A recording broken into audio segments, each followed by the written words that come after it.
Just a second.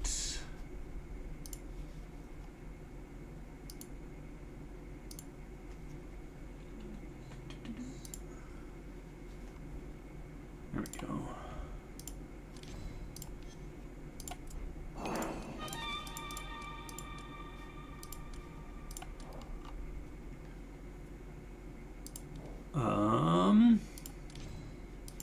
Got another thing. There we go, row script.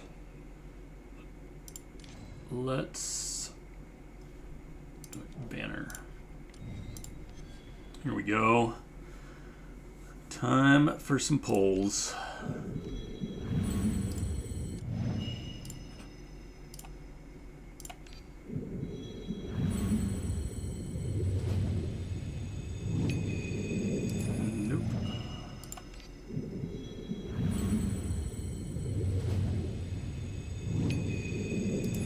Again.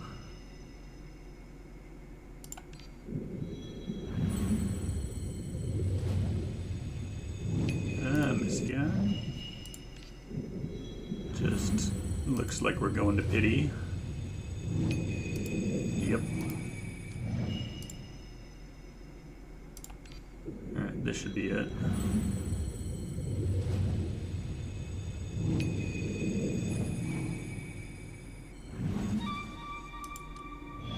What'd we get? No, we missed. Boo. Alright, well, try again. Oh, we hit the last verse.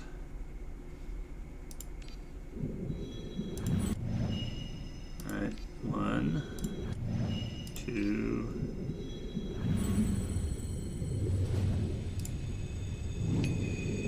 Alright, Horla.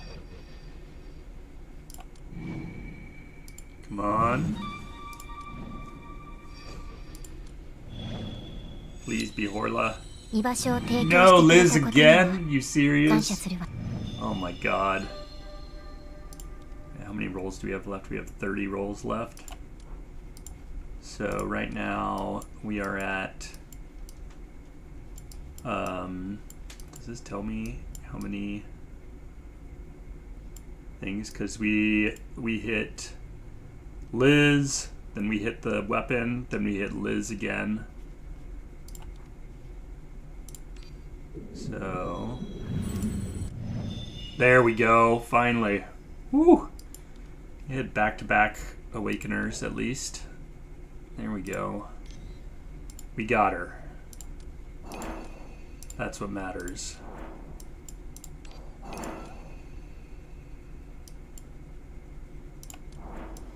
All right, let's get our daily purchases here.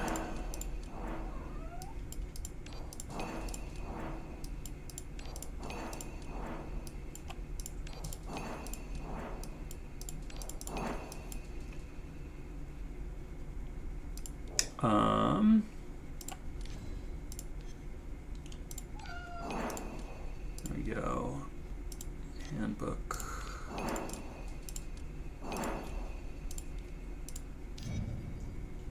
Alright.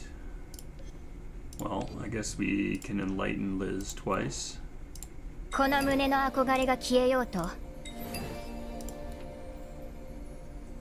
Dance of Destruction. You draw one for every discarded card. That's pretty good. Oops. Where's Horla? So we could roll more for her, though I think I might save for some of the other characters I want, because now I can use one of my prototype Horizon things to get her to E1 at least, which is pretty crucial.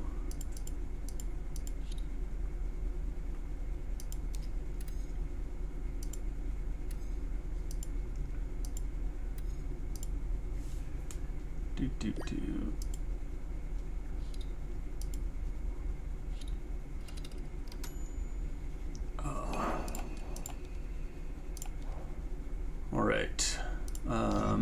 Yeah, because Horla, her E1 is pretty necessary, I believe. Yeah, because this gives our essentially strike and defend, vulnerable and weakness, which is really good.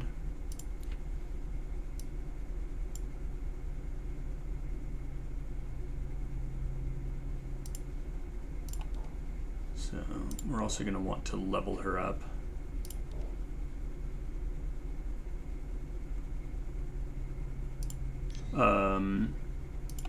Her inventory. So I think I might use one of these to push her to E1. This I can't use on her at all.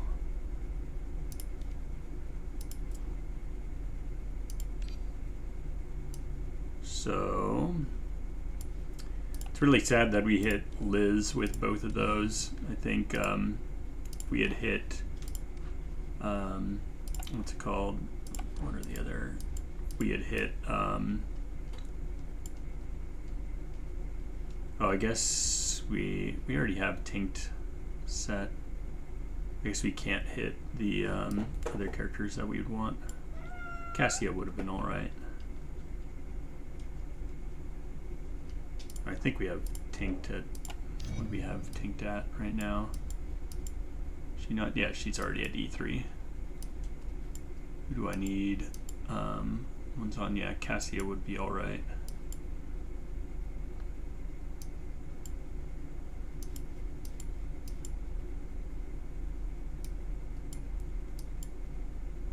Anyway, yeah, let's do some levels on Horla. 骨まで蝕む炎のような灼熱。中庭のバラが咲いています。この暖かさには手が届くのですね。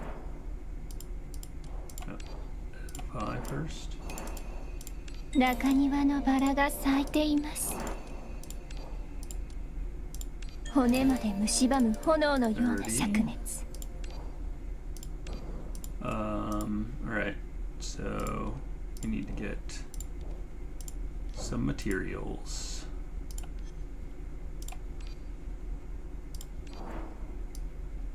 Let's go ahead and do this. There we go. Where are you at? There she is.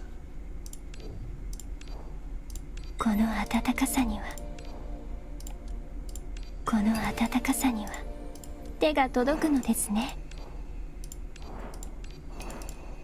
中庭のバラが咲いている。骨まで蝕む炎のような灼熱。We don't have enough to get her further, so we'll have to wait for that. But she can show at 50 for now. And let's go ahead and get her to E1. Horla.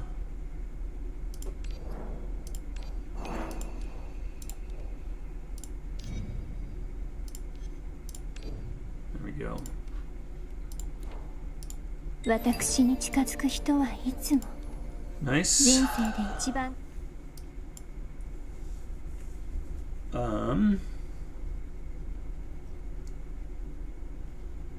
We should do some skill upgrades here too.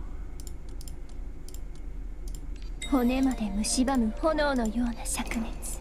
この暖かさには中庭のバラが咲いています。中庭のバラが咲いています。この暖かさには手が届くのですね。骨まで蝕む炎のような灼熱。力がみなこの暖かさには手が届くのです。中庭のバラが咲いています。骨まで蝕む炎のような灼。この暖かさには手が届くのですね。骨まで蝕む炎のような灼熱。中庭のバラが咲いています。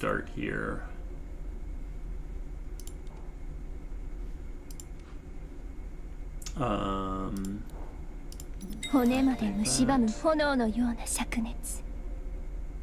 力がみなぎっているのをか。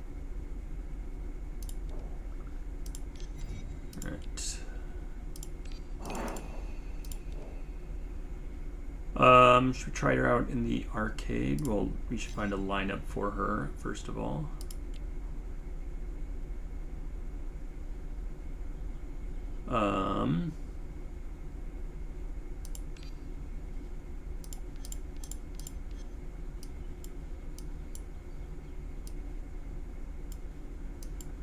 What is going to be good with her?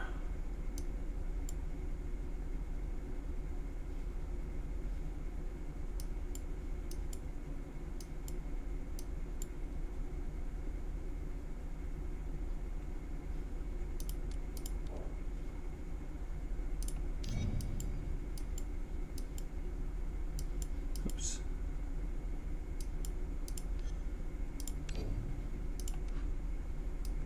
So we get strength. Hey noob.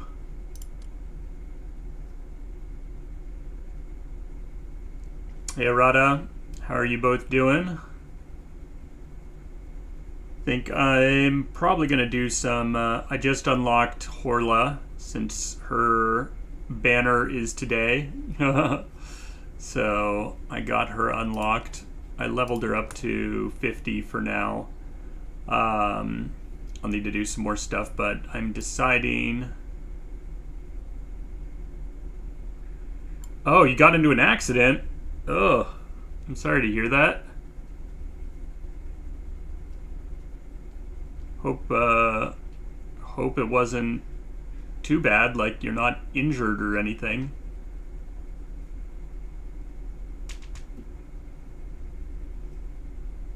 Not in the hospital or something, are you?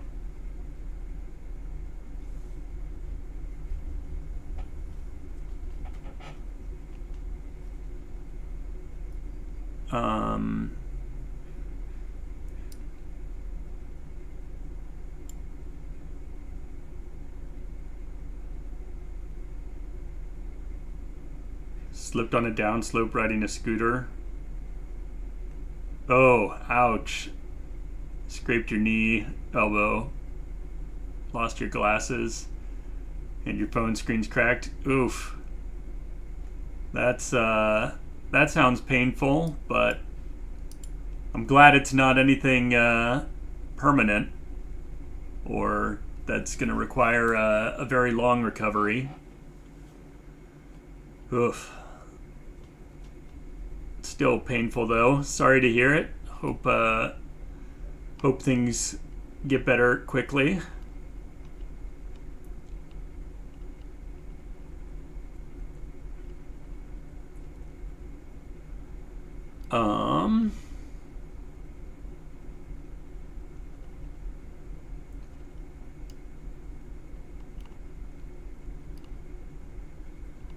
So,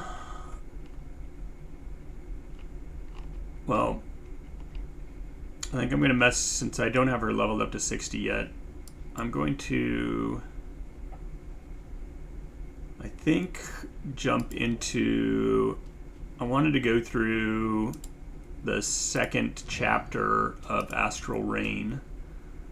So I think I'm going to do that with my main squad.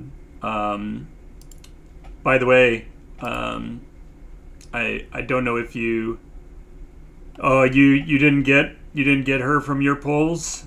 Oh, my polls, I just did it right before this, but you can see my records here. I got somewhat, I mean, lucky and unlucky, I guess. So, oh, whoops, this went beyond. I went too far back. So this is where I start. This was when I was pulling on Ty's thing. I was trying to get Ty's weapon, but I didn't get her weapon, so I decided to save for Horla.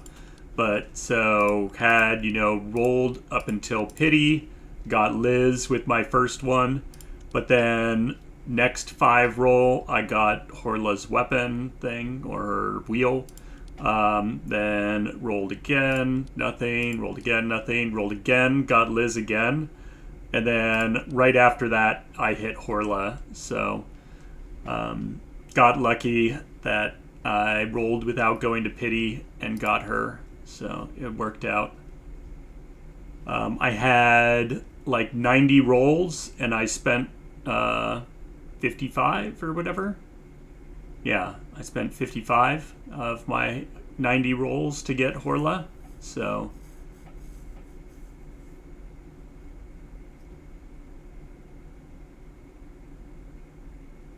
well, you know, Anub, you say I'm pretty lucky, but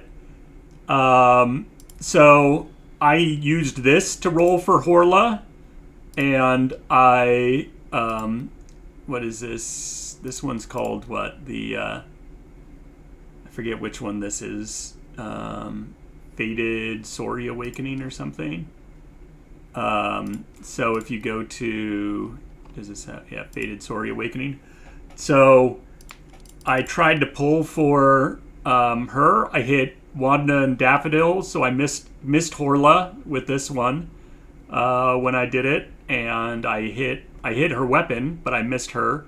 And then I tried to pull for Thai's weapon, and I hit all the other weapons, but I did not hit her weapon. So I hit this weapon, and this weapon, but I did not hit her weapon. So what I was trying to pull for and had really good chances of hitting, I missed on both of these. So yeah, you know, I have some luck sometimes, but I also have horrible luck other times.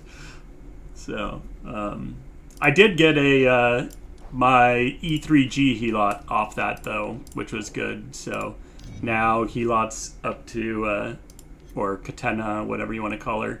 She's up to E3 now, which is nice.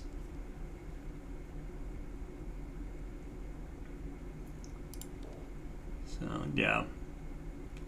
And I don't know if you guys saw it, but I had the other day I managed to do hard of the arcade with my squad, so that was pretty good.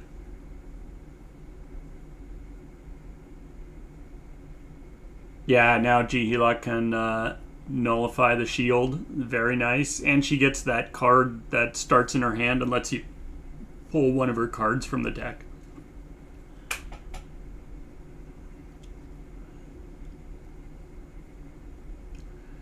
Horla Helot is a good combo. I haven't, that might be the squad I build up.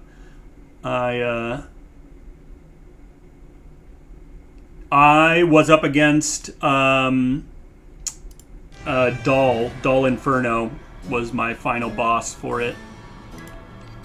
For this, I got super lucky though with my run.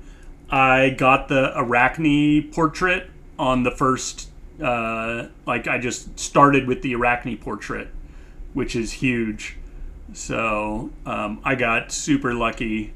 And I barely survived and made it through the whole thing. Like I would have been dead. I used my my death resistance and stuff, and so I would have been dead if I didn't make it. Yeah, the team I used was where is it? This team. I used this team to do it on hard.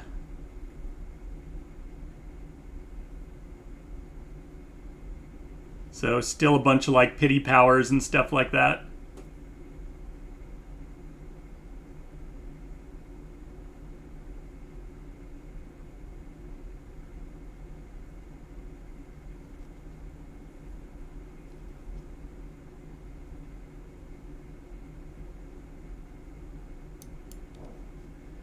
But yeah, pretty good. Starting to, I really like Lei.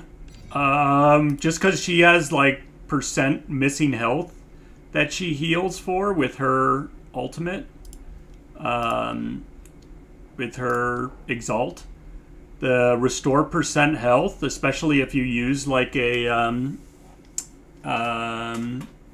what is it? One of the improved embryos.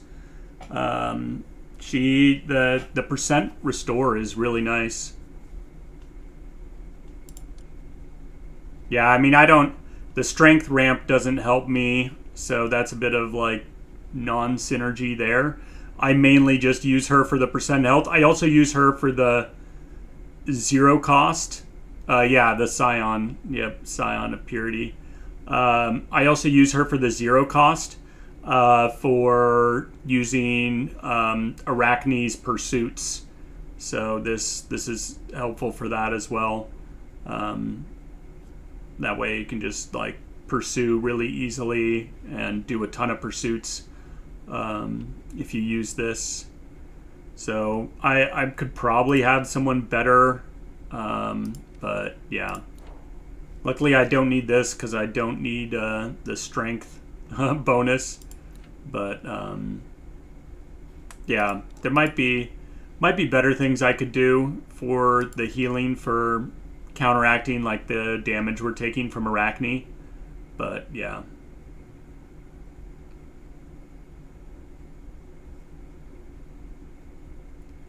Yeah, I often put her 0 into the... So I use her 0 for the pursuit, and I also use... Well, I didn't have Horla until just now, so maybe it'll be worth putting Horla in here. Horla doesn't do percent health based healing though, so because you often get some crazy heals when you get to the end with her. Like you're healing for like 500 plus health from her Exalt. I need to level her her Exalt more so it heals. I think the healing doesn't change, I don't think, with the level. Like if we go to the next level, yeah, it's still 16%. So actually we don't need to level it more. This healing changes, but the Devour heal doesn't change.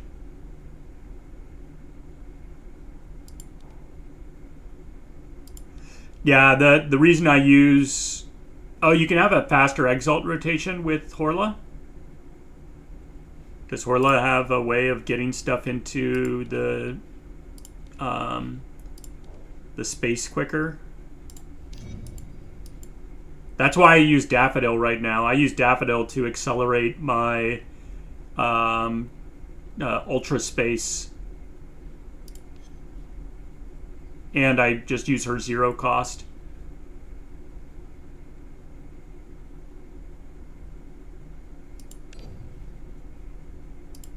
Her Over Exalt has better heal.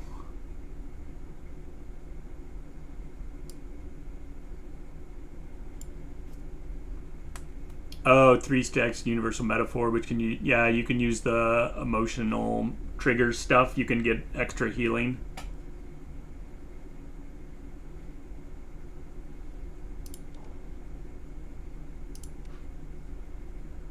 Yeah, her 0 cost. Switches state to happiness.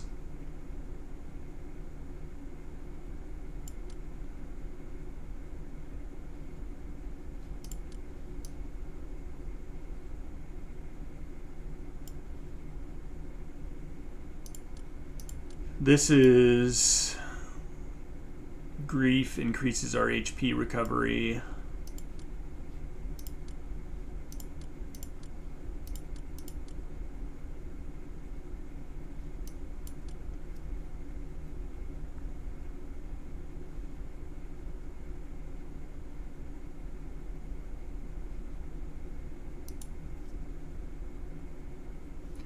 Oh, OE of Lay.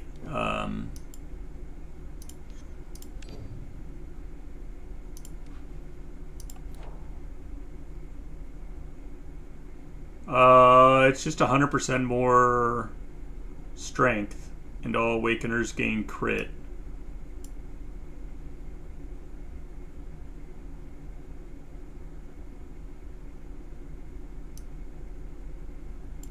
Oh, we got new codes? Thank you. I will toss that in right now.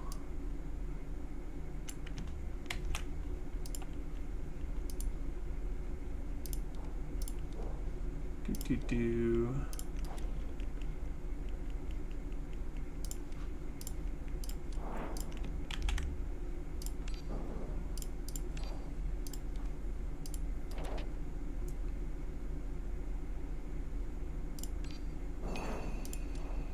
Much appreciated.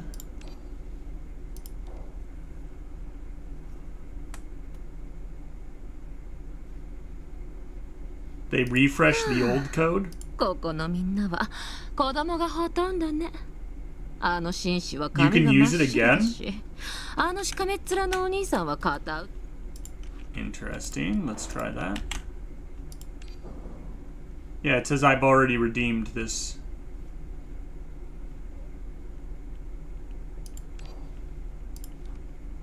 So it's not letting me do it again.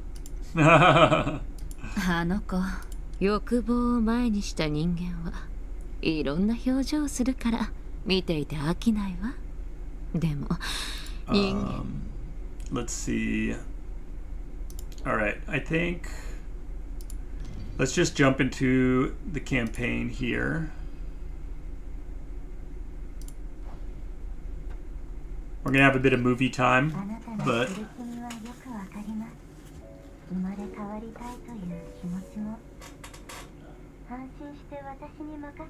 don't relinquish everything to me.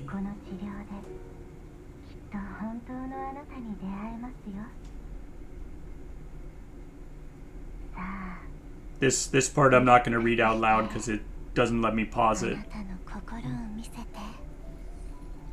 潜在意識と霊性を解放し、あなたの魂、あなたの内に秘めた苦痛、渇望に触れさせて。ああ、そろそろですね。ここからは私の大好きなステップです。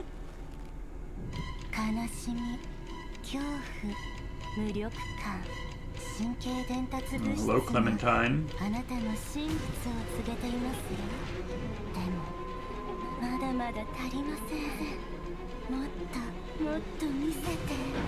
心と魂の殻をどんどん剥がして、あなたの最も深い絶望と苦悩を私に味わわせて。Dr. Clementine's. ああ、いえ、申し訳ございません。The unauthorized therapist. 話が弾んでしまったんです。お待たせしました。どうぞお入りください。さあ、私と共に心の奥底へと旅立ちましょう。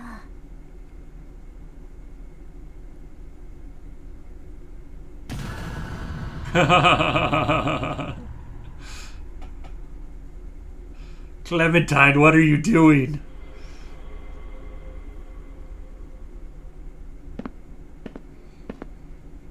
In the gloom of the vaulted room, 1,000 eyes fixate upon the only living soul. Then footsteps echo. A second living soul emerges from the dark. Why are the lights out? Light invites reason back into the patient's mind. While savoring the moment, I have no desire to invoke such things. Besides, the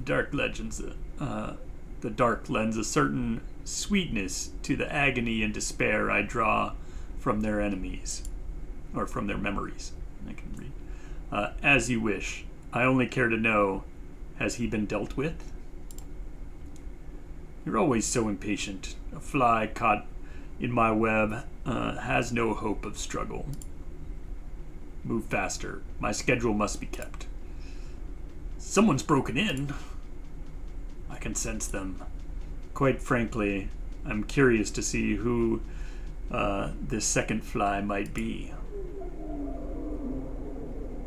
The lamps hummed to life, revealing Clementine's inquisitive, probing expression. Whoever they are most welcome.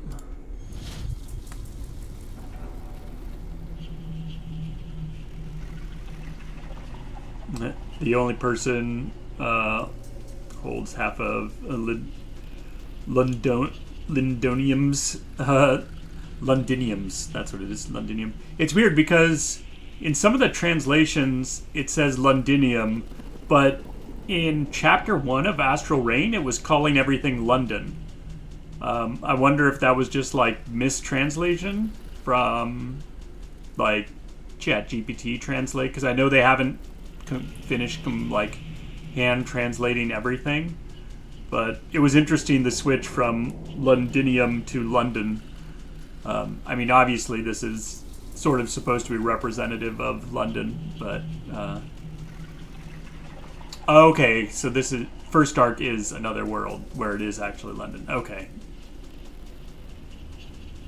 got you. Okay, yeah. I didn't know if it was still supposed to be like the same sort of place, or if the name was part of that. Okay, so yeah, if it's part of the fact that it's a different dimension, then that makes sense. Anyway,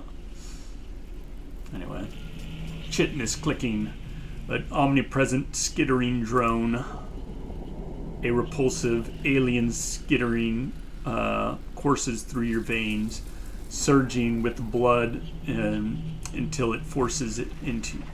Oh, sorry. Yeah, surging with the blood until it forces into your mind. It churns your gray matter. It unravels your mind. It is reconstructing your brain. Comms check. Can you hear me? Yes. You draw a ragged breath, fighting the pressure in your skull to force yourself awake. At last, the loathsome skittering falls silent.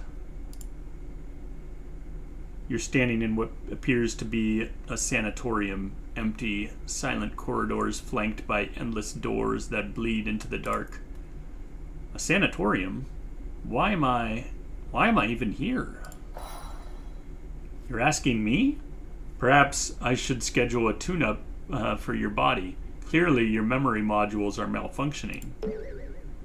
I'm pretty sure I don't have memory modules. A trivial distinction. What matters is your goal. Have you found that William yet? William, right. That's why I'm here, to find William. This world's named Kadath, or something like that. Forget the name of it. Yeah. Is each chapter in Astral Reign a different dimension?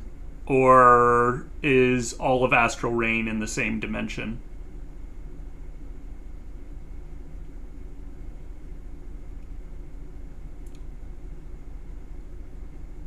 William, right? That's why I'm here, to find William. It seems you've made little to no progress then. I was right to call and make you... it was the right call to make you a Mythag emblem shaped communicator. You clearly need the leash while operating on your own. All of Astral Reign is in the same dimension. Okay, that's good at least. A communicator? Let's call it what it is. A tracking bug. Potato. You are my most vital experimental breakthrough. It is only natural that you should remain under my thumb at all times.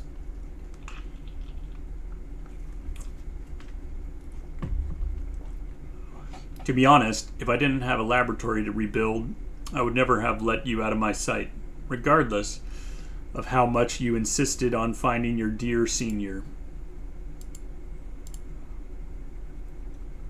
What am I supposed to say to that? Thank you for your support? Don't mention it. Just reach out if you find yourself in over your head. You can always squeeze a few minutes out of my schedule to check in on my favorite little puppy. Or I can always squeeze a few minutes out of my schedule to check in on my favorite puppy. Then the communication's completely cut off and silence returns to the surroundings. Forget it. I should focus on finding William first. I saw someone who looked like William and chased him deep into the woods. Hey, stop. This is a memory of chasing him. The figure remained indifferent to my cries. He kept running, never once slowing his pace. William! You tried calling out to him. Finally, he stopped and turned around, but his face was blank. There were no features, no facial features. In that instant, a loathsome alien shriek rang out, and your consciousness began to splinter. Through the haze, you felt them, countless insects burrowing through your scalp and swarming over your brain. The fine hairs of their legs brushed against your raw nerves. Every hair on your body stood on end. Go away! You flailed your arms to drive the hallucinations away, but when you finally opened your eyes, you found yourself inside the sanatorium. Have I crossed into a hidden dimension or someone's dream? I don't have enough information to draw a conclusion. Perhaps someone nearby can provide answers. Tap, tap, tap. At that moment, a doctor in a surgical mask passes by. Hello? May I ask if this is... Which ward did you escape from? I'm not a patient. I accidentally stumbled in as an investigator. Once you enter here, you are a patient. Patients are not permitted to leave their wards. Patients are not permitted to leave their wards. Patients are not permitted to leave their wards. He repeats the phrase mechanically, then lunges forward, his grip clamping around your wrist like a vice. What's gotten into you? Let go! You defensively block his movements, unintentionally tearing off the doctor's mask. As if an invisible veil has been pulled away, revealing the truth before you. Where a human face should be, there's no noses or mouths, only an array of compound eyes and wet, twitching mandibles. Foreign invasion. A familiar grating hiss erupts from the wriggling mandibles, lancing through your mind like a hot needle. Contain. Under the profane insect hums, more doctors appear, dragging you by force into the nearest ward. You dare not make a move. Countless chitinous insect legs have pierced through your arms, splintering the bone in your forearms. Finally, you are tossed into a corner like a sack of refuse. Outsider. Convert. Conversion. Then the eerie shriek draws near, forming a shadow that completely envelops you, bringing dual terror of both psychological and spiritual nature. Get out! You fight the agony to reach for the silver key. In this haze of pain, it's your only hope. But you are slick with blood. The silver key slides from your fingertips. Convert. Convert. The shadows draw closer. A slick antenna tastes the crown of your head with a sickening lick.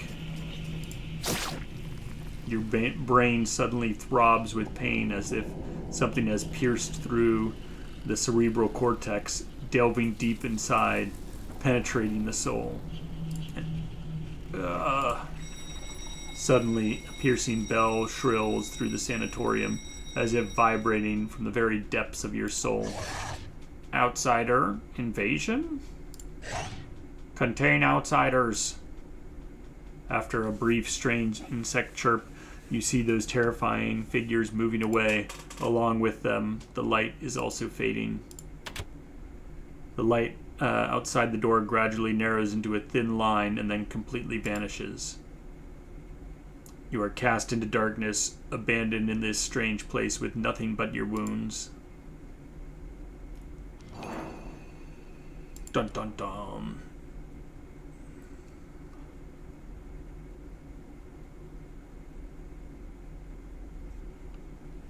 Yeah, in the previous world it was governed by Tohu Wabohu, but this world's outside of his gaze.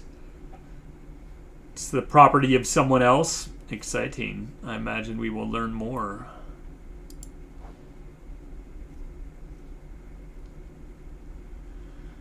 Alright, on to the investigation.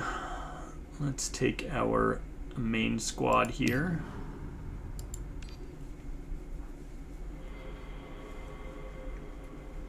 Untamed dreams. In a void beyond knowing, a pendulum sways with rhythmic precision before a smiling Clementine. Why am I dreaming of Clementine? Do you not like my presence here? It's quite alright. I expect these minor fluctuations in temperament during treatment, but it's ill-advised to hide one's symptoms from the physician, you know. Now sit down. Our psychotherapy session is about to begin. Psychotherapy? You have it all wrong. I'm here to find William. What am I even telling you this for? This is my dream. I can force myself awake whenever I choose. You close your eyes and concentrate, forcing yourself towards wakefulness. Thus, you do not hear the faint, silken chuckle that follows. While I regret that you've declined my care, I respect your choice. After all, making people feel at ease is our purpose. However, we shall meet again soon. I have a premonition. I hope when the time comes, you will finally accept my treatment. Then Clementine's voice vanishes entirely. You cannot help but open your eyes. This is my room. You stand up, and though your mind still throbs and your body remains unhealed, you cannot afford to worry about such things now. The familiar layout, the furniture, the desk piled with textbooks. This is indeed my room. How many nights have I spent here, hunched over stacks of endless assignments? Still trapped in the nightmare, my poor puppy? There is no you in this world, naturally. No trace of your existence should remain. But this place is clearly... The human brain is a flawed organ. Visual deception is but one of many failings. Touch something. Test the validity of your surroundings. Check the plant. You pluck a leaf from the plant. Examine it closely, then place it in your mouth. Tasty leaves. A penchant for pica? Noted. I'll replace your rations with this greenery from now on. I don't. I was simply testing its authenticity. And your verdict? It's real. Everything here is real. It appears your five senses have staged a collective mutiny against you. In other words, this place has fused with your consciousness, manifesting as reality for the time being. Perhaps it isn't merely a conscious connection. Intriguing. What is your evidence, then? Although I don't know what my body is made of, I believe in Daffodil. She won't compromise on quality. However, my wounds still ache. My brain feels quite unusual. It appears this space has suppressed your abilities to some extent. It suggests a fracture in reality. The subsequent noise is drowned out by a sudden, harsh alarm. When the sound stops, the communicator falls silent. Doll? Doll! The communicator remains dead. Instead, a blood-curdling scream erupts from beyond the door. There's someone out there. You tiptoe to the door and pull it open just a crack. The hallway is that of the sanatorium. Masked doctors are pinning down 2 patients armed with dinner knives. They're laying eggs in my skull. They're crawling all through me. Help! Bugs! There are bugs everywhere. Get out of my head, you filthy vermin. Patient screams as he claws at his head, trying to seize the insects within, but only succeeds at tearing away great strips of his own skin and scalp. No, I won't turn into one of them, I won't. The patient screams as he drives the knife into his own eye. He pushes hard, turning the steel as if he can carve the vermin from his own mind. Then the body goes limp, collapses before the second patient. The latter remains motionless, seemingly paralyzed in terror. You soon realize the man is not paralyzed by fear, but by a physical inability to move. The skin along his spine and scalp splits wide. The gory rupture, a new form molts, sloughing off the human shell as it emerges. The nameless thing that stretches and spreads, patterning across the floor, a grotesque hybrid of antenna, insectoid limbs, and a human shape. A white physician's coat and mask appear upon the creature as if by some foul magic. Like a shroud drawn over a corpse, the truth is hidden. To your eyes, it is now merely an ordinary doctor. The other doctors embrace and celebrate the newcomer's arrival. They walk away side by side as you watch in horror. The corridors of the sanatorium fall silent once more, but your mind is a tempest of horror. Anyone who intrudes is classified as a patient and forcibly interred in the ward by the doctors. Only 2 outcomes await the patient: death or metamorphosis into a monster to become the new doctor. You stare at the threshold where 2 worlds collide, a wooden door that melds your dormitory with the sanatorium. You have only one choice. I have to find William and get out of here before I fully turn into an insect. Fast. You step through the door. An incredible dread seizes you. Your consciousness blurs. You can barely stand. The ground roars. The entire sanatorium trembles under the weight of this horrific sound. After a long silence, the roar fades. The scene before your eyes has already shifted. To be precise, the corridor hasn't changed. Only the interior of the room has changed. It has transformed from a dormitory into a theatrical stage. But why? Wait, I hear a voice. Someone is inside. You enter the room. A patient suffering dissolution is dancing a graceful waltz with an elaborately dressed mannequin.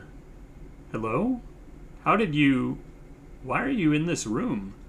Also, have you seen a blonde boy wearing a monocle? Audrey, my Audrey, if the entire world were mine, I would cast it all away just to be reborn as you. The patient doesn't hear you. He leans down to kiss the mannequin's lips.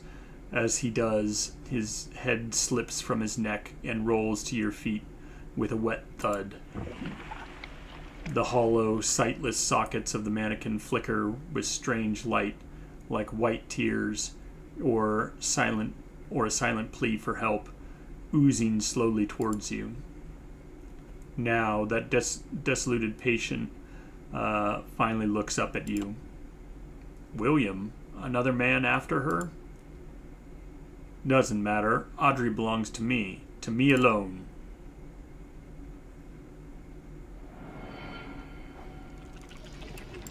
Choose an awaker to transform into an insectoid via life ritual. Command cards of the insectoid cost 1 less, but are exhausted after being played. I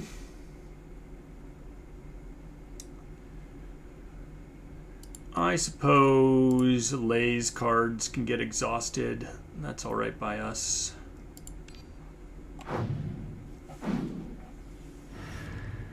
Well.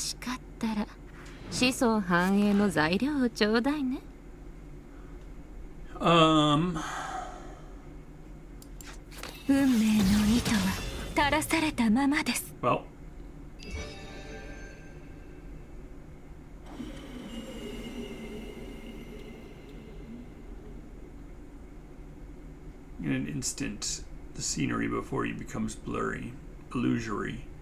You think it's the room that is twisting and shifting, but soon you realize it's your optic nerves have been invaded. We meet again. Through the blurry vision, Clementine smiles. Though we meet earlier than expected, I'm still very happy. I wonder if you feel the same, Nazarick.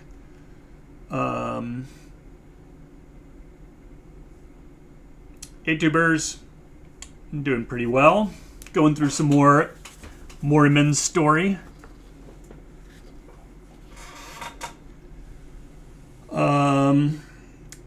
We will refuse to answer Miss Clementine. What a dishonest child, but that's okay. Next time I will make you speak the truth. All of the truths that spew from your heart and soul. When you receive our black sigils. さあ、商品を並べましょうか。I think I'm gonna do this first. Oops, embryo fusion. ちょっと乱暴すぎるかしら。 And then we'll do 運 this. 命の糸は垂らされたままです。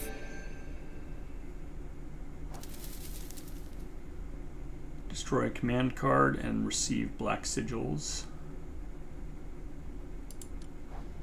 Destroy Skull Reaver. Confirm. Sound of the whirring typewriter rings out. Work is done. Will be over. Sure. We'll destroy another one. Let's destroy this.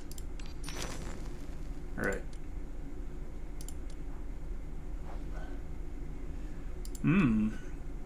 I like this. Start turn. If we play 2 of her cards, we get a Scion of Purity. We can use some HP to get some money. Yeah, let's just increase our base damage. Sounds good.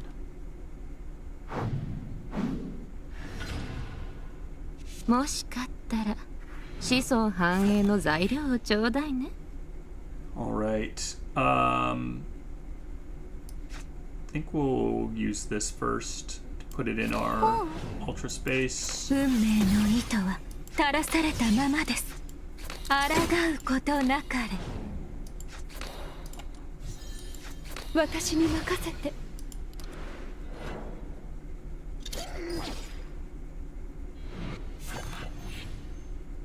運命の糸は垂らされたままです。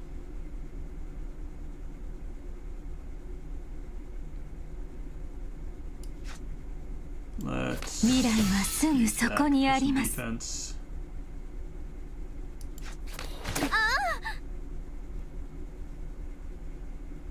That's fine. 予想外の展開です。 Alright, we go to the ultra round here. 逃げないで。いい加減にして。壊れちゃう。いけ。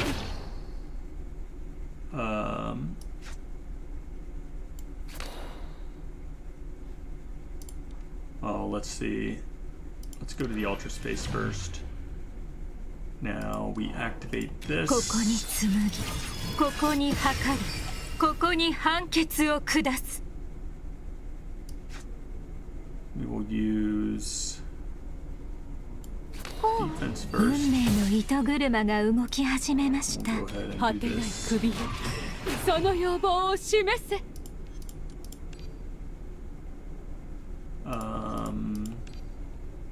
Alright. Let's 運命の糸は once 垂らされたままです。 we are going to copy our 苗木よ、 loom 大 here. きく育ちなさい。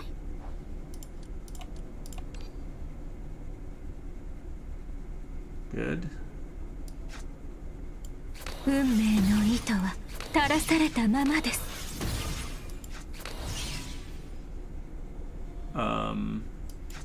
運命の糸は There we 垂ら go. されたままです。 He's dead.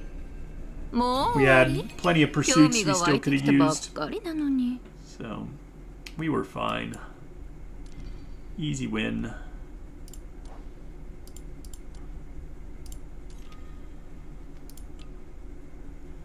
Whenever Weakeners play Strike or Defend, the corresponding insectoid card in your hand triggers once per turn.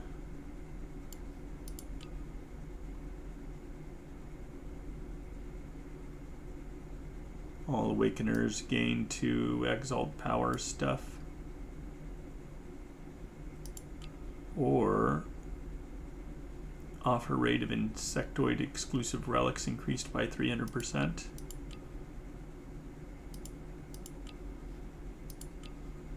What does this do?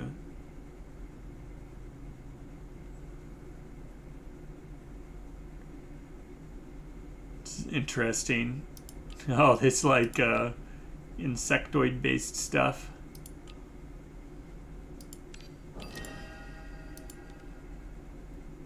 I imagine the because I've faced the insectoid boss in the train stuff. I imagine this chapter might have a similar boss at the end of it. But we will continue our story here.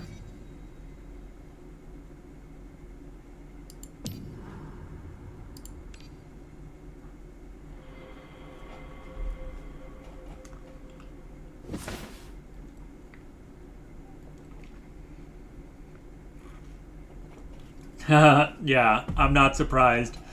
Just considering the other bosses of the train stuff seem like, you know, like you face Doll sometimes at the end of the train, Doll Inferno, and she was the boss of the first chapter. So I imagine the other bosses of the train are also Astral Rain bosses. But, yeah, it doesn't surprise me. Stay away from her. She's mine. Mine! The patient scrambles towards the mannequin's head on all fours, but his frantic movements accidentally knock the head towards you. Am I going to use Arachne for the boss too? I mean, probably. This is my power squad. I don't know if my other squads are up to the task yet in terms of their like levels and power and whatnot.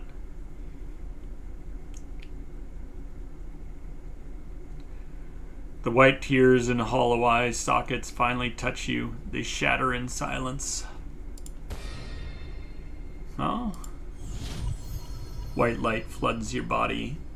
In the haze of a psychic seizure, you witness memories that are not your own. I allow the treatment. I permit myself to express fear and sorrow. I accept my charge, and I will be transformed. Very good, Claude. You may now open your eyes now. A soothing, gentle music fills the air. A strange consultation room adorned with rows of pinned insect specimens appears. Clementine sits across from you, watching with a faint, knowing smile, or rather, watching the host of this memory. Clementine, why is it always you? As a mere observer of the past, your voice is not audible to her. Your confusion remains a silent echo unheard by anyone.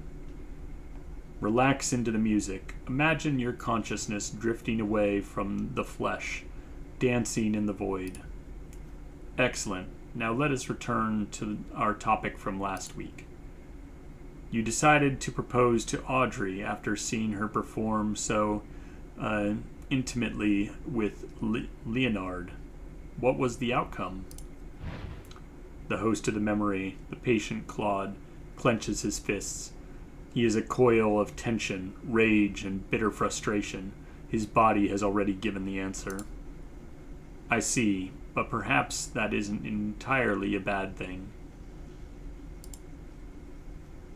Every event in life holds meaning. Through them, we come to know our true selves. Or, as I prefer to put it, life is simply the process of excavating the soul. The true self? Do all psychologists speak in riddles like this? Claude is just as lost as you are, mulling over the weight of her words. Clementine lets out a faint chuckle at his confusion. You instinctively sense a shift in her expression. It is infused with malice. Claude, forgive me if this sounds unconventional, but humans are not born knowing what they are. I imagine this is supposed to be they must grow, understand, and transcend. They must growth does not make sense there. Society demands that we play the part of a gentleman or lady, but that is merely a mask. In my field, we call it the persona. You can wear the persona of a dutiful son, the clerk of a London bank, the sum of everyone's expectations. But believe me, Claude, none of those represent the real you. The real you is full of strength, confidence, and wisdom. You possess qualities meant to shine brightly among the stars. That is precisely why I chose you. My head is spinning. Something about this feels right, yet horribly wrong. Claude is blind to the danger. He looks at Clementine as if she were his only salvation. Then, what am I? How do I become that person? That is for you to discover. However, I am more than happy to lend my humble skills at your rebirth. Believe me, Audrey. I'm reading that. Completely wrong. I believe Audrey is the key. Audrey? I don't understand. Good boy. You don't need to understand any more than we can interpret the will of that great being. You only need to act, and be reborn. Now, take a deep breath. Let my words carve themselves into your mind. Yes, just like that. Such a good boy. Under the weight of an irreversible hypnosis, Claude breathes deeply and closes his eyes. He appears to sleep, but as the observer, you feel the violent turbulence of his psyche. Claude's mental state is not looking good. This treatment is not looking good either. Wait, even my own thoughts are starting to fray. You grip the silver key, desperate to sever the connection, but Clementine sighs softly and walks towards you. A hand rests on your head. A sudden vertigo washes over you, pinning you in place. You can only stare up at her knowing, pitying smile. Claude, think of your true self. Think of what your true self really desires. Embrace him. Draw him close. Only then can your ego transcend this shell and gain a true rebirth. Embrace him. Draw him close. I understand my true self and what I want. Exactly. Finally, let us recite the mantra of salvation one last time. I allow the treatment. I permit myself to express fear and sorrow. The vision fades to black. Only Claude's voice remains, shredding its panic and hardening into resolve. I accept my change, and you snap your eyes open. Claude is standing over you, clutching the mannequin's severed head. In his other hand is a rapier. The tip of the blade is about to pierce your throat. Huh?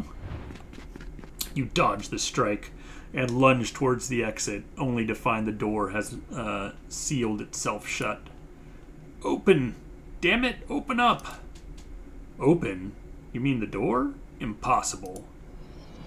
Anyone messing with our date must die. Running is useless. I have to take the initiative. You rush forward to seize Claude's rapier. During the struggle, the mannequin's head slips from his frantic grasp. The head hits the floor with a dull thud, and a thin trail of fresh blood begins to ooze from the neck. You killed her? You killed Audrey?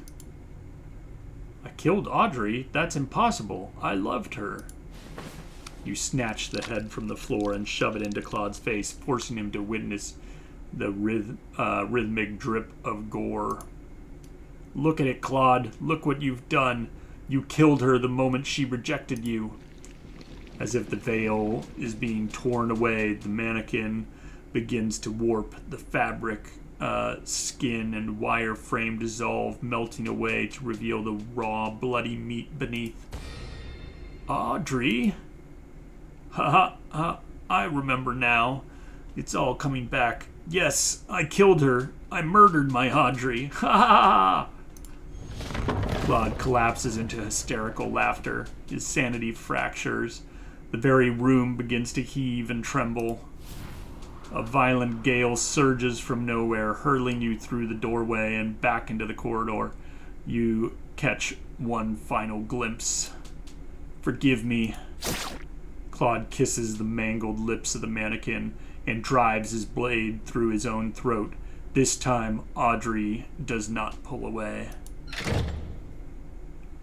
With a deafening bang, the door slams shut and the lock clicks into place.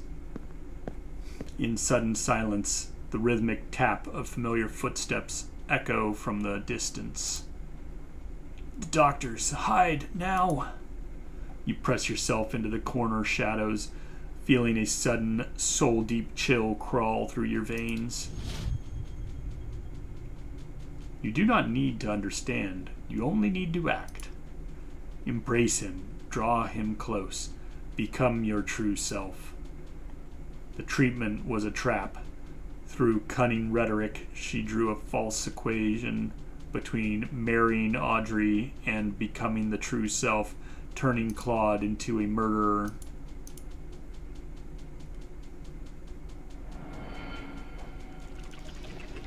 The process of self-awareness always accompanied by pain. So, with metamorphosis and rebirth, she smiles tenderly, lovingly stroking your face. Don't be afraid. I'm right here with you, so open your spirit and accept them. Good, child. I'm waiting for your rebirth. Waiting for you to become one of us.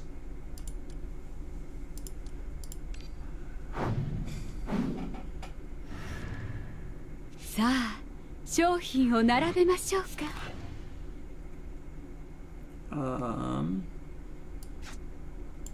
気をつけて。ほう。 Let's give them weakness. ちょっと乱暴すぎるかしら。抗うことなく私に任せて。これが存在の証。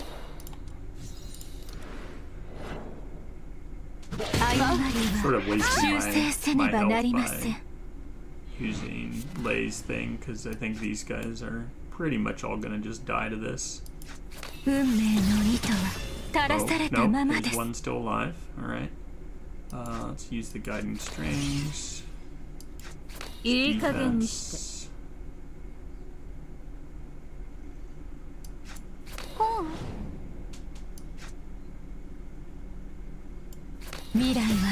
そこにあります。 We could have hit them with this to probably execute him, but I wanted to get more exalt power from the other ability. Having him survive one more turn isn't that bad. And we get to do this. Now we kill 運 him. 命の糸は Bop. 垂らされたままです。 Destroy command card to recover health or the Bloody Pebble. Bloody Pebble does nothing for us, so we will destroy the Skull Reaver.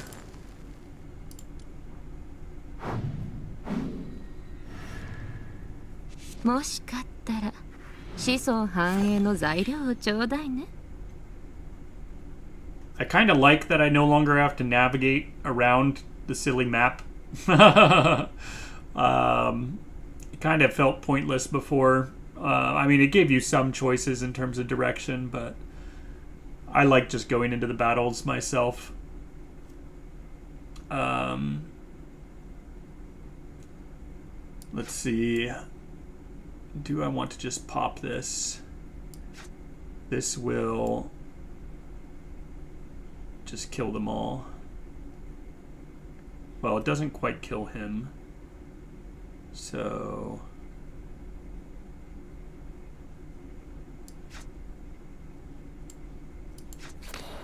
let's do this first, just in 運 case. 命の糸は垂らされたままです。 Get some more ちょ abbreviation. っと乱暴すぎるかしら。 Yeah, you can skip stages with some of the layouts. That is a nice part of the map. I agree. もう存分痛めつけて。 This is efficient, though. This just gets me right into the battles.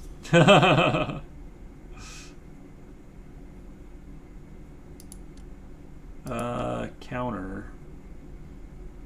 I think we just take our sigils.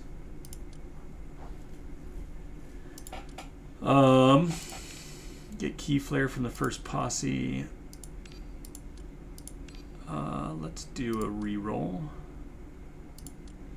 Strength. Yep, we don't like any of these. Reroll again. We do like damage though.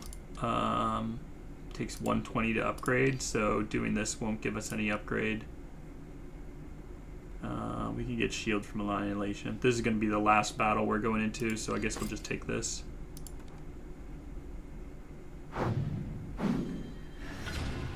Yeah, it does force you to fight all the こ battles. の日差しはドブネズミみたいな私にとって眩しすぎるの。気をつけてね。いい加減にして。こう。 Let's see. 思う存分痛めつけて。 Let's go to the ultra space. Use こ this こに first. 紡ぎ、ここに測り、ここに判決を下す。 Debating how I want to go about this. I think we're 運 gonna 命の use 糸は垂らされ these た two まま ones です。 first.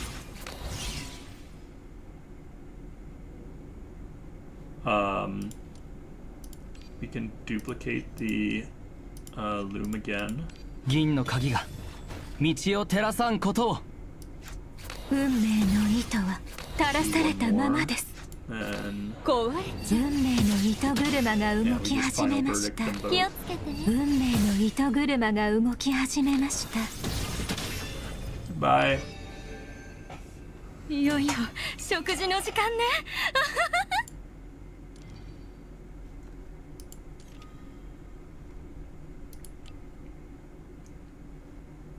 Sectoid attributes are enhanced with regen and key flare regen.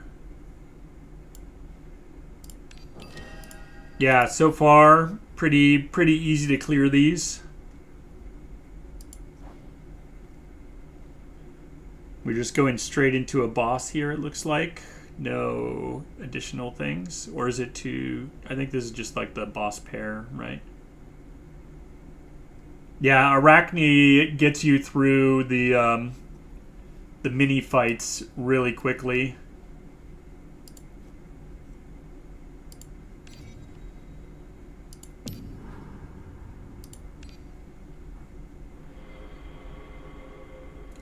chase.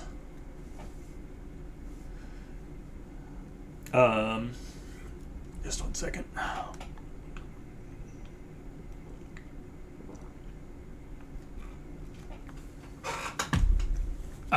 Need some water before reading all this. All right. There is no direction in these infinite looping corridors, but the white-clad patrol seems to serve as your grim guides. The problem is the sheer number of them. Doctors clog in the hallways, purging every room in search of the intruder. If that's William they're hunting, he won't last long at this rate. And the consequences of being caught. Intruder, transform. You have to do something. Anything. You scan the halls for a weapon or tool, but find nothing. Your eyes fall to your chest. The silver key and the replica Mythag badge wait in the dark. Every memory of your past flashes before your eyes. You grip the silver key and close your eyes tight. May the silver key guide us. Deep in the West Wing, amidst the swarming patrols, a communicator suddenly chirps with a rhythmic signal. Then a female voice breaks through the silence. My puppy, are you you actually initiated contact? How rare.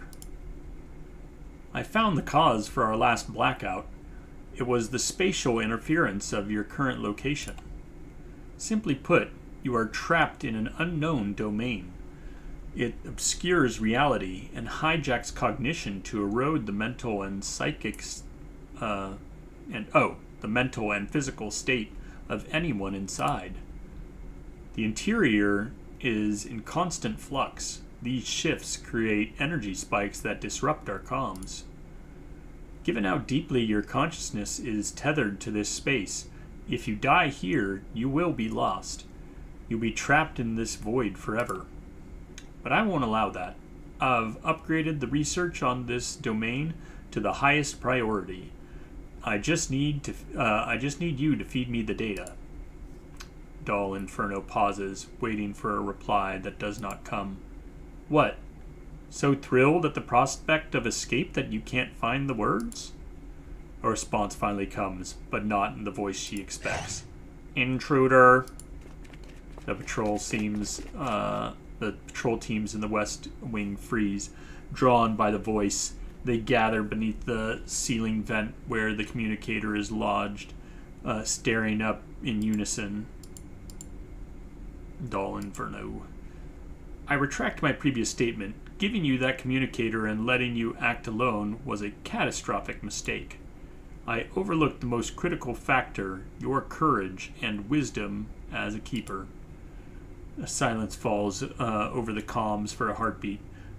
She takes a sharp, jagged breath, her voice rising in an exasperated shout. Nazareth! I'm sweating. You want to explain, but there's no time. The communicator is a temporary distraction. You have to sweep the remaining rooms and find William now. The only silver lining is that I only have 4 rooms left to check. Fine. The first door is locked solid. Exclamation points. A slash of steel and a piercing shriek erupt from the second room. You slam the door shut before the thing inside can lunge. Adrenaline spikes. You can hear the heavy, skittering footsteps of the patrol drawing closer. Stay calm. They haven't found me yet. Just one more door. You seize the handle of the third door, twist the knob, and throw it open. A familiar vertigo washes over you. The entire sanatorium begins to shudder. A sharp pain stabs through your mind. You clutch your head, gasping. In that moment of weakness, the door swings wide open. The leather couch, the desk, the insect specimens pinned in their morbid beauty. It's an exact replica of the room from Claude's memory. Hey, tubers. I should probably be streaming tomorrow as well.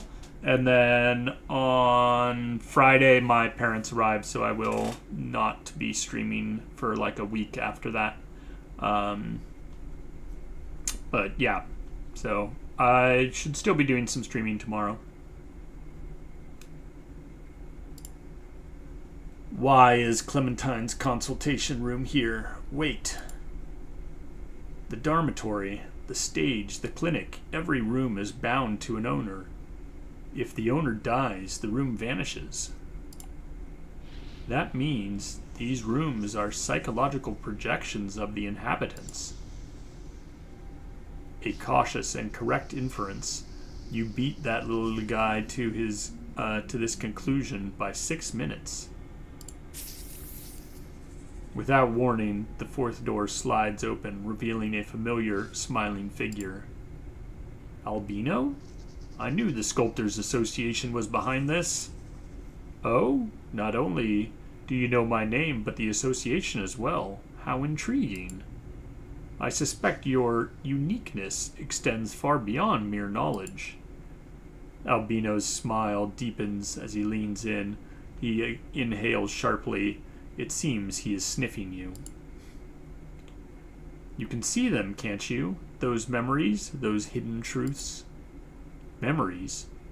You think of the white tears weeping from the mannequin's head, but your face remains a mask. You must seize control of this conversation. Who is that little guy? Is the outsider the patrol? Is he the outsider the patrol is hunting? Where is he? Albino keeps his smile, but his eyes shift.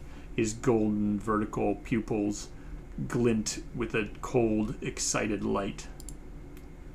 My dear guest, I believe I have raised a question first. You should be the one to answer. You remain silent. This is a psychological gambit. The first one to speak is the loser. In the suffocating silence, the rhythmic tap of footsteps echo from down the hall. The patrols are returning. Answer me first. Shh. Patience. The greatest skill in any hunt is patience. After all, in this game, either you devour me or I devour you. Tap, tap, tap. The footsteps of doctors grow heavier. Closer, you must make a choice. To embrace death is to lose the fear of it. I am already standing within death's shadow. You're right. In this hunt, either you devour me or I devour you. And I have a reason to stay alive. You grip the silver key tight against your chest. Threads of consciousness stir within your mind. Albino stares into your eyes and sees a resolve that borders on madness. I only came here for a vacation to relax my body and mind. Why does it always end in such a mess? Relax. I just accepted my loss and helped that little guy escape. I can offer you another choice. Please, come in, my guest. The theater of Albino's mind welcomes you. Albino's mind welcomes you. Albino gestures like a refined gentleman, but his gaze remains fixed on you like a viper. In those golden vertical pupils, there is nothing else but you. Tap, tap, tap. The footsteps are right outside. Countless doctors swarm the corridor, passing the open wards, passing Albino's closed door. A crooked sign hangs on the handle. On vacation, do not disturb.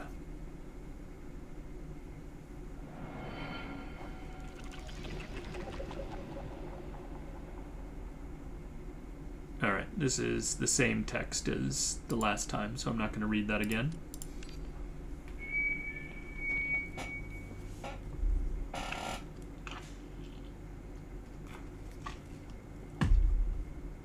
Attention! Intruder detected in the West Wing.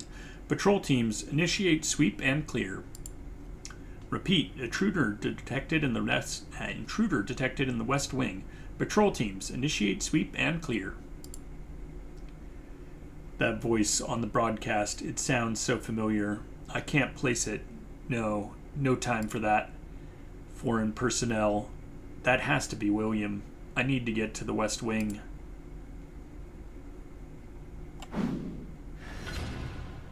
So we face a boss. あなたが演じるのは網を破る英雄ですか？それとも運命に身を任せる脇役ですか？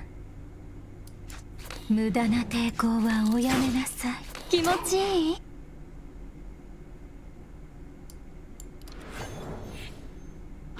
予想外の展開です。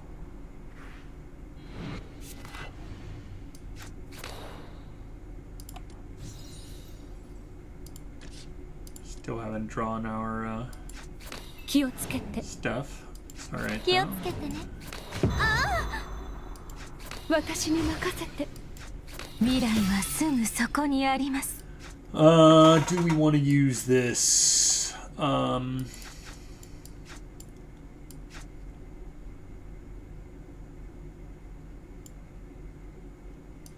これが存在の証。あれ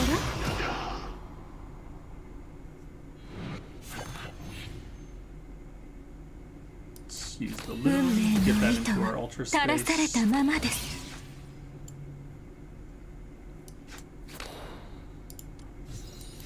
未来はすぐそこにあります。That's a lot of damage. 10x? Holy cow.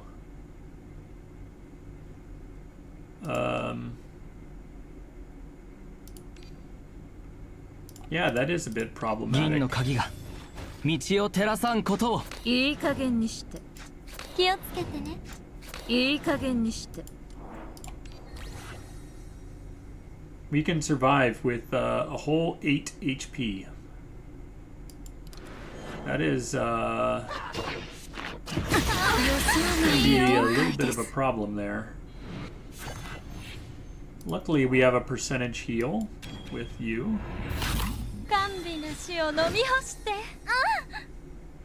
And we can go to the ultra round with 果て you. ない首よ。その要望を示せ。I'll put weakness on them. 運命の糸は垂らされたままです。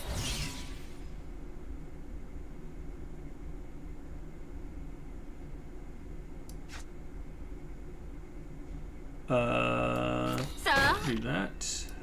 気持ちいい？ Right. Go to the ultra space. We do not have her at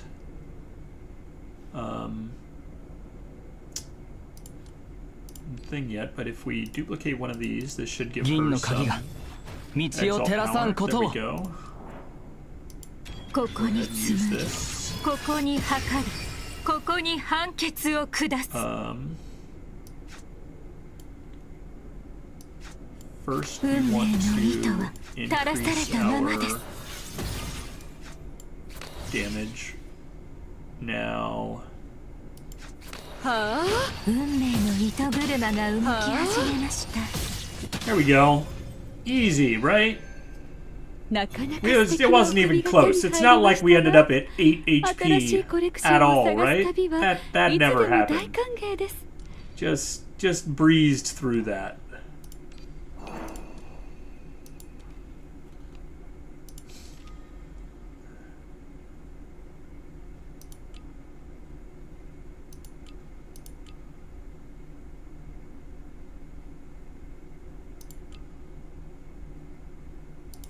I'm gonna activate this as well.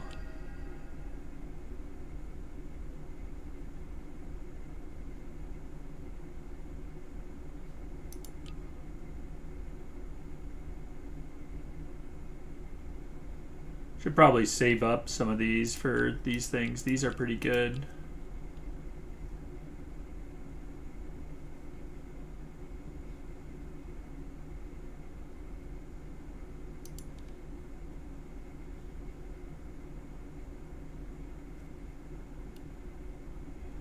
Yeah, this team build is all about just one-turn kill, basically.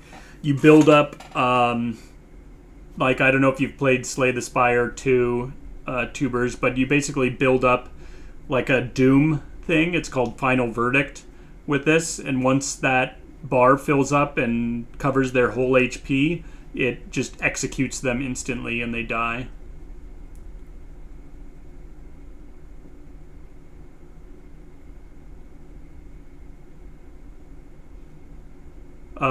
The rate up.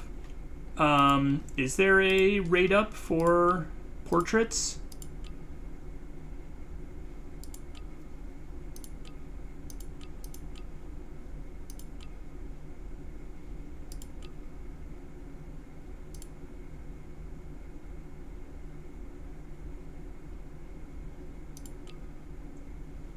This says insectoid exclusive relics, though. This isn't just exclusive relics. This is insectoid. It's the trait under it.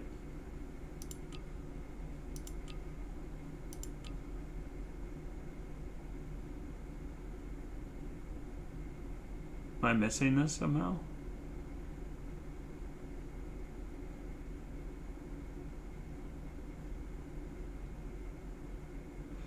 Oh, if you pick her as the insectoid, then you can get interesting. Okay,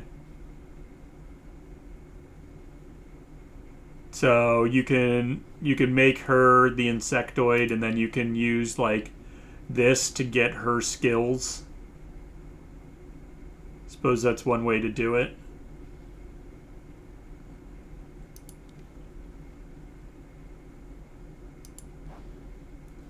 Yeah, I need more of her stuff in order to make, or more of those talents unlocked in order to pick her as the insectoid. For now, I don't think I can afford to do that. Darkness envelops you like a thick amniotic fluid, pulling you into a heavy drowse. Amidst if I can pronounce this, amidst the black, you hear a sound of something tearing. That sound, it's getting closer. Don't sleep. Don't open your eyes. Open them now! You struggle to wake. You're pinned by invisible shackles, powerless to move. Albino, my condition is simple. I want you to look at my memories. As one of the only two people who can see them, you should find this effortless. As for why, that's not a question for now. You know what I want to hear. You know what I want to hear. Your mind functions at a sluggish pace, barely recalling your final words with Albino. A pleasant transaction. As a bonus, I offer a free warning. I devoured every one of my siblings. Why? Because if I hadn't eaten them, they would have eaten me. What you humans call taboo is simply the only choice we outcasts face from birth. Pure terror jolts you awake. Unfertilized eggs, bloodshot shells, hatched fragments, moldy husks, eggs containing shriveled snake corpses. Countless eggs are strewn across a sea of raw meat writhing in unison. It is the sound of a surviving hatchling devouring its brother and sisters to complete its first molt. The wet slither of serpents over flesh. It'd be interesting if Albino was... I mean, obviously he's not an awakener right now. Or I don't believe he is. But be interesting to have like a snake-based awakener.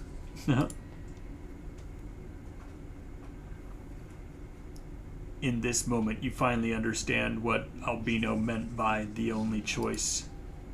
I have to get out fast, but where are my hands? You search for your limbs. A lethal agony pierces your consciousness. One of your own kind is clasped, if I can pronounce, its jaws onto your head. injecting a freezing venom through sharp fangs. Thump, thump. Your heartbeat falters, your body turns cold, death hovers over you like a shadow, waiting for your final breath. Poor child, it seems there was no saving this one. A waste of breath. There are plenty more of these stupid snakes. It doesn't matter if it dies.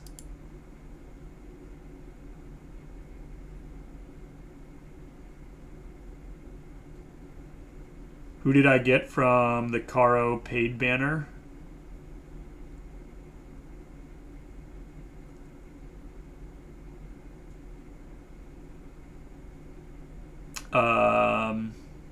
Who did I get? Was Albino one of them? Did I forget already? We only need one result, the sole survivor. Yes, only that one child is the victor. The rest are nothing but... yeah, I did get... I did not get the... Oh, Alban, sorry, you were joining. Yeah, I got... I did not get Thigh's wheel. I hit every other wheel except for Thigh's wheel. So, yeah, I didn't get it. It was so sad. And I did get the G-Helot, though, which was good. So now I'm at E3 G-Helot, but yeah, Thigh's wheel just didn't happen. But I did hit Horla today. I had 90 pulls, and I got her in 55 pulls, so...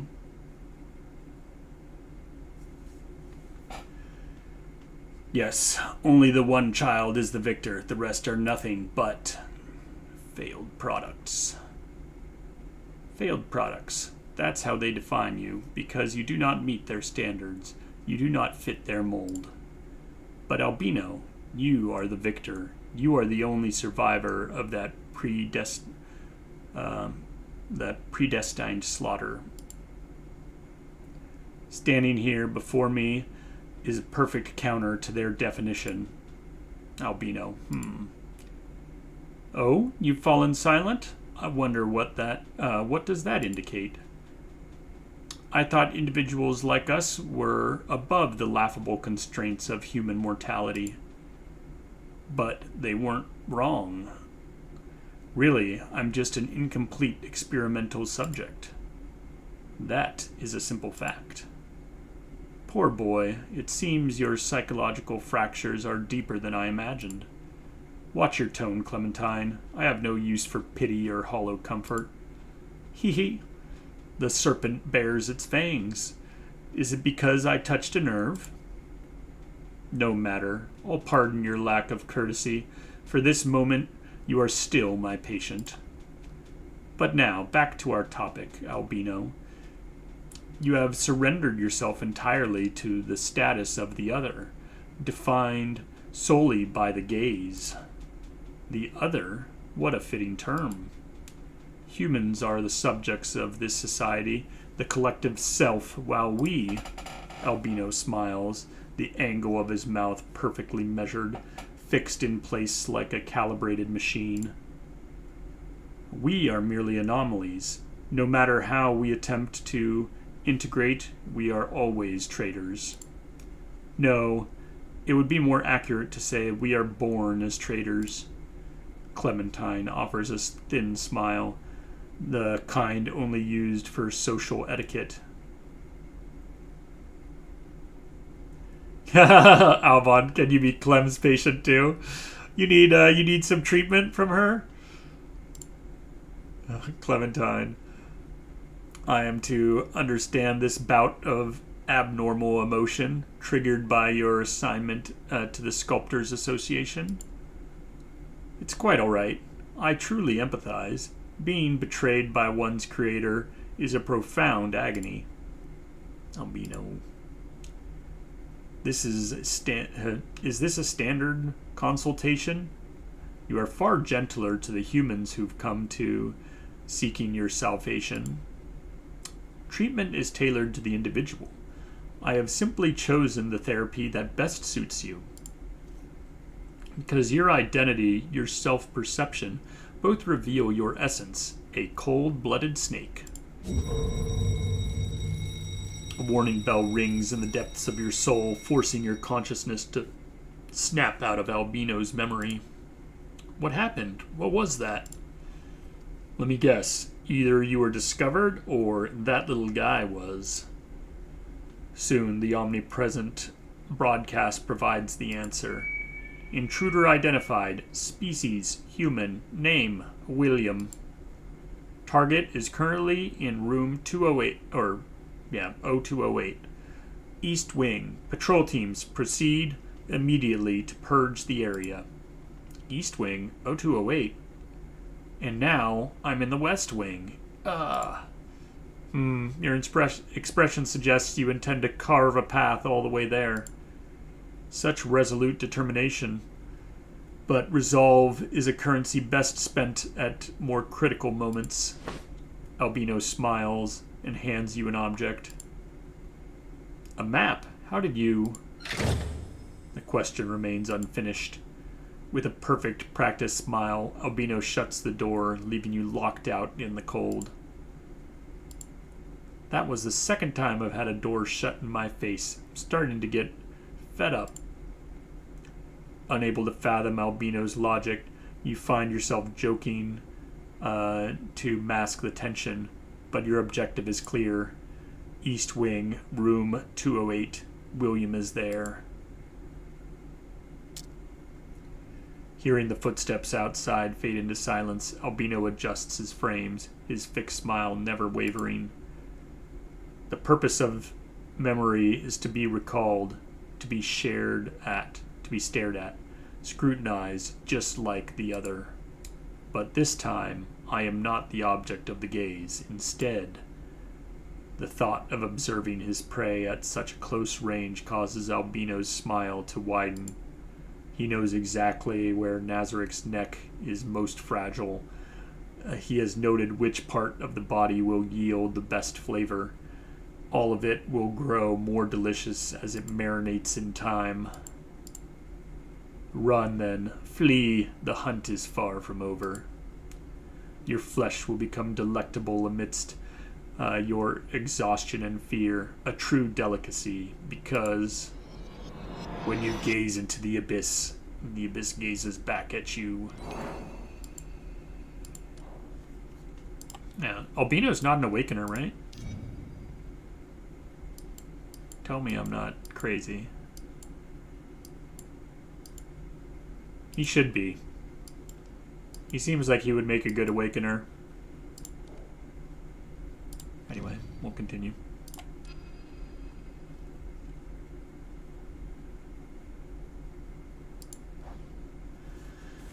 All right.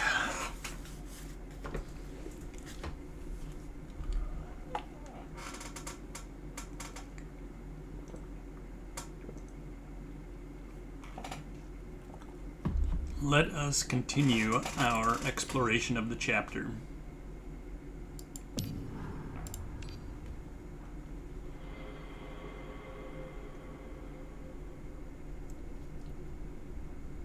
I was wrong. I'm really sorry. Dull Inferno answers with a cold sneer. You used me rationally and effectively at the opportune moment, then retrieved the badge and apologized after the fact. From the perspective of human sentiment, you followed every step of exploitation and subsequent atonement perfectly. How could you be wrong? Your mortal logic is even self-consistent because you repented. By human standards of empathy, the repentant are always forgiven. But human sentiment and morality don't apply to you. Oh? So you were aware of that?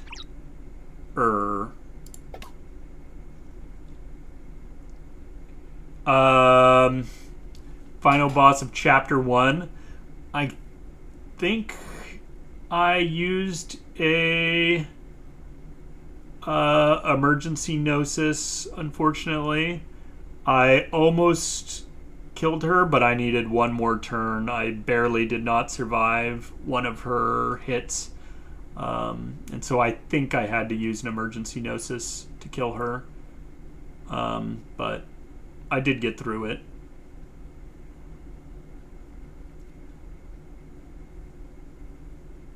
Yeah, I was like one turn away from killing her, but it happens.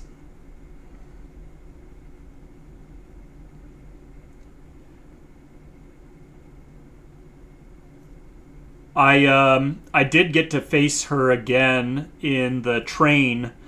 I did the hard version of the arcade, and she was the final boss, and I did beat her there. So on hard mode, so that felt good without using an emergency gnosis. So, but I had a much better build, and I had like Arachne's portrait and stuff like that. So that made a big difference. Yeah, I got my revenge exactly. Don't you need data to crack this domain? I'll do my best to collect it for you while I search the East Wing. No, I don't need you. I will do it myself. From this moment on, you are to keep this communicator active at all times. I will personally safeguard the result of my experiment. But the energy fluctuations during the spatial shifts, won't the energy fluctuations during the spatial shifts disrupt the signal? Then move faster. The sooner you unravel this space, the sooner I can lock my disobedient puppy back where he belongs. I'm heading to the East Wing now. As you near your destination, the communicator begins to hiss with static, the precursor to a spatial shift. Nazarick, you are my puppy. I will not permit any accidents in my sight. The fragmented words vanish as your consciousness blurs. When you come to, you can hear all you can hear are familiar footsteps.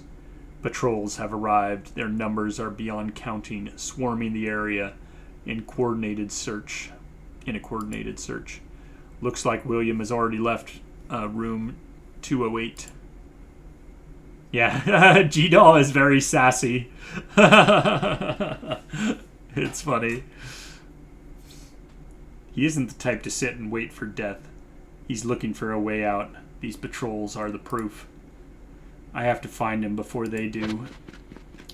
You begin to run, shouting William's name. You ignore the risk of attracting the patrol, or rather, that's your intent. I need to let him know I'm here. I need to draw the heat away from him. I can take the risk, but I can't let anything happen to him. Because he is William. He's my boy! Soon, the terrifying patrols take notice of you. Which ward did you run from? Patients are strictly prohibited from leaving their wards. You ignore them, sprinting through the infinite corridor, using every ounce of strength to lead the doctors on a chase. A profane insectoid leg slashes across your calf, causing you to stumble. Contain the intruder! Just as you're about to fall, a figure bolts from the corner and grabs your hand and yanks you forward. Stay close! After the sound of a heavy door slamming, you watch the figure frantically slide the bolts. There are 27 in total. Safe for now. William? It's young William! You hesitate. The boy before you looks exactly like William, but the age and details are all wrong. William? I'm not sure if that's my name. My memory is gone. I don't remember anything or anyone. You lost your memory? But I remember this. It feels important. He reaches out to touch the silver key at your chest and the replica Mythag emblem. Maybe I can help you figure out who you are, but not right now. Hiding isn't going to work forever. Eventually we'll be Look, you're brave, and your little stunt really helped my plan. But don't sell your savior short. While you were running around screaming William at the top of your lungs, I was actually getting things done. What did you do? The boy gives a sly grin as he smiles. A thunderous explosion rocks the door from the outside. Sacks of flour, a box of matches, and some twine. It's not hard to find stuff in these mental rooms. Turns out some people have some pretty dark stuff in their heads. Gluttony, destruction, fire. How does that saying go? Oh right, some people just want to watch the world burn. See? Those doctors have bigger things to deal with now. Seeing a face so much like William's acting so cheeky makes it hard to stay serious. You change the subject to keep from laughing. We still have to get out of here. Out of this whole sanatorium. But you haven't found your William yet, right? I can tell by your face you aren't leaving without him. You stay silent, but still aren't sure if this kid is friend or foe. Relax, here's the deal. You help me find out who I am, and I help you find William. In a place this crazy, we have to stick together. I guess we don't have a choice. Great. So, about that identity check. Let's get started. I'm dying to know who I am and what kind of life I had. With the boy's permission, you reach into his memory, his past begins to unfold before you.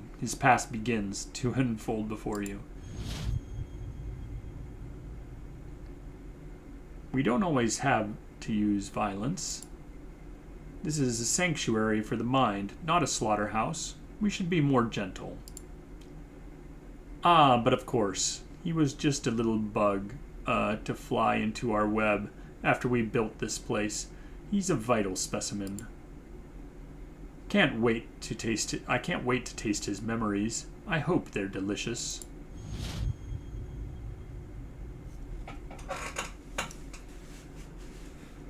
I didn't think anyone could actually find this place.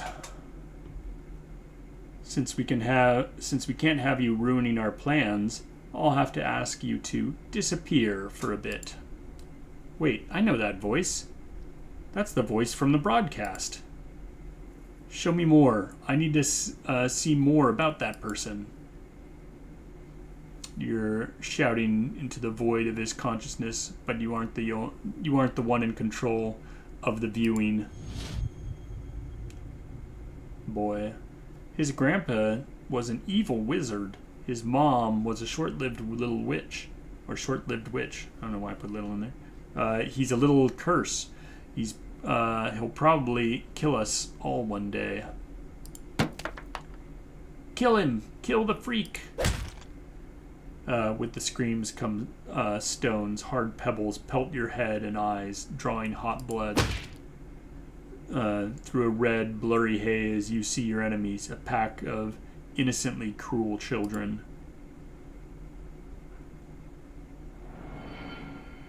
Do we have to kill some children now? Classic children killing. Nice. さあ、商品を並べましょうか。 Goodbye, children. 運命の糸は垂らされたままです。 No more children.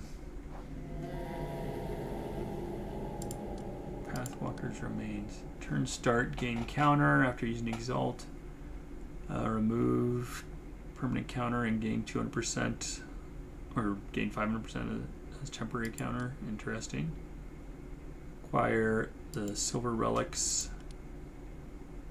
That's not bad. That could be worth it. It's certainly better than Iron Lock. I think we'll take it.「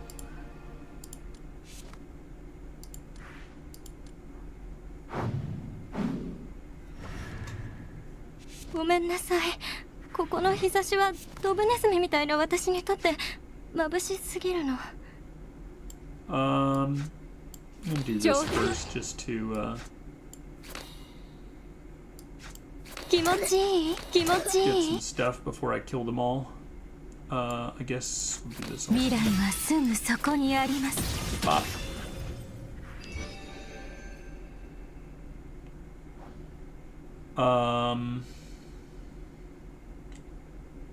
Do we want to sack HP?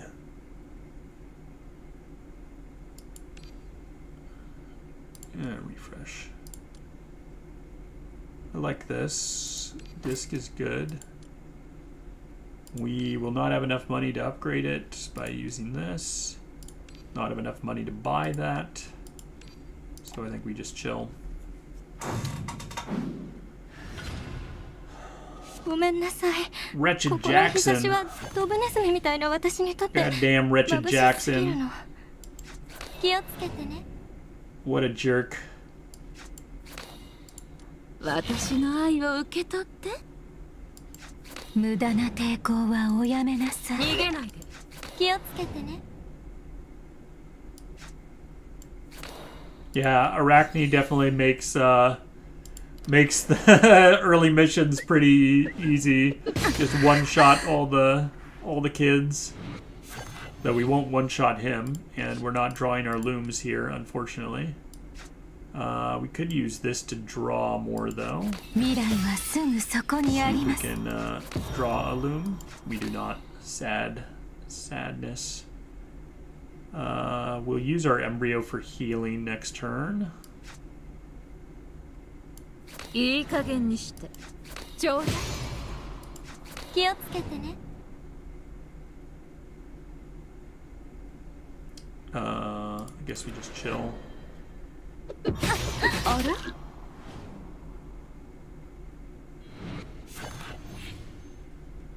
Alright. 気持ちいい Wow. Our looms are in the bottom two cards of our deck? You serious? How can I draw them?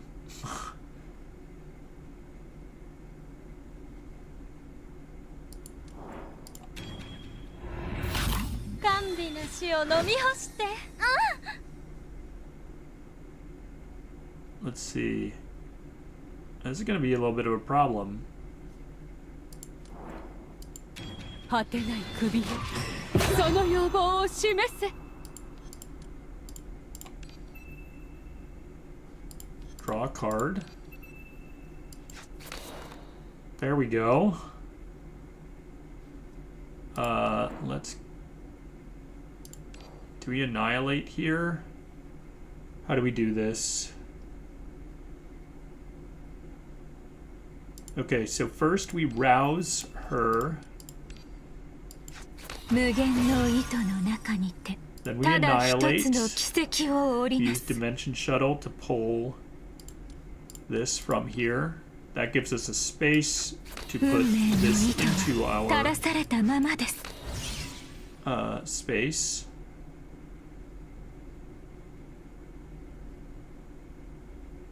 Now,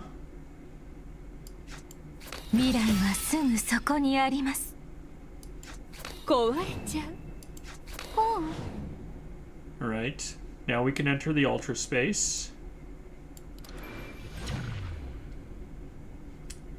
We use this.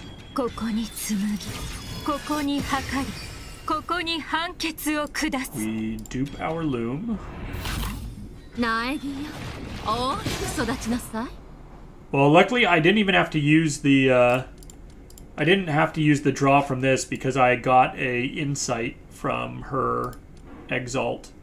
It generated an insight and I drew the insight because it didn't place her thing into there. So it gave me a second draw as well. So I got multiple off of it, 運 luckily. 命の糸 I は had 垂らされたまま more です chances. Alright, so now 運命の糸は垂 Now ら we され should た be まま good. です運命の糸車が動き始めました There we go. Yeah. That was bottom of our deck. Painful. The boy's father. William, don't cry. They aren't worth the tears. The man stern and serious, lecturing the boy, but his young son clearly takes the lesson the wrong way. I get it now, father. I shouldn't cry. I should do what's right. They only hate me because they don't know the truth. They are just scared of the things they don't understand. I should understand them, guide them, show them I'm not a freak. I'll make them see the glory of the Delapore family. William Delapore. This kid really is William. But why does he look like this? Is this the domain, or is this something else? You're lost in thought, in the memory. Little William's father has gone silent. William's father. Knowledge isn't for winning arguments or looking down on people. It's not for money or power. It's for the conduct of life. That's what you taught me. I've kept it firmly in my heart. You're right. From now on, remember your bloodline. Never do anything that would bring shame to our name. いよいよ食事の時間ね Yeah, I'm gonna save this, I think, so that I can get one of these ones next time. 5 gunshots.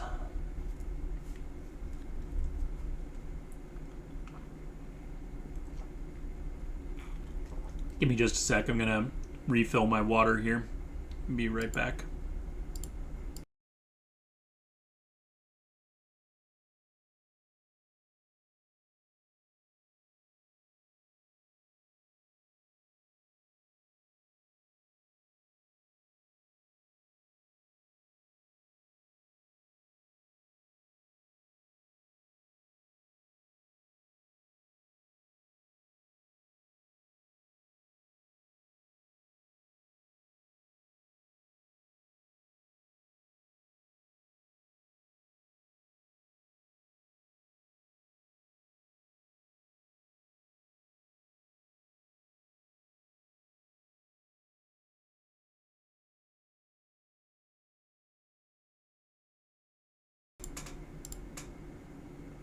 Oops. There we go. All right. On to the investigation.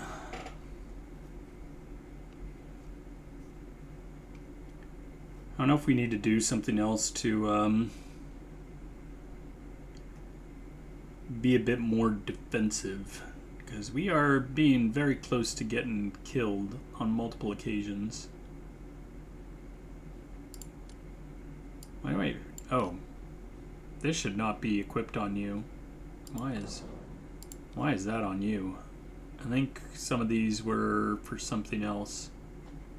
That's fine on you. This is okay.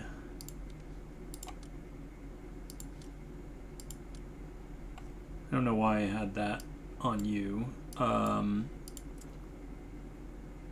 Oh, I guess I was doing it for the key flare regen. Maybe that's why. I was like, why do I have exalt damage on you? But the key flare regen makes sense. This might be better. Or does something else do I have? I don't think I have hand size on other stuff. Yeah, so I should use this instead. This is better to get the hand size. And I need another key flare regen.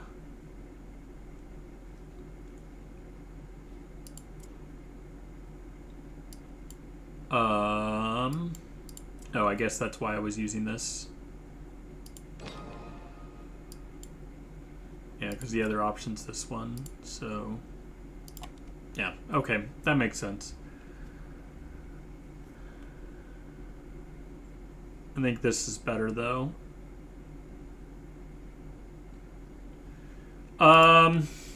I could.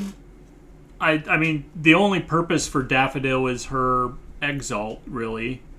The one thing I could do with Daffodil instead is if I used like this, which gives like the strength reduction basically based off her attack. So this could also work. So I could do this. We don't really, I mean, every once in a while we use her strike, but her other stuff doesn't count as a strike. Yeah, I was mainly just, she was a, just trying to get her exalt so I can get to the ultra round quicker.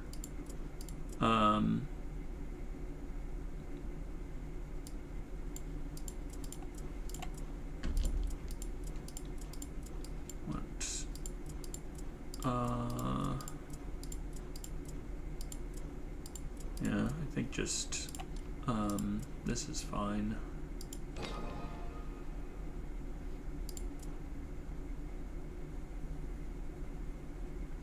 This could also be okay for her, but we're not like exalting multiple times.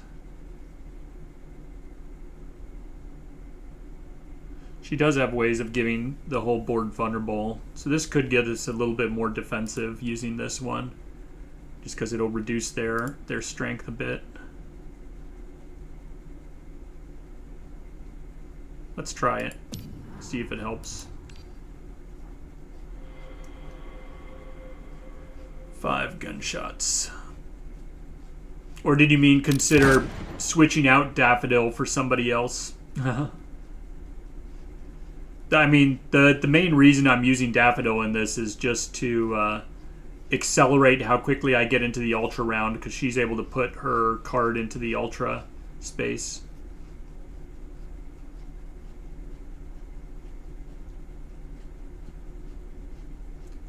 Tinkt doesn't get you into the Ultra round any faster, though, because she gets you more leaps, but it doesn't put cards into the Ultra space.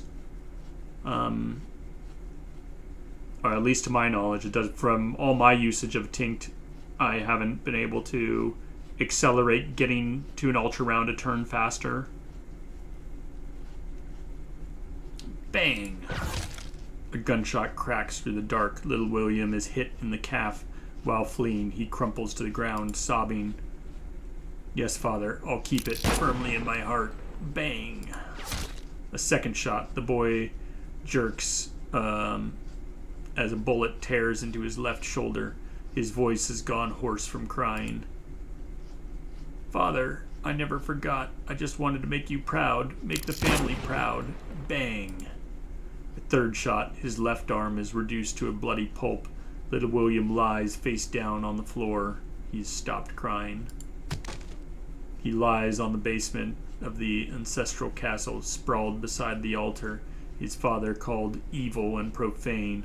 Blood pools around him. He looks up at the man behind the trigger. Father, I didn't. I just wanted to see Mother again. William's father, shut up. Don't you dare mention that witch. That demon who tricked me and spat on the honor of the Delapore name. If she hadn't died last week, I swear I'd have shot her myself. The cylinder of the revolver spins. The barrel levels with William's head. And you, half-breed mistake, you devil's brat. You aren't my son. You aren't worthy of a single drop of Delapore blood. William. The boy can no longer cry. He simply closes his eyes. His mother is dead. His father hates his very existence. He has nothing left. Bang! The shot is not followed by silence, but by a scream. His father's scream. Father! William opens his eyes. A surging tide of black. It's rats, drawn by the gunfire. the true blasphemous horror hidden beneath the castle walls. The black mass swarms, stripping the father to white bone in seconds. Then they spread, devouring everything in sight. He has to run. He knows he has to run, but despair is heavier than the rats. It drowns his mind, killing his will to live. Boy, his grandpa was an evil wizard. His mom was a short-lived witch. He's a little curse. He'll probably kill us all one day. You aren't my son. You aren't worthy of a single drop of Delapore blood. Father, mother. Choking on his sobs, William uses his last bit of strength to pick up the revolver. His small, trembling finger finds the trigger. He presses the cold steel against his own temple. William, stop! You forget this is a memory. You forget you are just a witness. You grip the silver key with everything you have. The silver key responds. Under the surge of consciousness, the memory begins to bleach, warp, and shatter. It's over. You need to wake up. Bang! But the fifth shot arrives exactly on schedule. I'm not a monster. I'm no freak. My name is William Delapore. William Delapore. Remember the name of the human. It's over. Come on, tell me, what's my name? What was my past like? Who were my parents? What did they look like? Were they nice to me? Am I home? Was it, hey, why do you have that look like you're about to cry? Does the wound really hurt that much? I'm sorry. I should have been more careful when I was bandaging you up.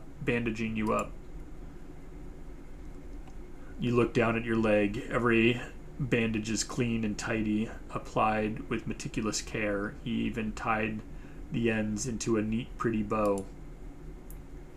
The tears finally spill over. You can't stop them. Yeah, it hurts. It hurts so much. I'm sorry. You pull the apologizing boy into a tight hug. That's enough, William Delapore. You don't owe anyone an apology. You've done so well. I only wish...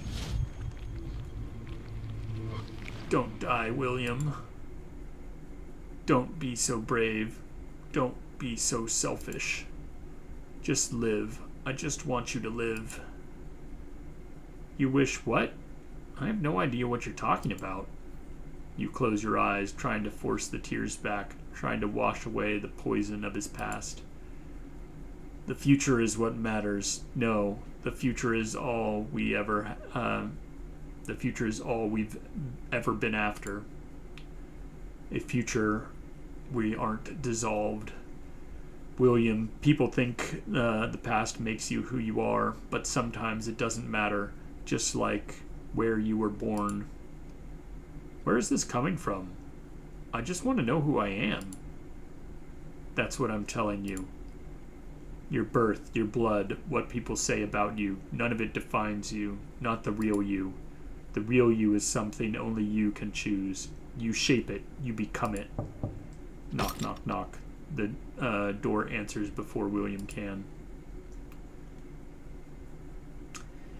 All 27 bolts fall away at once. The door swings open, revealing a gallery of old friends, in quotes. Sorry to break up the heart-to-heart, but at least one half of this ward is my territory. That means you follow my rules. And my rule is simple. Patients belong in their rooms.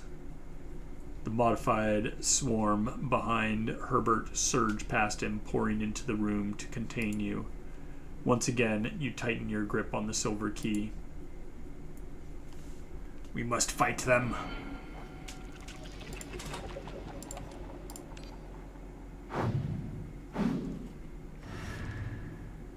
Sa, 商品を並べましょうか。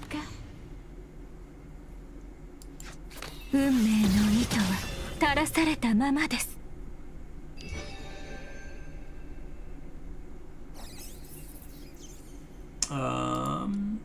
Guardian hand, meh. take our sigils. ごめんなさい。ここの日差しはドブネズミみたいな私にとって眩しすぎるの。気をつけてね。さあ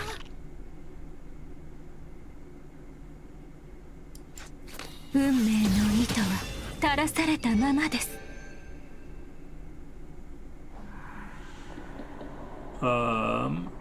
Arcana Archive. When you play 2 consecutive cards with higher arithmetic cost. The previous one. Let's just go ahead and destroy a card for more consistency. Even if we don't heal at all, it's fine. もしかったら The missing one. 子孫繁栄の材料をちょうだいね。気をつけて。ほうほう。私の愛を受け取って。いい加減にして逃げないで。 Alright.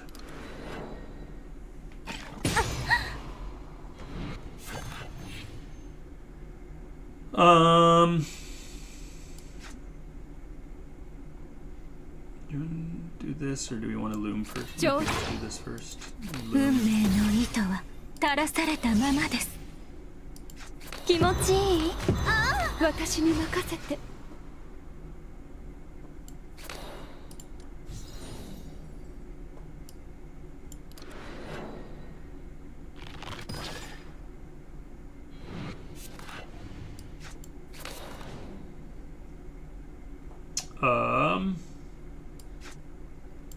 運命の糸は垂らされたままです。怒りを鎮めたまえ。ほう。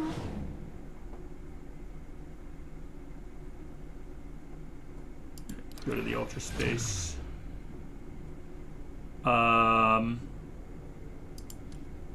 Let's release this first. 銀の鍵が道を照らさんことを。 Wow, just to こ do こに this. 紡ぎ、ここに測り、ここに判決を下す。 Oh, he's dead. Alright, well. You know, that works too.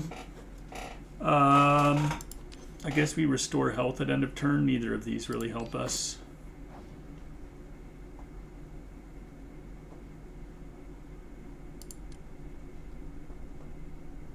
Poison encounter. Let's do a refresh.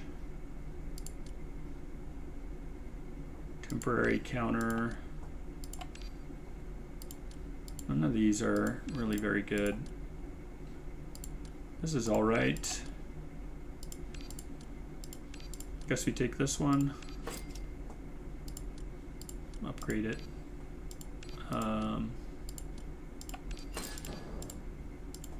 Prefer a damage relic, but we'll take what we can get. 戦いが始まりました。あなたが演じるのは網を破る英雄ですか？それとも運命に身を任せる脇役ですか？気持ちいい？上手。私の愛を受け取って。 There we go.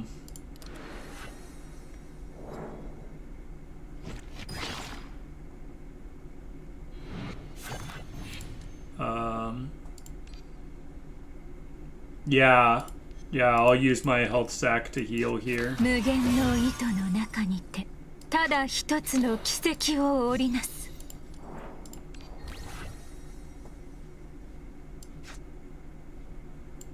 I think we're gonna put one of these into our ultra space before we kill them. ほう。気持ちいい？運命の糸は垂らされたま Oh, まです。 that didn't. He's got another phase or something. 無駄な抵抗はおやめなさい。気をつけてね。Let's do this. 果てない首でその要望を示せ。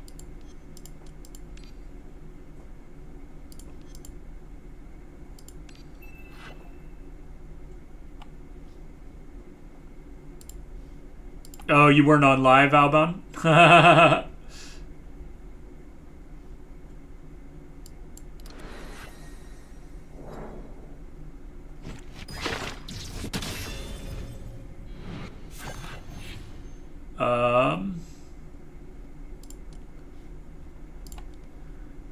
Let's see.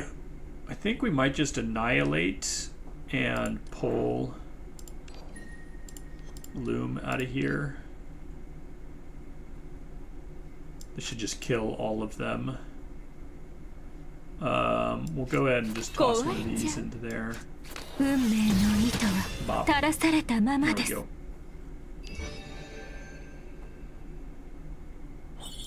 You were like 2 minutes behind? Oh, man.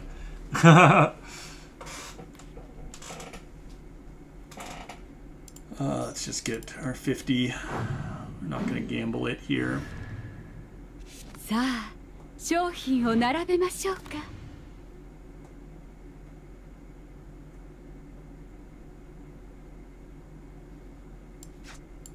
運命の糸は垂らされたままです。It happens.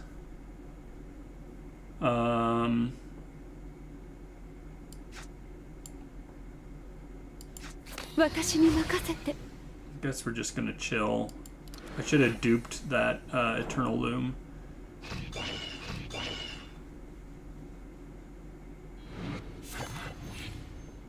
It's alright, we can do it now. Let's go ahead and dupe the Loom. 銀の鍵が道を照らさんことを。 I think we can just kill them with this. 垂らされたままです。 There we go. Oh, I should have used the embryo on Daffodil. Stupid of me. Oh well. Destroy a command card. Pain and pleasure, I think. Yeah, we'll destroy that. Card enters the ultra space to draw one command card. Unable to draw. Gain Arithmetica instead. This is all right.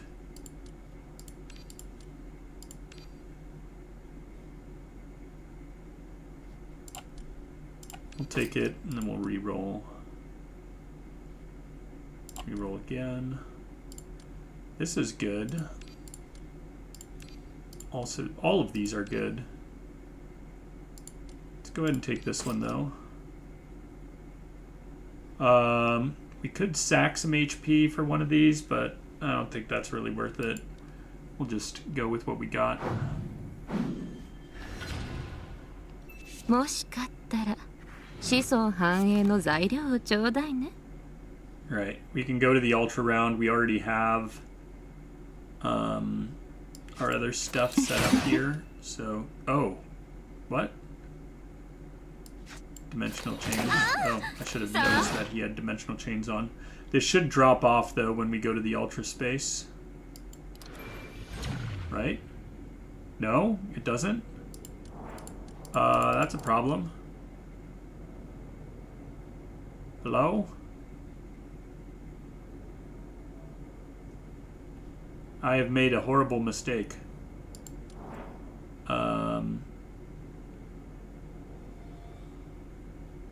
Doesn't count as a new turn.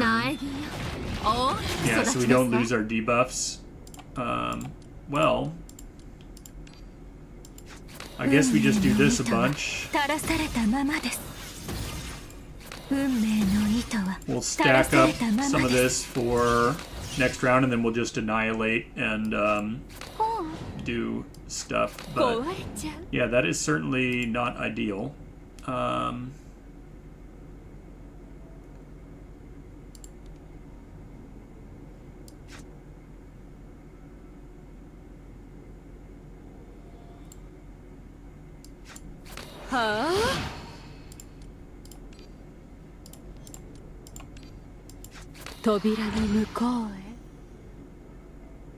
Alright. I hope we're still gonna be okay. We'll find out. Mistakes have been made. Alright, we don't get super punished because we still have one of these here. So how do we want to do it? We toss one of these into the space, and then We annihilate it.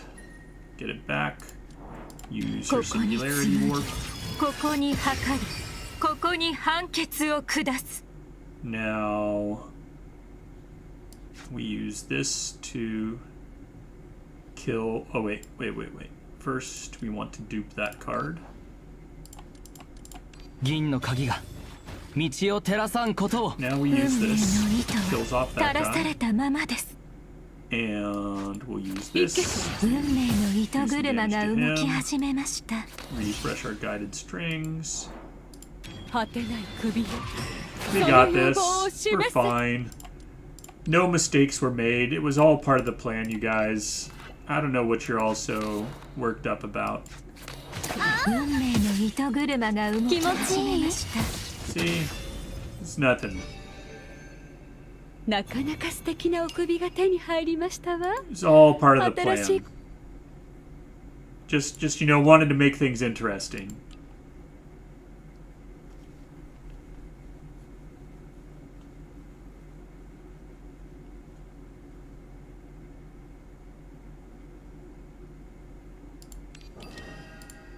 This is good because basically whenever Arachne exalts, it'll bring one of the cards from Lay into my hand. So that'll be good.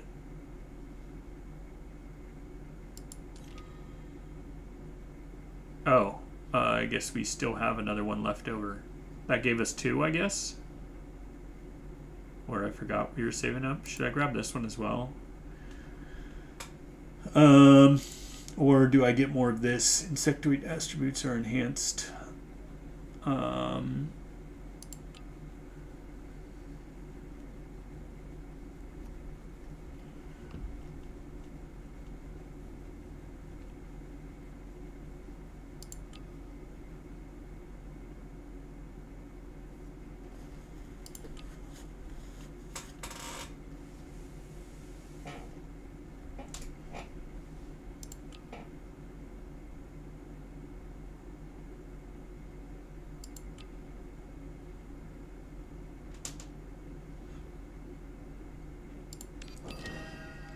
We'll take that, just for fun.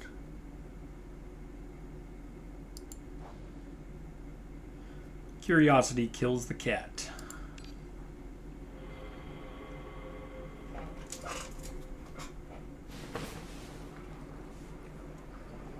Maybe we should try to turn up the intensity of the treatment. I have another appointment, and I'm in a bit of a rush. Herbert smiles from the doorway. Immediately, the modified escalate their assault, their movement turning feral. We can't keep this up. It's just us against a whole hospital of these things. We have to take that freak. We have to take out that freak at the door. He's the one pulling the strings. A smart choice, but a plan is worthless if you can't execute it. Besides, you should be more worried about yourselves. All this running around is just tearing your wounds open. You're losing too much blood. Herbert's smile widens, and he teases the two-headed cat on his shoulder. The creature licks its paw before leaping elegantly onto the doorframe, looking down at you. Nazarick, your body's at its limit. You can't even activate the link to your awakeners anymore, can you? Stop fighting like a cornered animal and just give up. I'm a gentleman. I won't mistreat my prisoners.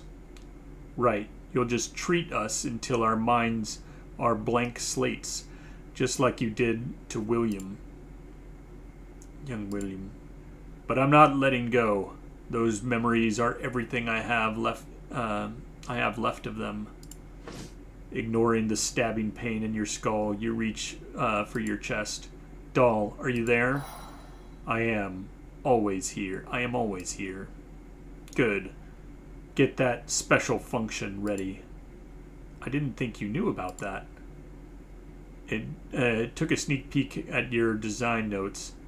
I'm not as oblivious as you think. Your hand skims past the silver key, grabs the replica Mythag badge, Instead, you hurl it straight at the door. Doll, now! Tisk. Crackle. The badge hums with an electrical current, flying in a perfect arc towards Herbert's head. Humph. A desperate, useless gesture. Herbert steps back, but the badge doesn't hit him. It slams right into one of the cat's foreheads. Meow! Jolted by the shock, the cat screams and begins a frenzied panic dash around the room, bouncing off the walls. Galatea, you idiots! Don't just stand there, catch her! No, wait! Not like that, be gentle, she's my favorite!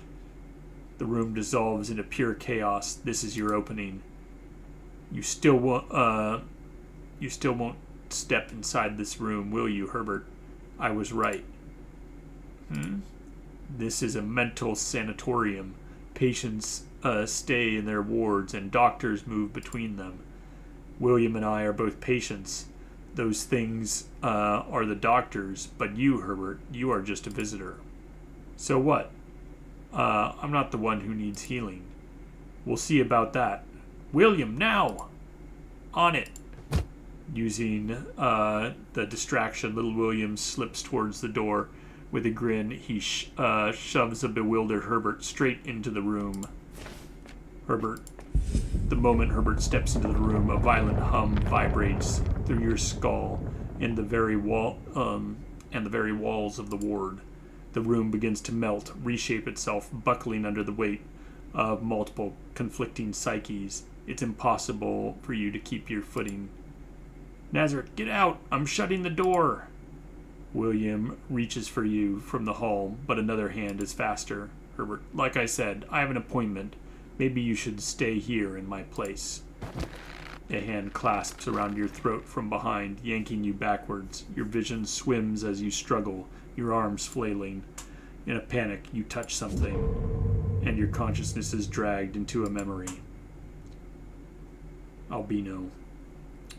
I think I'll deserve a vacation once all this work is done. You're right, Herbert. This sanatorium is exactly what I need. My body is satisfied, but my soul is starving. Just hang on, Nazareth. I've almost... Someone is screaming, but the voice is muffled. Your mind swims in a kaleidoscope of countless shifting memories. This place is important to me, Herbert. Very important. Give me a reason to let you stay. Otherwise, I can show you the exit just as easily as I showed you the entrance. It's all part of the plan, Clementine. I know you have your experiments, but our goals don't have to clash. If this is your only reason for being here, I'm afraid you'll have to do better than that. You need sacrifices, lots of them, and Nazareth is perfect, isn't he? Besides, I know you're curious about him. This is your chance to get a closer look. I've got you! Ugh! Watch your teeth, kid. Keep them from getting my arm. Clementine. You'll find yourself in a familiar psychological clinic. Clementine, or you find yourself in a familiar psychological clinic. Clementine is sitting there in silence. It feels wrong. This memory is different. It's different. Oh? And what's so different about it? Everything. Your eyes snap open. You didn't just think those words, you said them, and Clementine answered. This isn't Herbert's memory. Of course not. It would be rude to meet you in someone else's head, so I came myself. Well, not in person, just a brief mental link. I hope you don't mind the intrusion. Why come to me? Why? Now that's a difficult question to answer. I want those precious memories in your head, of course, but more than that, I'm fascinated by you. Fascinated? I don't get it. Fine, I'll be blunt. It's not my usual style, but I'll make an exception for you. I want to know why you know my name. How you know the name, or how you know Albino, Herbert, and the association. I want to know about your past, your memories, and that other world you came from. The other world? How could you possibly... Oh, so there really is another world. Well now. Now I simply have to crack your skull open and pull your soul apart to see how it works. Just thinking about it makes my silver heart tremble with excitement.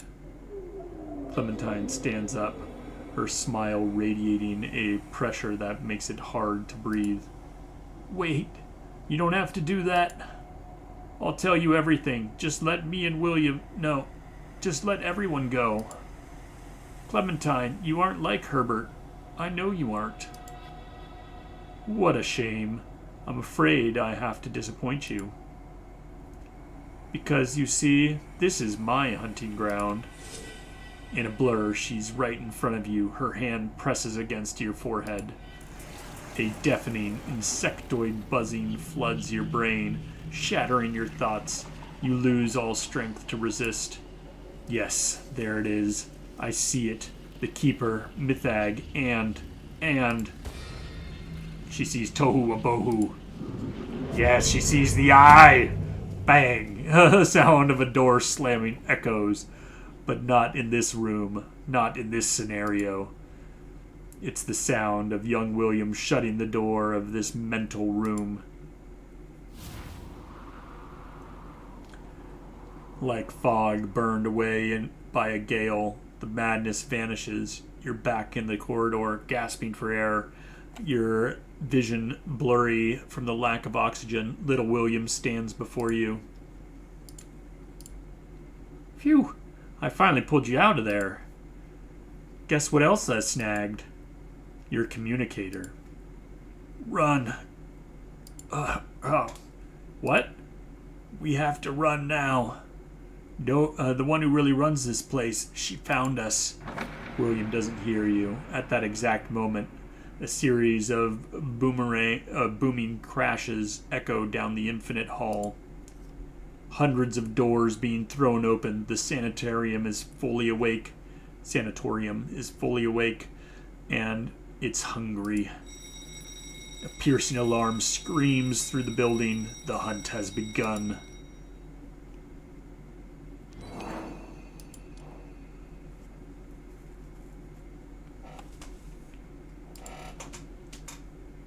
Alright.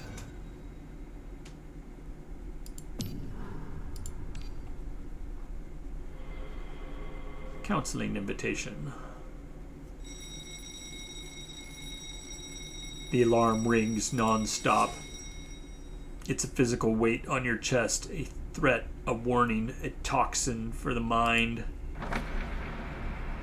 One after another, the mental rooms fly open. Oh, there's Clementine. Every dark doorway, a Clementine steps out. Let me see your memories. They all speak in perfect unison. Show me the past. They move with mechanical precision.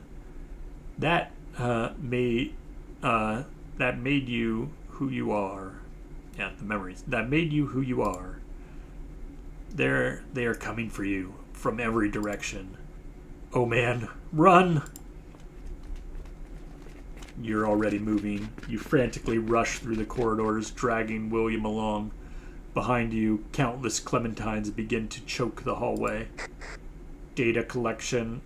Upgrade complete. Suddenly, your communicator crackles to life.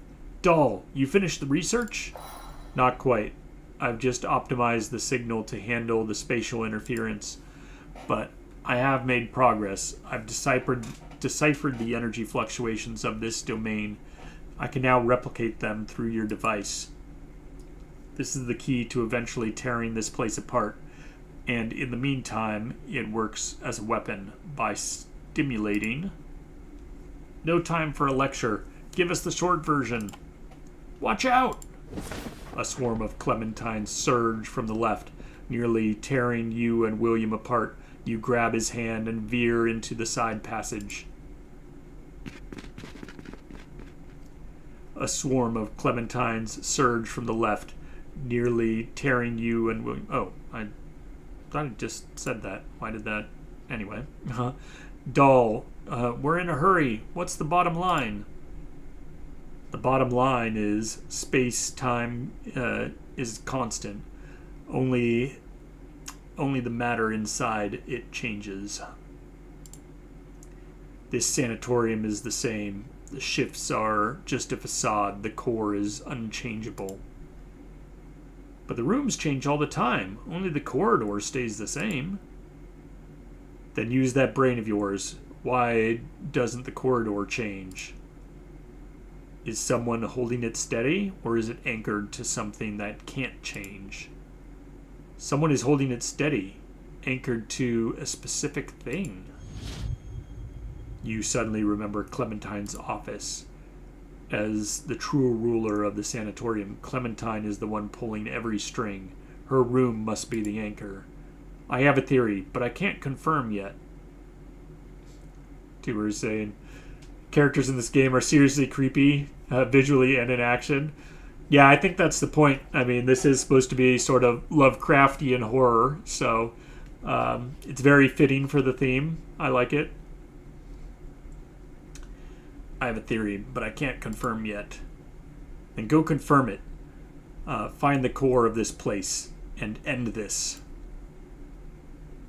I don't get the riddles, but I... Huh? William stops mid-sentence.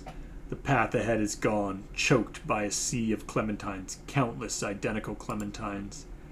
They turn as one, eyes locking onto you, their hands reaching out in a synchronized wave. Why are you running? I only wanted to give you a consultation. We have to go back. There's no back anymore. You spin around the hallway behind you, the same, blocked by a wall of clementines.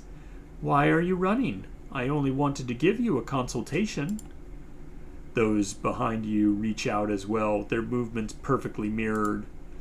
The clementines mechanically repeat the same sentence together, a broken record of clinical politeness, as they slowly close the circle around you and William. Close the circle around you and William, yeah.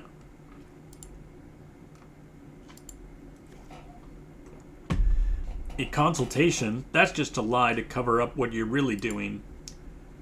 What do you really want? To kill me, or am I just another sacrifice? Are all the patients here just fuel for your rituals? The army of Clementine responds with a smile. They aren't her, just hollow shells without a spark of intelligence. Fine. Then it's all or nothing. You reach for the silver key. It's the only card you have left to play. Threads of conscious being weave into the key. As the link deepens, a white-hot scream erupts in your brain. Oh God, you're bleeding. Stop it. You're going to kill yourself. Nazarick, stop now. The communicator on your chest suddenly surges with sharp electrical discharge. It doesn't damage your body, but it's enough to shatter your focus. Why? Next time, I'm loading every weapon in my arsenal into this device. It's not the time for I told you so's, doll. Doll, are you going to simulate the... Yes, I will replicate the spatial energy fluctuations as a weapon. Unless, of course, you have a better way to keep yourselves alive. I understand. Do it. The conversation means nothing to the Clementines. They continue their programmed advance, their hands inches from your skin. A forest of hands blooms around you like twisted petals. In the center of the flower, the communicator floats in the air. I can only hold the shockwave for 10 seconds. Survive, my puppy. Your life belongs to me. I don't intend to give my property away. Like a blooming firework, the communicator detonates in a violent burst of sparks and static.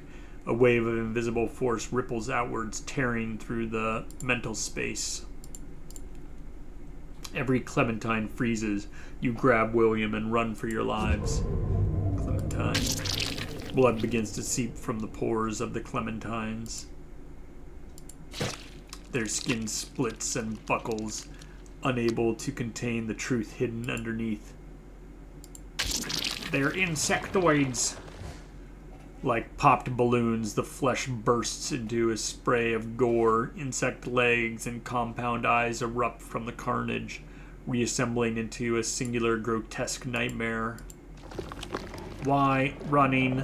Only wanted consultation. It's the first and last thing the nightmarish conglomeration of flesh ever said.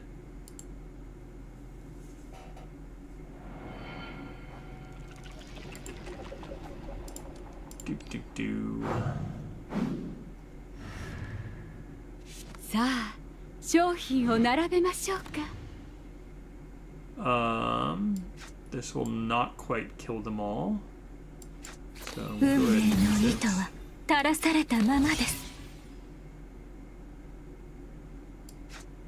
I think I might annihilate. 無駄な Just 抵抗 bring it はお back やめなさい。 and kill them. 運命の糸は垂らされたままです。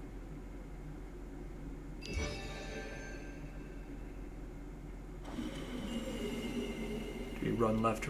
A familiar figure relentlessly pursues you. Not just one or two, but dozens or hundreds. The narrow corridor couldn't accommodate so many clementines. So some clementines are shoved to the ground, and some are trampled into the mud, but they all call out to you in unison. We go left. Acquire one of 3 silver relics, but we give blind obedience.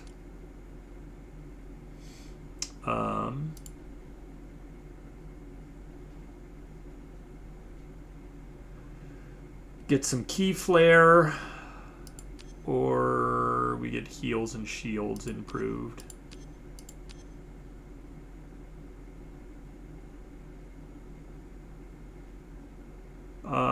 This could also, all of these are fine.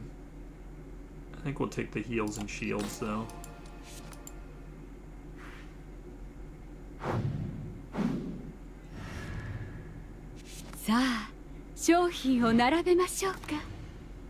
Nice, we got the 運命 eternal の moon. 糸は垂らされたままです。 壊れちゃう。 私の愛を受け取って Alright, do we do the same thing? I think we do. 運命の糸は垂らされたままです。 Not really prepping our ultra space here, but it's okay. First posse. That's also. Go ahead and refresh. Hey, Lay's thing.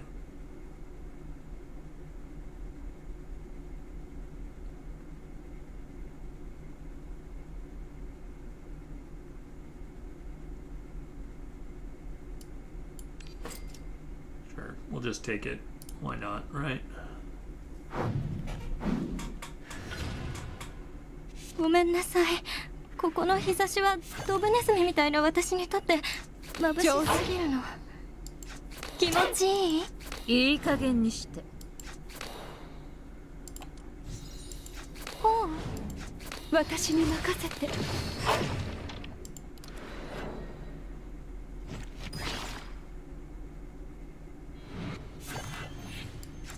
運命の糸は垂らされたままです。 Let's use 未来 this. はすぐそこにあります。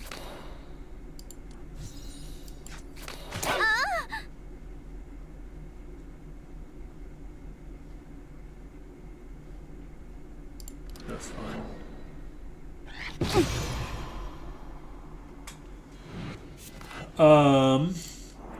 Go ahead and put some more stuff in our ultra space. My weakness.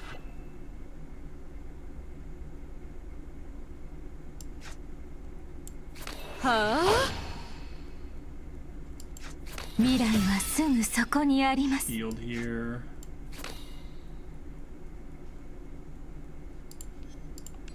ちょっと乱暴すぎるかしら。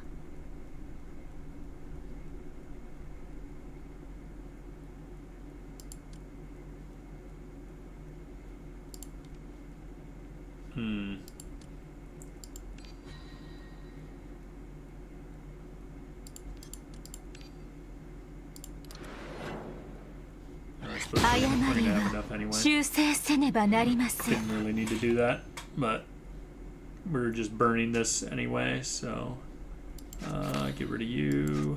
運命の糸は垂らされたままです。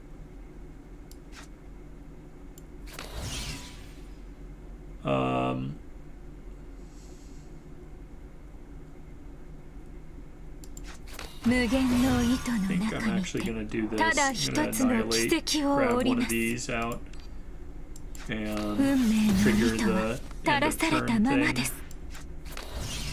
That way, next turn we can go to the ultra round and kill all the other stuff that pops out.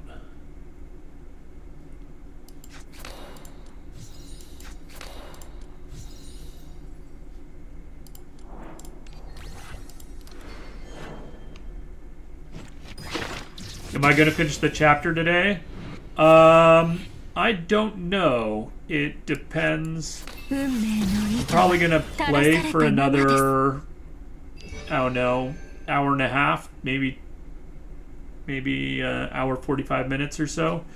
We'll see how things go.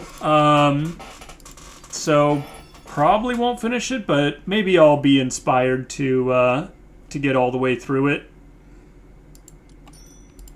If I'm getting close to the end, I might just power through. ごめんなさい。ここの日差しはドブネズミみたいな私にとって眩しすぎるの。 I think we're about halfway right now. 大きく育ちなさい。運命の糸は垂らされたままです。 壊れちゃう。 Alright. 気をつけてね。運命の糸は垂らされたままです。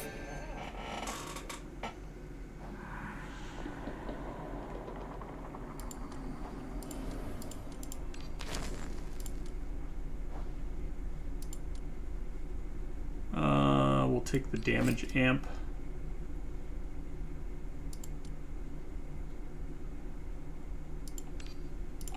I'm gonna sack some health for this.「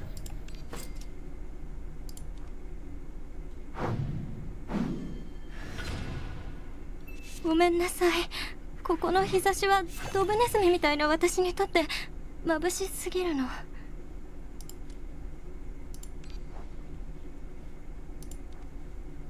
Maybe I want to wait. I think I want to wait to dupe. Otherwise, I won't be able to do it 運 during 命 the の next 糸は round. 垂らされたまま He's です。 got multiple health bars here. Probably not going to end up killing him 抗う this ことな turn. かれ。気をつけてね。 Let's just go ahead and go to the ultra space. See what we can do. ここに紡ぎ、ここに測り。 But ここに without 判 the 決を the 下 dupe す。 from her, I don't think we're gonna get everything here. 果てない首 See if we can get a その draw. 要望を No. 示せ。 Should get an insight from this, and we get another draw. Nice. All right. Let's see how far we can go. 逃げない。運命の糸車が動き始めました。運命の糸は垂らされたままです。 Copy Eternal Loom. 銀の鍵が道を照らさんことを。運命の糸は垂らされたままです。 冗談。運命の糸車が動き始めまし私に任せて。た。運命の糸車が動き始めました。思う存分運命の糸車が動き始めました。これが存在の運命の糸車が動き始めました。はあ運命の糸車が動き始めました。 Well, we did what we could. We got through one health bar. Unfortunately, that guy over there took two hits. Let's go ahead and dupe this loom. 銀の鍵が道を照らさんことを。 Let's also feed you one of these. 運命の糸は垂らされたままです。Let's see. It might be worth annihilating here 運命の糸は垂ら just さ to れた keep まま these です。 guys from doing their attack thing. 未来はすぐそこにあります。 No, I won't be able to. ほう Well, I guess technically I could with this. This is just what? Putting a hive thing in hand.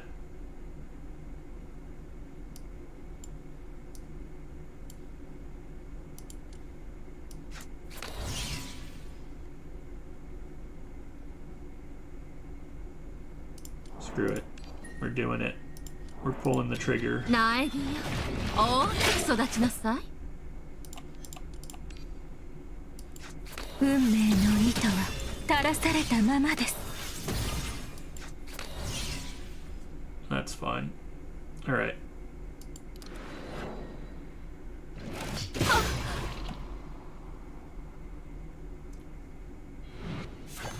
Use this opportunity to launch an attack. I don't do attacks. You crazy? It's not what I do.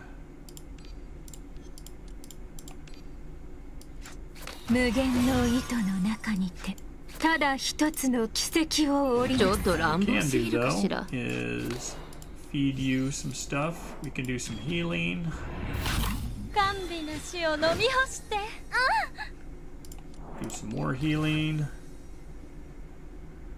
There we go. We're looking much more healthy now.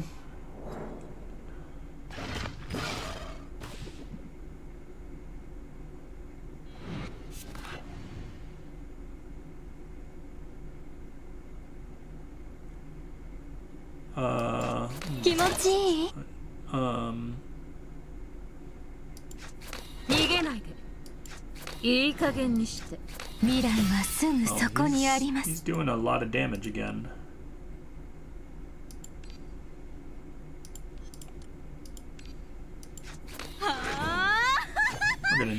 We're gonna need some healing, so let's go ahead and prep her for Exalt next turn.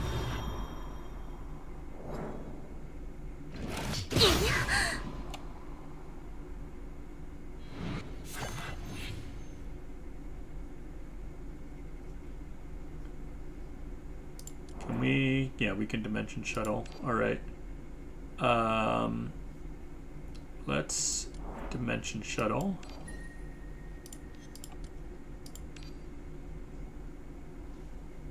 Then we use ここ Oh, に this. 紡ぎ、ここに測り、ここに判決を下す。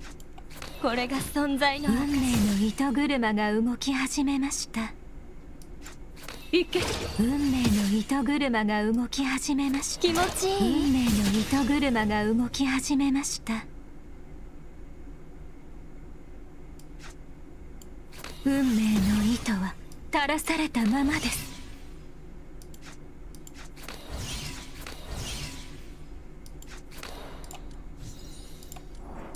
果てない首よ、その要望を示せ。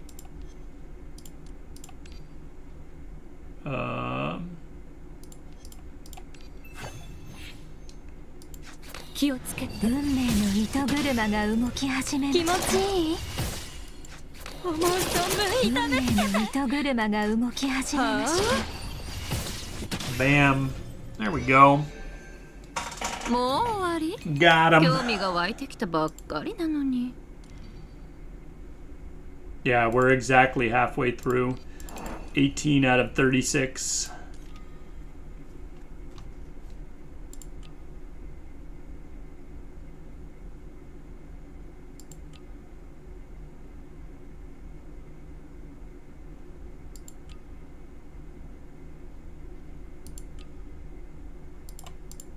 I think I'm gonna grab this next, so I'm just gonna wait.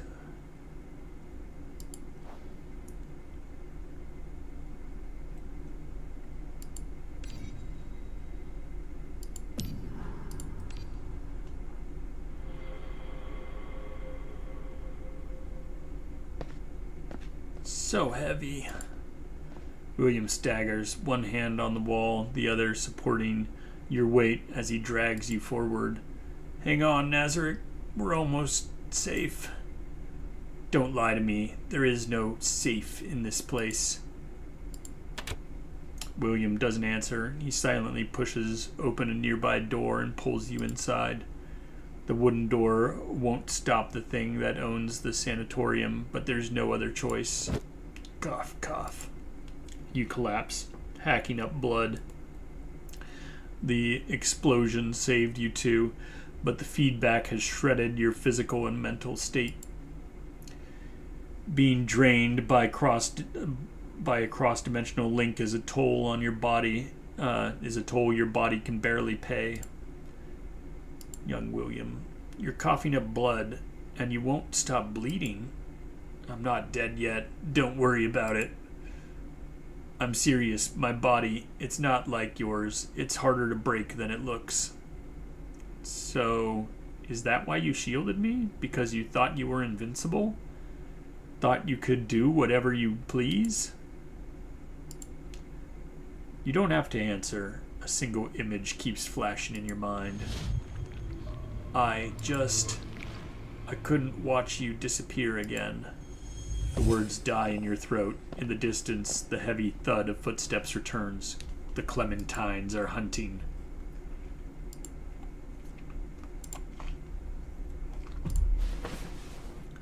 You steady yourself against the wall and limp towards the door. Where are you going? To play the bait for those things? It's the only way. While I have their attention, you find an exit. Get out of here. But there is no exit. No one escapes this place. No one. If you don't want to turn into one of those insects, then death is the only way out. William clenches his fists so hard his entire body begins to shake. A cold dread hits you. You reach out and touch the back of William's head. It's wet, sticky, feverish. Something is gestating under the skin. William, you... Don't look so shocked. It's what they do to everyone in the wards. They convert us.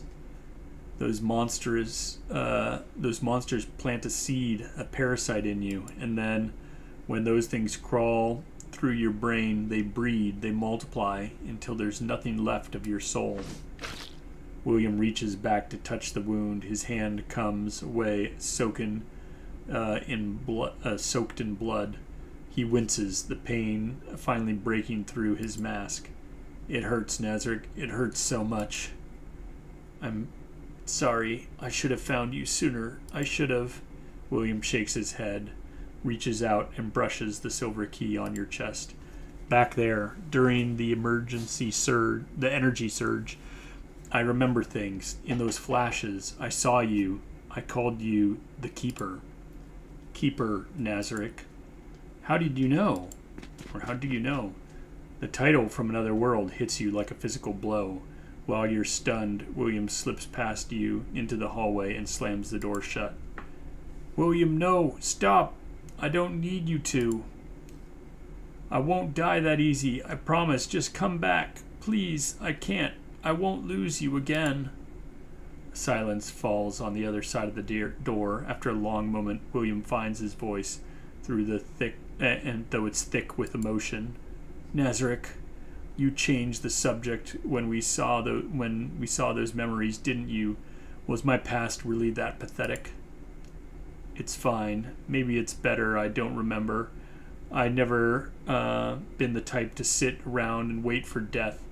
I don't know the meaning of giving up. You said it yourself. The future is what matters. That's what we're after. Then come back in here. I once led the Clementines away. I'll come for you. And we'll break this place together. We'll leave and build that future, a good one. You're avoiding the truth, Nazarick. This is Clementine's world. She isn't just going to let us walk out the front door.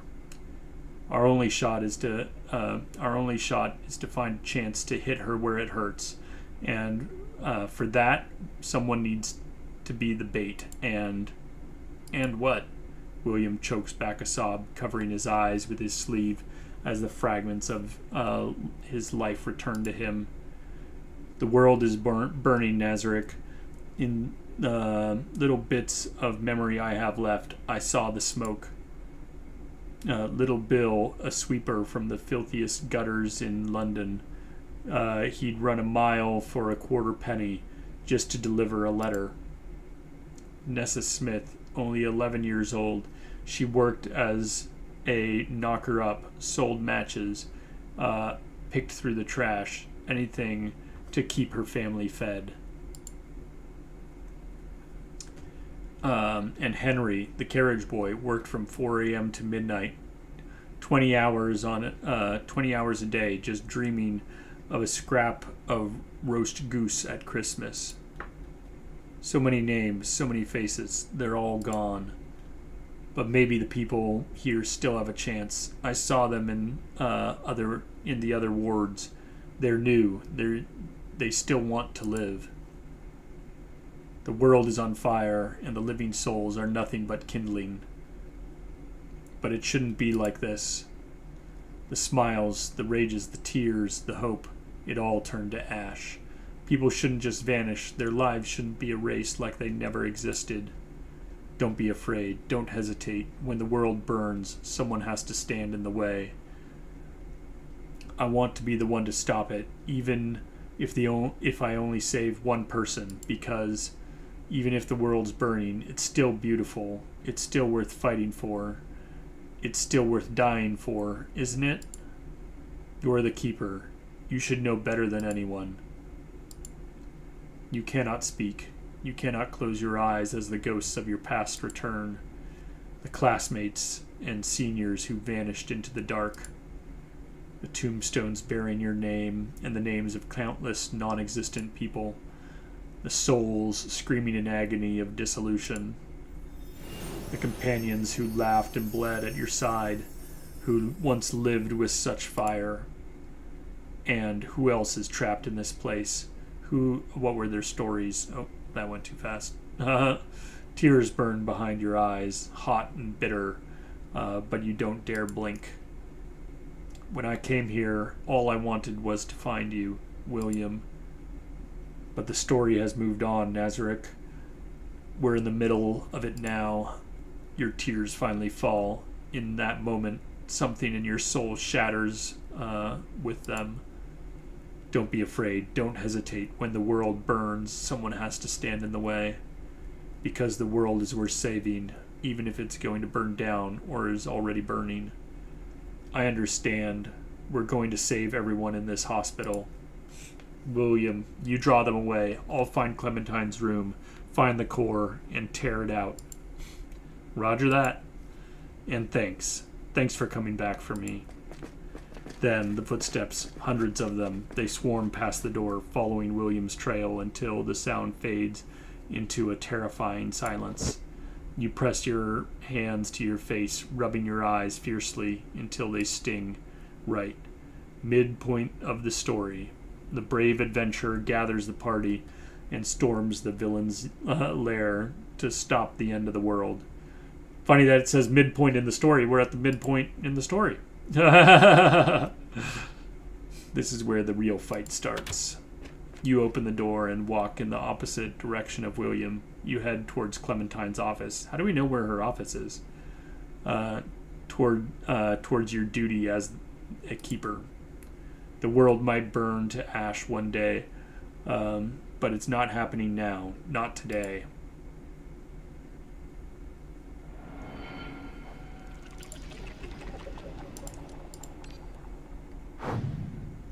Here we go. ごめんなさい。ここの日差しはドブネズミみたいな私にとって眩しすぎるの。垂らされたままです。逃げない。気持ちいい？運命の糸は垂らされたままです。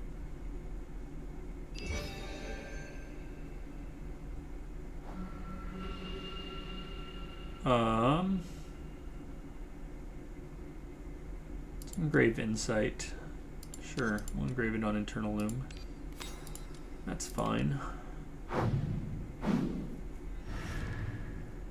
さあ、商品を並べましょうか。気をつけて。ほう。私の愛を受け取って。未来はすぐそこにあります。 They really know how to load up the damage on turn 1 here. や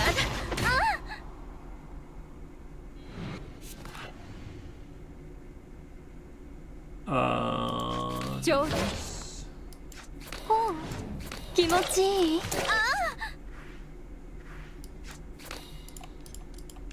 ちょっと乱暴すぎるかしら。思う存分痛めつけて。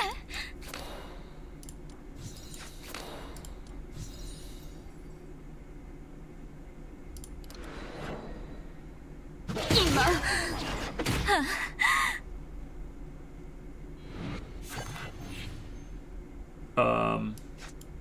Well, that's a lot of wounds to draw. There we go. Okay. 運命の糸は垂らされたままです。I think we are going to do this. 無限の糸の中にてただ一つの奇跡を織りなす。甘美な死を飲み干して。And we will dimension shuttle our loom.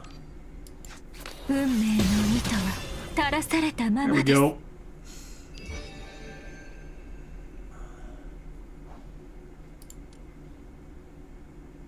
Yeah, we like drawing a card. That seems good.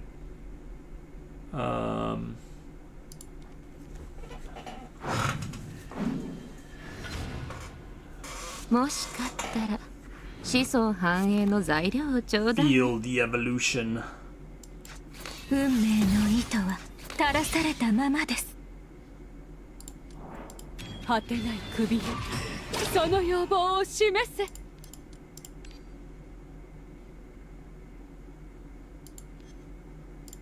Let's see here. 怒りを鎮めたま逃げないで。気をつけてね。私に任せて。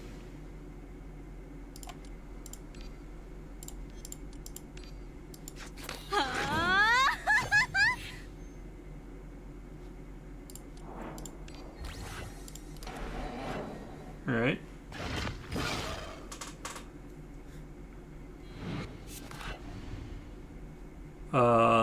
Should be able to kill them this turn. 気をつけてね。 Let's go ahead and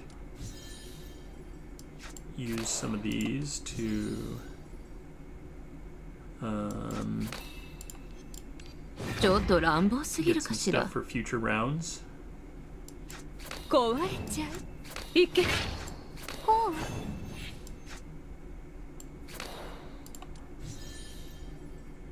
All right, enter the ultra space. ここに紡ぎ、ここに測り、ここに判決を下す。We will dupe the eternal loom. 銀の鍵が道を照らさんことを。運命の糸は垂らされたままです。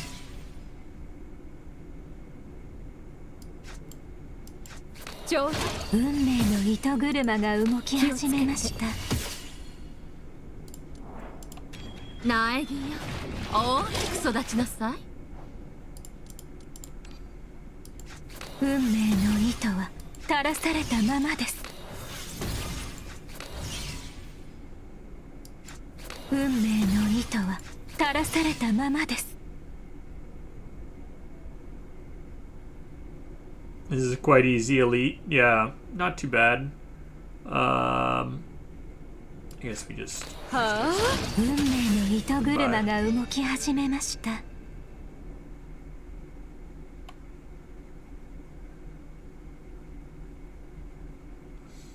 guess we'll take this.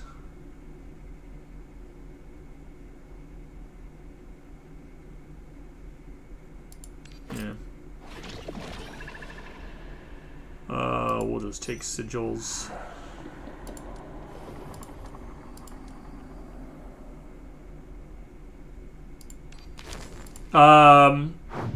Well, So the reason I was spamming the strings is because I wasn't at 5 things here. I want to make sure I'm at 5 Weaver, so I was using the strings to get up to or closer to the amount of Weaver. 行け果てない首よその要望を示せ We'll draw a card with this. 気持ちいい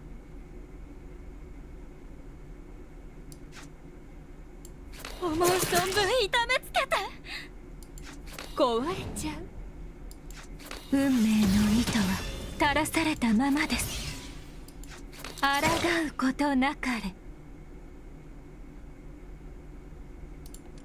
How much final verdict are you at? So you're at 4,830 stacks.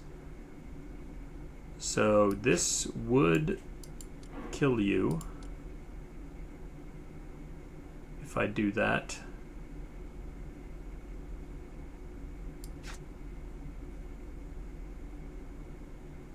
Guess we'll do it.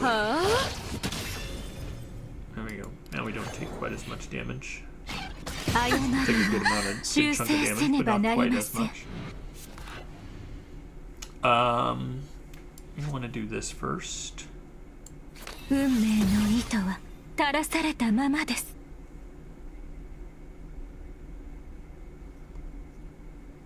Go ahead and use you.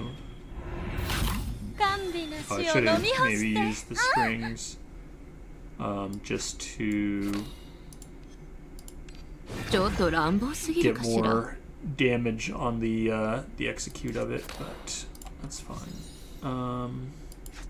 怒りを鎮めたまえほう気をつけてね Let's go ahead and rouse her for next turn. 逃げないで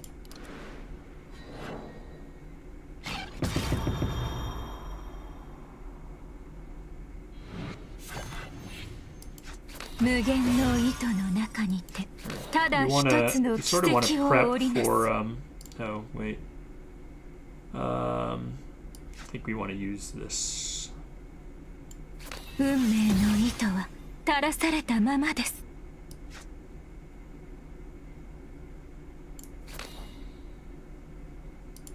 私の愛を受 We け取 want って to prep here for 気をつけて the next battle, which will be the boss. Yes. So we don't want to go into the ultra round. I think what we're going to do is next turn we're just going to use her stuff, and we'll annihilate one of these, and then we'll kill him.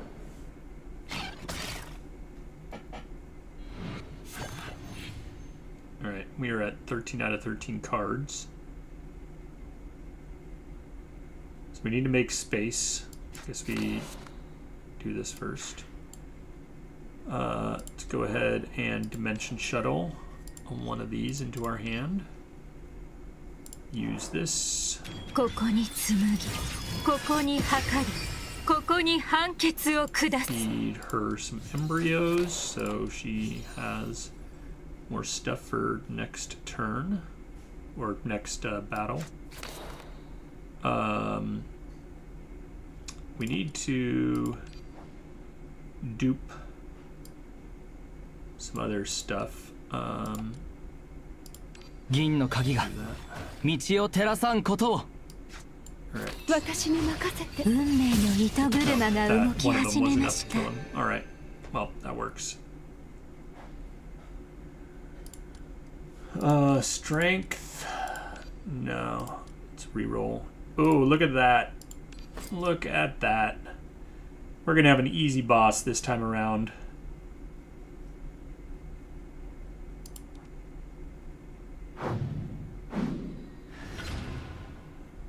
さあ商品を並べましょうか Each time you lose, will gain temporary madness. Alright. 運命の糸は垂らされたままです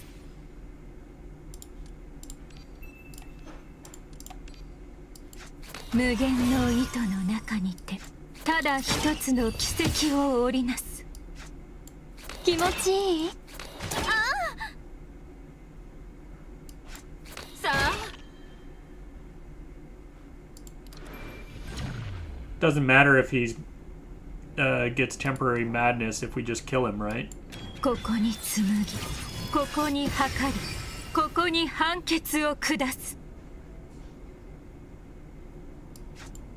はあ、運命の糸車が動き始めました。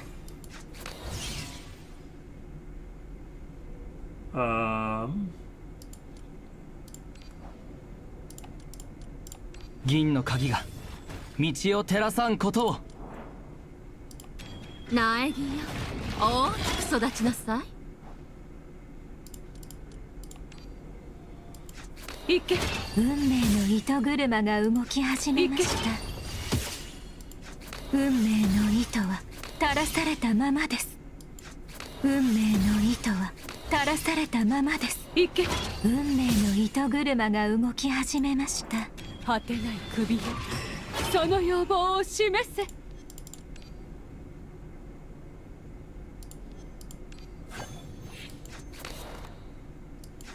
はあ、運命の糸車が動き始めました。Easy. Easy clap. いよいよ食事の時間ね。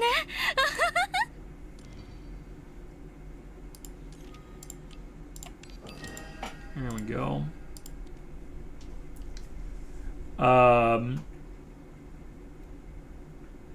There was something I was... Oh. Anub or Albound or something. Can one of you guys do me a favor? I was curious. If you put in... or if you go to the leaderboard for the Skybound rail, do you also see someone named Nazarick with this ID up here?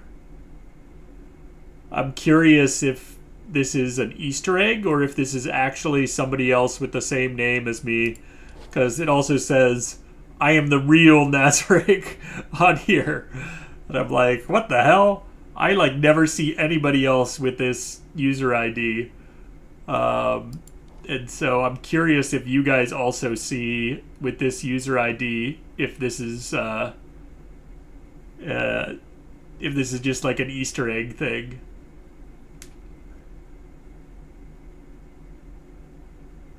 Is it a code?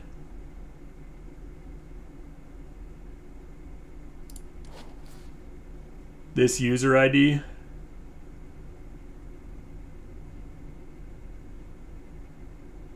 So you also see your account name here when you look at it?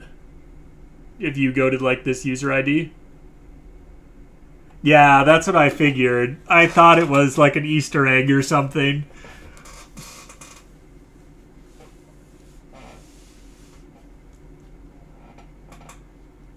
Anub, you see friend's account? Okay. Yeah, that's funny.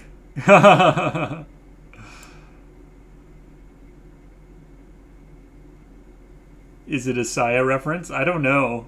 I thought it was a funny Easter egg. I was like, what? What is this?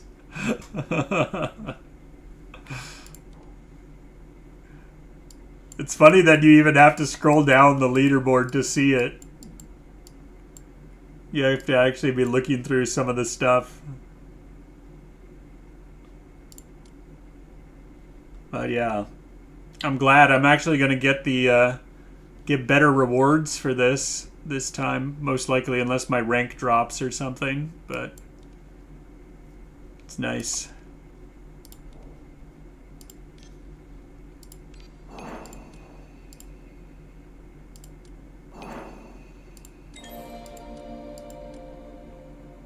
Maybe Saya was the real us we made along the way.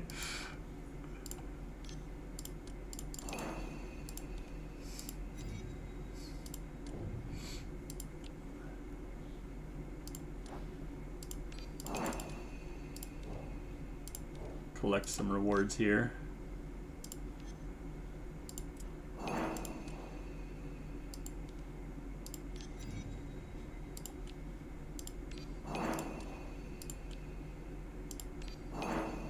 You see your name too? Nice. That's funny.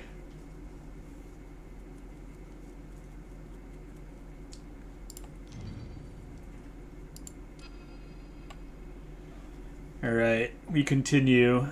The lone champion. We have another 5 battles to go. Oh, we have a Ramona. We have to face off against Ramona? What is this craziness? Gotta fight our own memories. Hi, sweetie.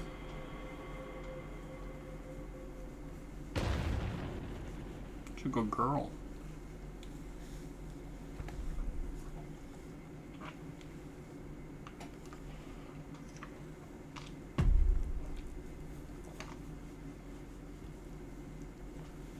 Boom! Another explosion rocks the facility. It's the perfect distraction, drawing the monsters away and clearing your path. William, I won't let your sacrifice be for nothing. I'm going to find that core and crush it. Finally, you stand before the door. You take a deep breath and prepare to face the spider at the center of the web. Push open the door to Clementine's room. The room is familiar. The leather couch, the heavy desk, the morbid beauty of the pinned insect specimens. There she is, smiling. Welcome to my office, Nazarick. I've been waiting quite a while. Please, have a seat. A chair appears out of thin air behind you, sliding you forward until you're sitting directly across from her. You scan the room quickly. Sofa, desk, specimens. The sofa and the desk are too ordinary. The core of a mental palace has to be something unique. That just leaves.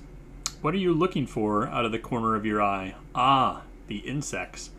Don't tell me that you've developed a fascination for them too. Tubers, you're saying you're about to step away, asking if tomorrow's stream will be Morimens as well. I haven't decided yet. It will likely be. I might do some Legends of Runeterra, do some grinding of the event stuff, like some Viego grinding. But yeah, I think beyond that, I might split the stream. I might do like a morning stream or like of one and then afternoon stream of the other or something like that. So I'll have to see. But if there's some requests, I can also adjust a little bit. But yeah, we shall see. All right. You don't have to answer. Like I said, I'm a compassionate doctor. I can tolerate a few flaws in my patients. Sounds good, tubers. Have a good night.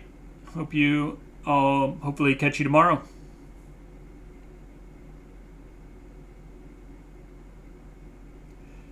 Hey, Noob, you asked if I did all the raid. Yeah, I did all 100 runs of the cat.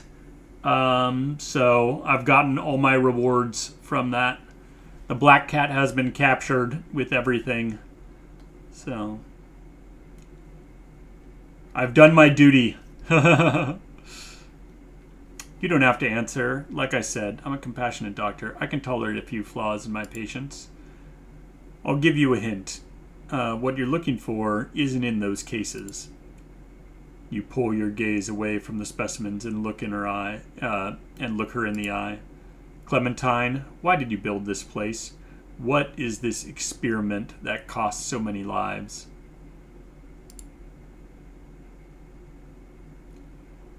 You call this sanatorium, but the people here are dying in agony. If that isn't a slaughterhouse for the patients, then who is it for? Who is it actually healing? Does it matter? I thought someone who has looked in the eyes of the great presence wouldn't care about such trivial things.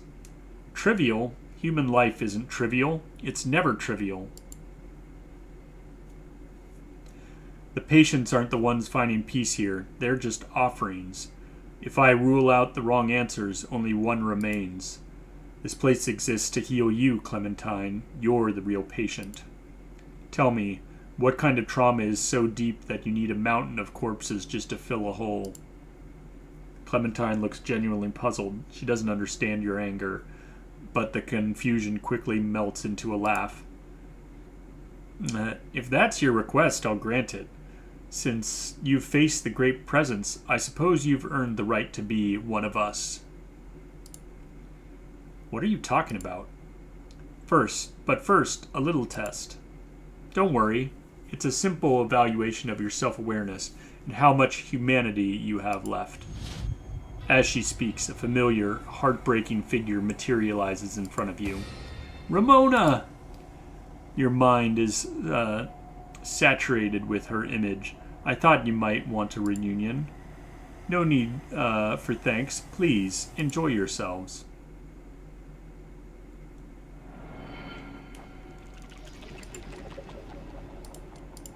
She's forcing us to fight. This isn't Ramona. Ramona would never try to hurt me. Of course she isn't real. She's just a projection I pulled from your head. I've shown you her essence. Now, the choice is yours. Rationality or sentiment, Nazarick? Tell me your answer.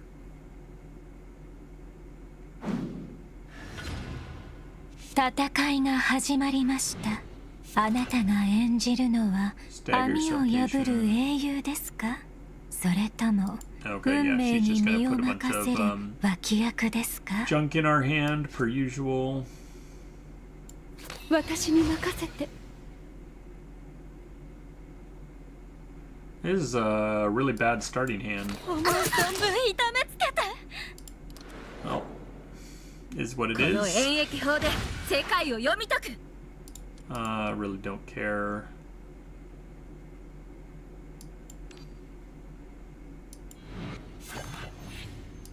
Get rid of that. 運命の糸は垂らされたままです。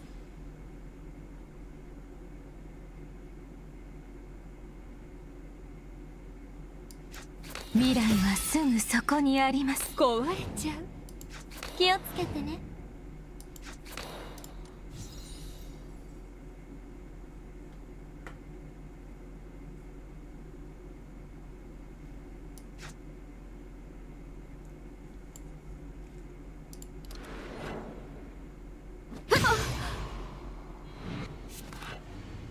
Assault thesis. 気持ちいい？ほう。抗うことなかれ。無限の糸の中にて、ただ一つの奇跡を織りなす。気持ちいい。頑張れ。Right.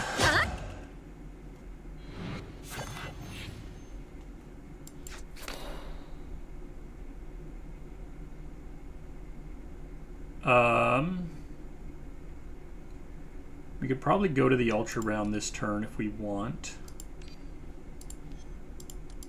銀の鍵が道を照らさんことを。運命の糸は垂らされたままです。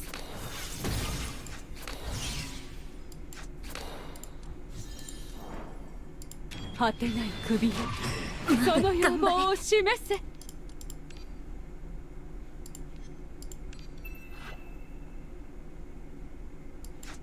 逃げないで。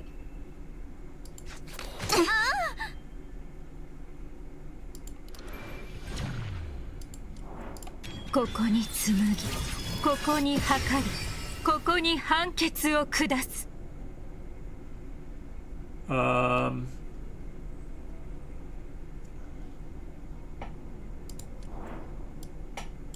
甘美な死を飲み干して。 How do I want to go about doing this? 運命の糸は垂らされたままです。私に任せて。運命の糸車が動き始めました。 Overkill. Alright. That was a really easy boss fight. I'm surprised that was that easy, but alright. Your attacks dissolve into nothing. Instead, you reach out and pull Ramona into a deep, desperate embrace. Massive spikes, like insect legs, erupt from the ceiling and floor, skewering your arms and legs. You don't let go. You hold the ghost even tighter. I'm coming back. I'll find a way. Just wait for me. Yeah, the boss of the act will definitely be more challenging. The phantom fades into the mist and vanishes. Clementine has retracted the projection. Sentiment. What a curious choice. But was it worth the pain? You've seen the truth of the universe. You've faced it. You could be so much more. You could be like me, a great being of the cosmos. I've studied countless humans, but none of them have ever made me feel a hunger like this. You were born to be one of us, and I will make sure you become one. One of you. Sorry, I'm not looking for a change of species, or a species change. Just like the result from, just like the result of the previous test, I've retained my humanity and consider myself human. I see. What a waste. I really didn't want it to come to this. But to show you how fragile your kind is, to help you escape that low-level existence, I'm afraid I'll have to escalate your treatment. A stabbing headache drowns out Clementine's voice. You can see her lips moving, but the sound is wrong. It isn't human speech anymore. It's a chorus of madness. The final desperate murmurs of 1,000 dying souls. Help me. Just kill me. See? The human heart is so pathetic. A little hypnosis, a few suggestions, and the damage is permanent. Come with me. Stay with me forever. Let's go. Go to heaven together. Do you feel it, Nazarick? Those voices are coming from deep inside you. That is your body's true instinct, your true will. Kill me! Kill me! Kill me! Kill me! Kill me! Or kill them. Me. Without realizing it, Clementine is suddenly standing right in front of you. She presses a sharp knife into your hand. Your fingers close around the hilt uncontrollably. You find yourself leveling the blade at your own heart. Go on, do it. Only then can you be reborn. Only then can you be free. In your dreams. With a final agonizing surge of strength, you lunge forward and drive the blade towards Clementine's throat, but it doesn't draw blood. Ha ha ha ha ha! Why do you keep surprising me? Nazarick, this is just... It's making me absolutely ecstatic. Clementine is laughing. You look down at your hand. The knife is gone. You're clutching a dried pupa specimen. What a sweet, naive child. You actually thought your eyes were telling you the truth? This is my space, my mind. Here, only my will exists. Reality is whatever I say it is. Quiet now? Has your mind finally snapped? That's all right. We can try breakdown therapy next. It's true agony. It squeezes every drop of pain out of a patient's soul until they're hollow enough to listen. I have so many more ways to heal you. I'll just keep going until your reason is dust, until you're ready to become a beautiful insect. You'll forget what it's like to be human. You'll forget the world even exists. And when you're finally empty, you'll give your proof of. I'll give you your proof of recovery. I'll lead you into your life as one of us. Your new life as one of us. I'm afraid you're out of time. Look down at your chest. Clementine looks down. A jagged, cold object is pressed hard against her silver heart. The silver key? That's right. I've been watching. I've been thinking. You're not just the master of this place. You are the core. You want to force a link with me? You're a keeper. You know how dangerous that is. I know. You find yourself laughing. Back home, Professor Dahl would be screaming at you for being reckless. Ramona would be trying to talk you out of it. But I'm alone right now. William, I'm keeping my promise. I'm getting everyone out. The silver key begins to vibrate violently. A blinding white light erupts from Clementine's heart, flooding every corner of the room. Then the key clatters to the floor. Both you and Clementine collapse. Forcing a link with me to crash the whole system? That's insane, but I love it. Too bad we're still in my mental palace, Nazarick. It looks like you're doomed to stay with me. Now, it's time for your specialized deep healing session. Oh, and I've hidden your little toys to make sure the treatment takes. Now, show me your pain. Show me your struggle. Show me how a little bug turns into something beautiful. もう終わり？興味が湧いてきたばっかりなのに。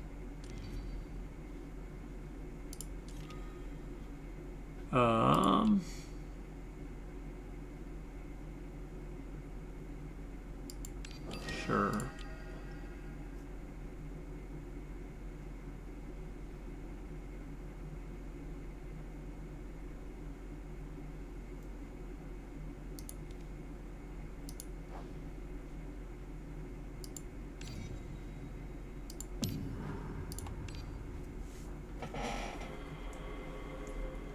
Cognitive reshaping. Hey, wake up! In the darkness, someone calls out to you, shaking you until your eyes snap open. You're finally awake! A face, inhuman and blasphemous, looms over you. You instinctively reach for your chest. Silver key. It's gone? Lost your keys? No worry.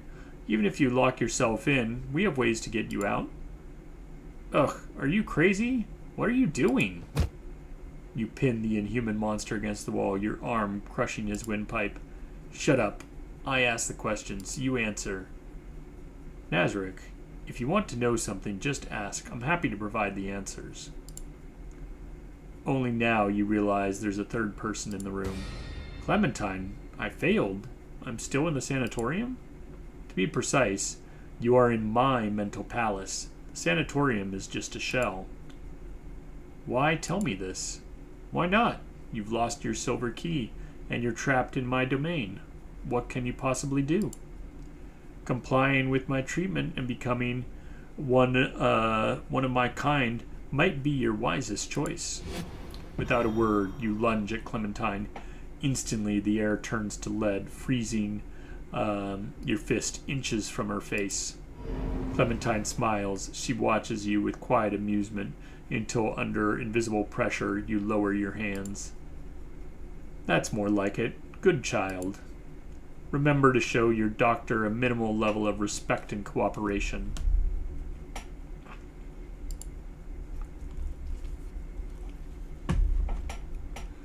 I never agreed you were my doctor. And I'll never become one of your kind. I'm human, that much is clear. Oh, there's no need to be so certain.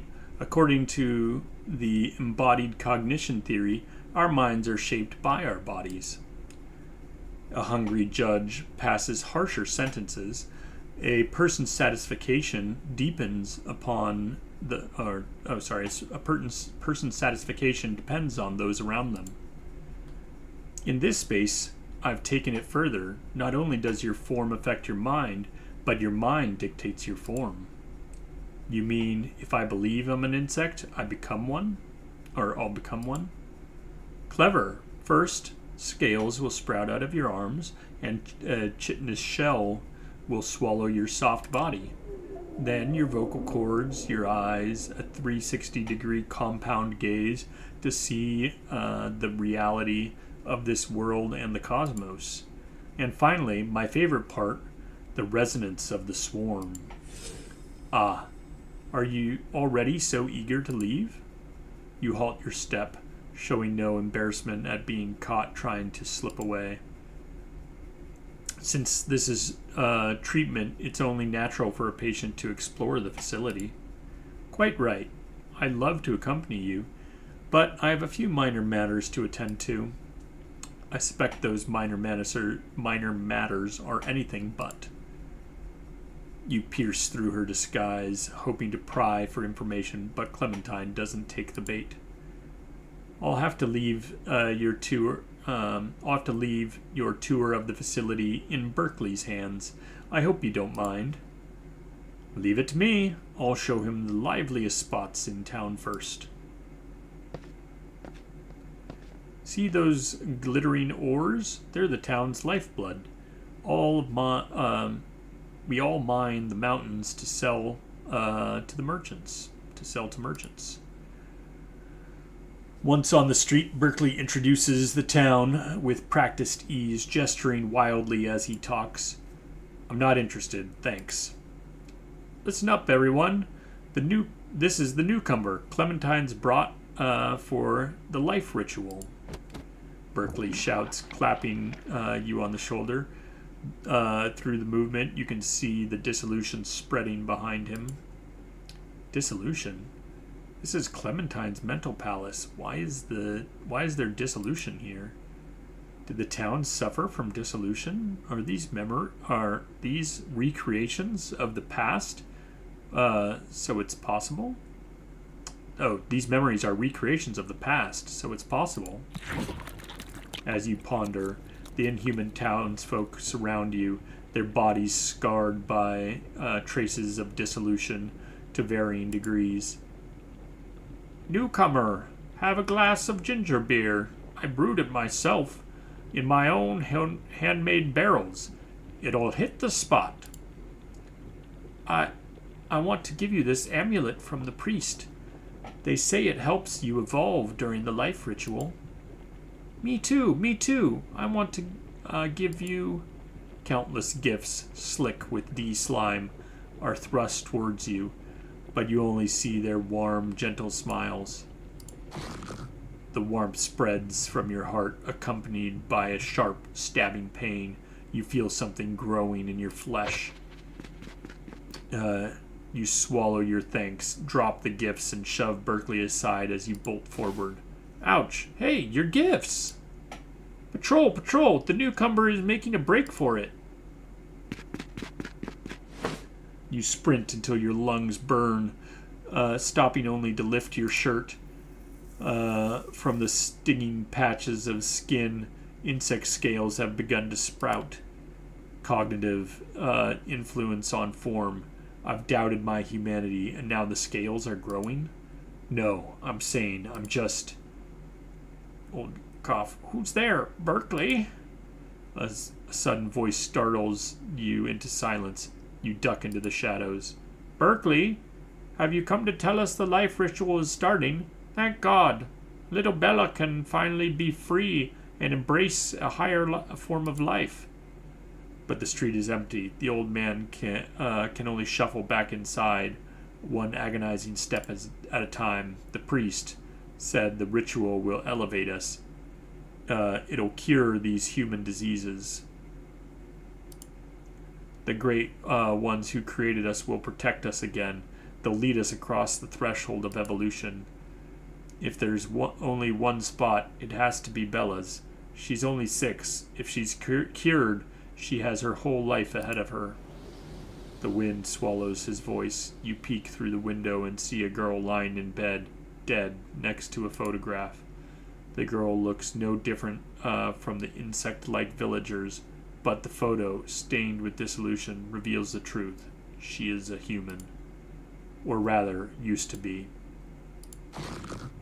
More scales sprout from your flesh. Your perception blurs. Are they monsters? Are they people? The line is fading. This mental fog drags you into a moral quagmire. If they're insects, I shouldn't feel this weak. But if they're human, as a keeper, I can't remain indifferent to their suffering. After a long silence, you reach out with a scale-covered hand and knock on the window. Old John enters the room at that sound. He finally sees that his granddaughter is long dead and howls in agony. You stand up, expressionless, and walk away. No destination, no thoughts. You just keep moving, like a machine. Between harming others and harming yourself, you chose the latter. A figure appears before you. Clementine? No, you aren't her. You don't have wings. You're another Clementine? You stare at this other Clementine in shock as a patrol squad closes in from the distance.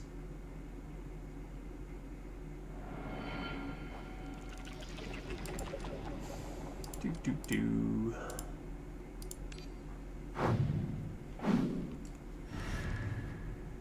さあ商品を並べましょうか。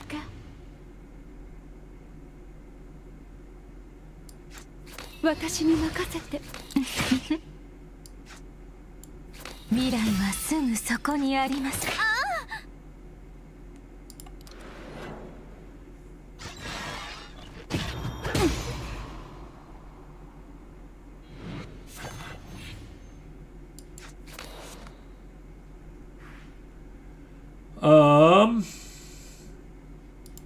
気をつけて。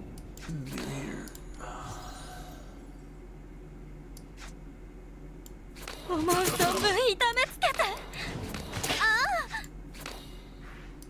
私の愛を受け取って。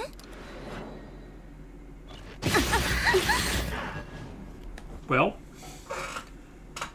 that's some damage. 運命の糸は垂らされたままです。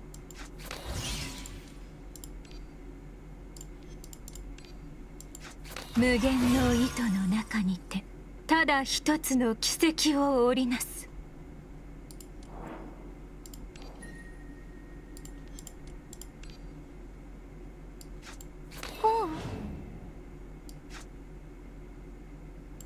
優しくしてよ。気をつけてね。運命の糸は垂らされたままです。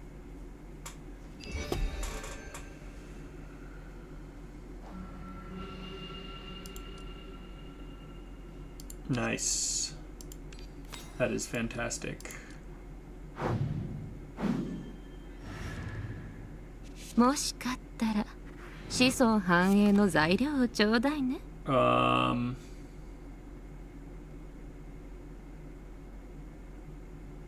Sort of have to go to the ultra round. 果てない首よ。 I did not draw my loom though, so it's a little bit of a problem, and I didn't get a card draw here. It's another little bit of a problem.「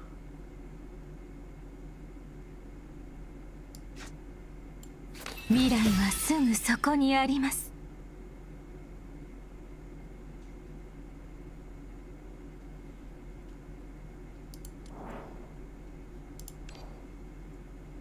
Looks like we live, at least. Maybe we go ahead and annihilate this turn, so we don't go to the ultra round.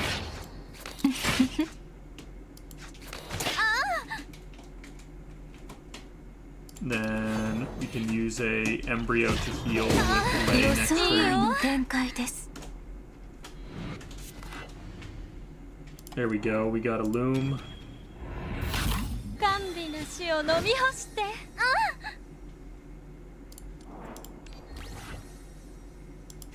運命の糸は垂らされたままです。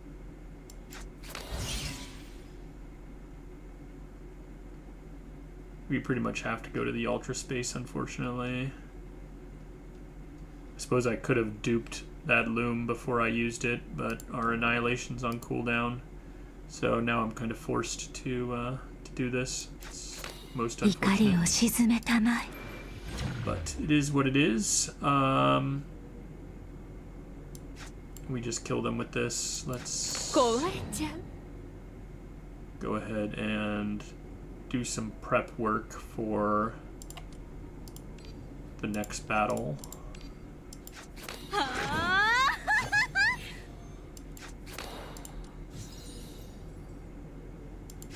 はあはあ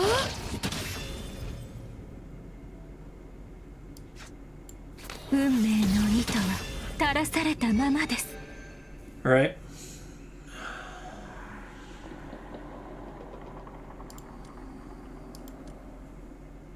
Blessed blood. Is that worth it? We just destroy a command card.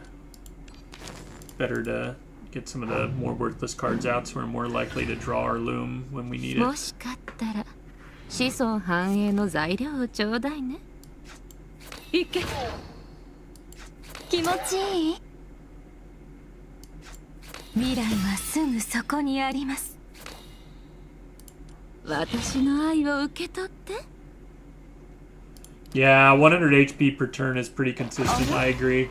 But I just want my draws to be better.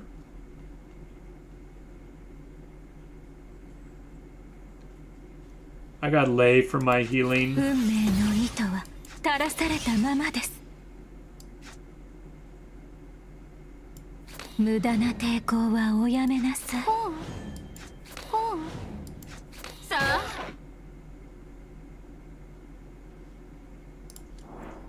果てない首でその要望を示せ。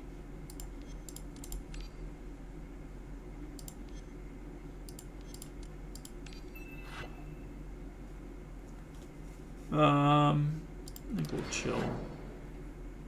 まあ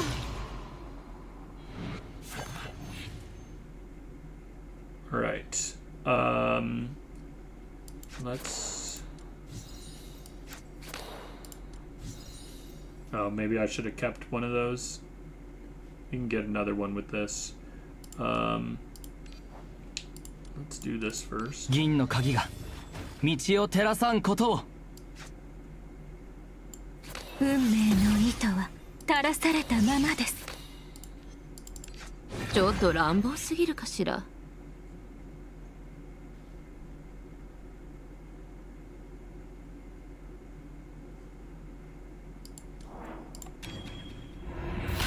甘美な死を飲み干して。苗木よ、大きく育ちなさい。運命の糸は垂らされたままです。 There we go. Sure. We'll take shield if our health is below 25%.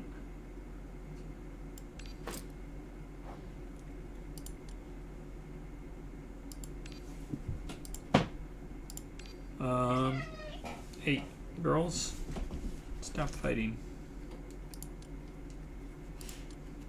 Take this, upgrade it.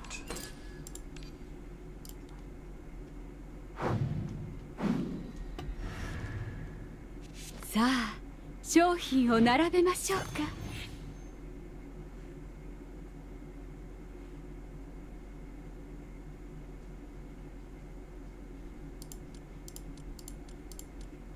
Right, we got 2 eternal looms in there. 無限の糸の Go 中 ahead and に just て pull one ただ out. 一つの奇跡を織りなす。気持ちいい。逃げないで。銀の鍵が道を照らさんことを。運命の糸は垂らされたままです。運命の糸は垂らされたままです。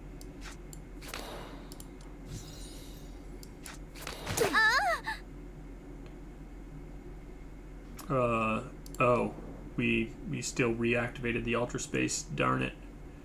I did not want to activate the ultra space, but I guess it's unavoidable. All right. Well, I'm not going to use her ultimate thing here. We'll just build up some stuff. 運命の糸は垂らされたままです。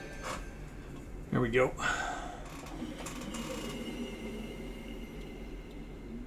Please believe me, I mean you no harm. I just want to help you. Clementine chases after you, crying out. Her voice sounds incredibly sincere. Yet you can no longer trust anything. Your morals have been shattered by the embodied cognition theory, and your sanity is on the verge of collapse. I'm going to recall the past. None of these are really helpful for us, but I guess we'll take the counter.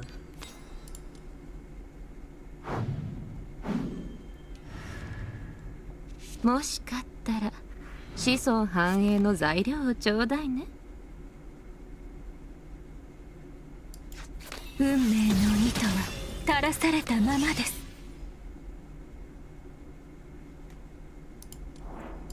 果てない首よ、その要望を示せ。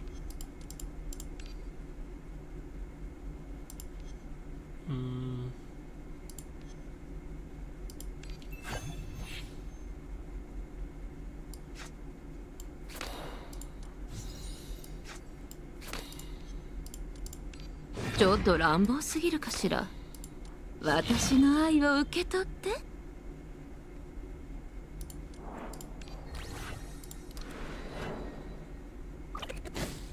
予想外の展開です。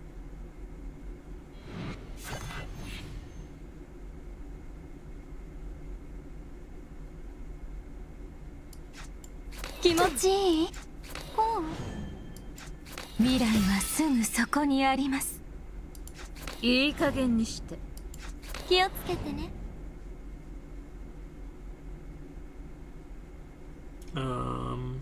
Alright.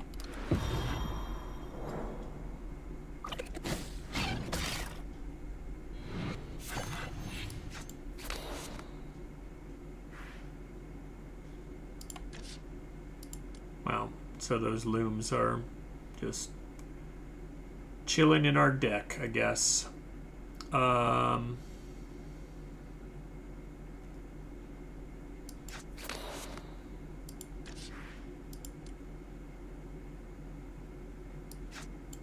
気をつけて。気をつけてね。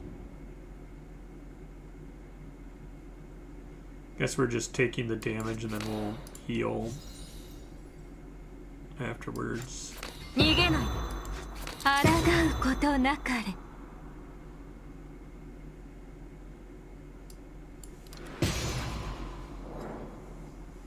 誤りは修正せねばなりません。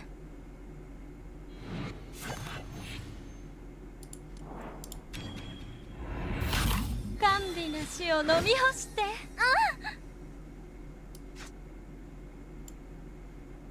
How do we want to do this? 運命の糸は垂らされたままです。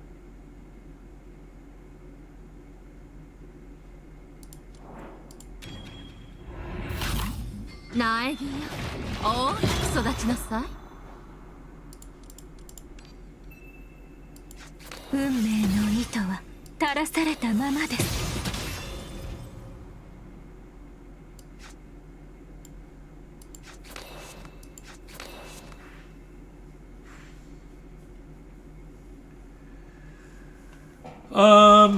I guess we go to the ultra space.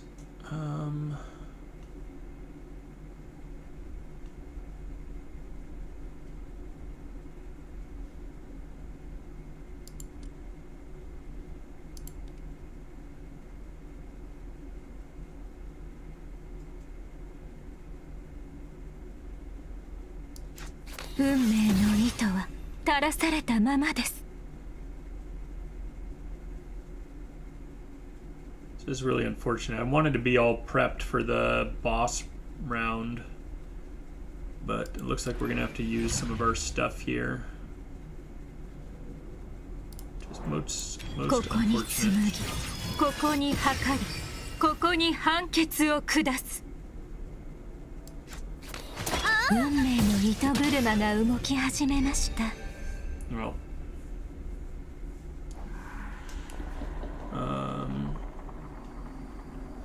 what is Silent Prelude? Nope, that's awful for us.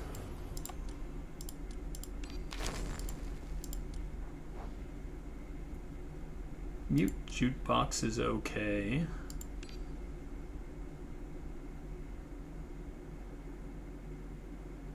It's good if we hit like Loom or something with it, but beyond that, it's not that great. Let's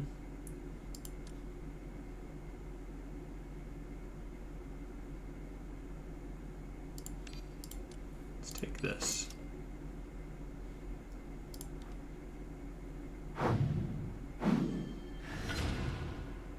ごめんなさい。ここの日差しは It's the ドブネズミみたいな私にとっ He て blesses. 眩しすぎるの。運命の糸は垂らされたままです。銀の鍵が道を照らさんことを。無限の糸の中にてただ一つの奇跡を織りなす。運命の糸は垂らされたままです。果てない首よ、その要望を示せ。 Yep, there goes the setup, but it's all right. We'll get back there pretty quickly. This whole squad is designed around getting back to the ultra space really quickly, so should be okay.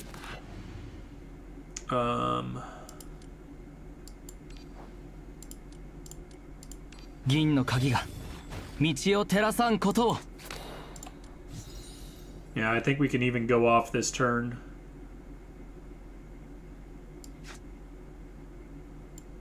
運命の糸は垂らされたままです。 Let's. Yeah, we got space in our hand. All right. Grab one of these.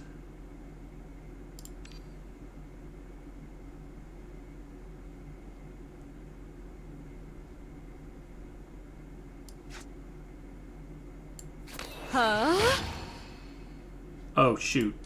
No. ここに紡ぎ、 Forgot ここ I に didn't do 測 this り、 first. ここ Oops. に判決を下す。これが Mistakes were 存 made. 在の運命の糸車が動き始めました。これが存在の運命の糸車が動き始めました。運命の糸は垂らされたままです。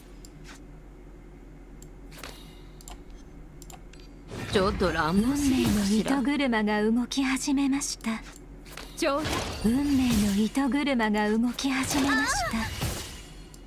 優しくしてよ。運命の糸車が動き始めました。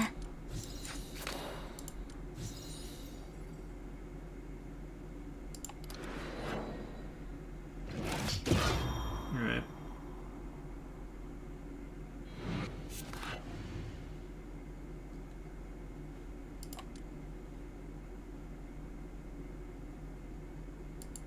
It's gonna give me some vulnerable and stuff, but we got the ultra round next 気をつけて。 next turn.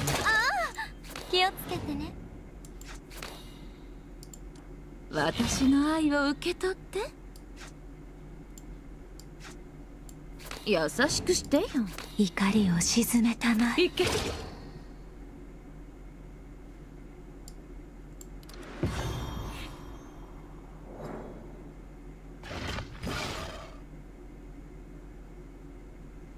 Flashback to when you were fighting him the first time, trying to get 3-star. Yeah. Well, we got a lot of stuff here. 運命の糸は垂らされたままです。 We're gonna go to the ultra round. 運命の糸は垂らされたままです。銀の鍵が The real question 道を is, 照らさんことを can we 運命の糸は do 垂らされた enough ままです。運命の糸は垂らされたままです。 to get through multiple health bars here? Right, we enter the ultra space.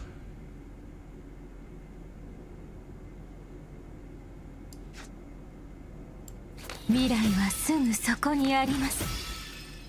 Good. Yeah, we use ここ this. に紡ぎ、ここに測り、ここに判決を下す。 I'm gonna go ahead and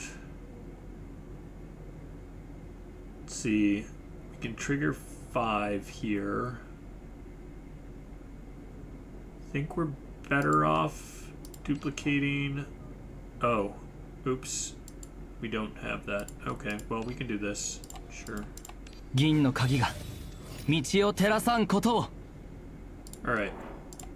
苗木よ、大きく育ちなさい。Duplicate one of these. はあ、運命の糸車が動き始めました。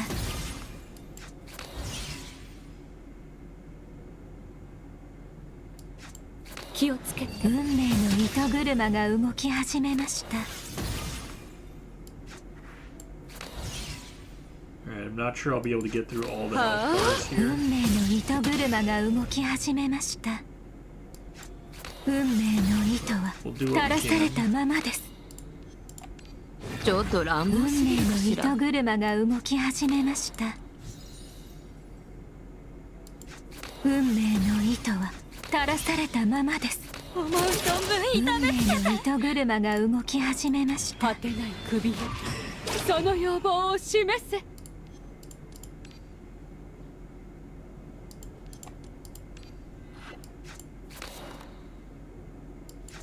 はあ、運命の糸車が動き始めました。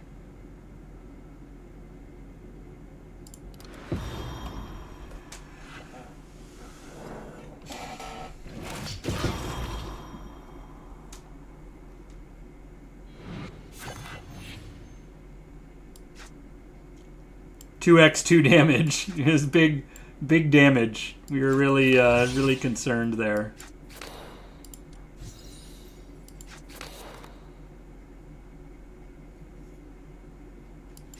運命の糸は垂らされたままです。思う存分痛めつけて。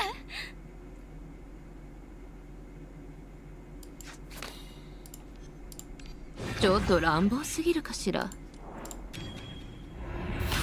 甘美な死を飲み干して。 This is why we have Lei. Get us a lot of health back. 抗うことなかれ。気持ちいい？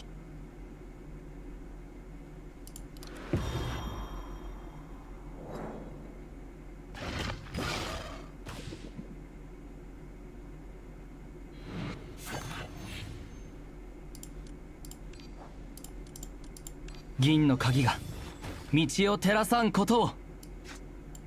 運命の糸は垂らされたままです。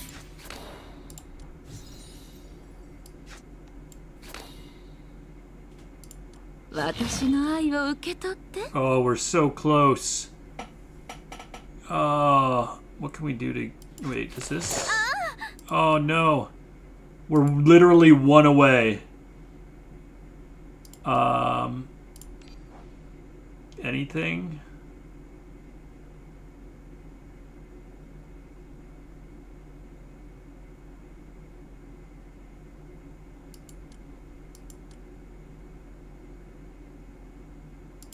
銀の鍵が道を照らさんことを。運命の糸は垂らされたままです。怒りを鎮めた Oh, ま there we go. We hit this, but now we don't have enough stuff to get rid of this. This is a problem. I should have used one of these. I mean, I can do this to save myself, but... No, I can just save myself with this. It's unfortunate, but I think I'm gonna do this. ここに紡ぎ、ここに測り、ここに判 We 決 will を have another 下す。 chance. Oh man, if I had done this and pulled, we could have killed one of them, but it's all right.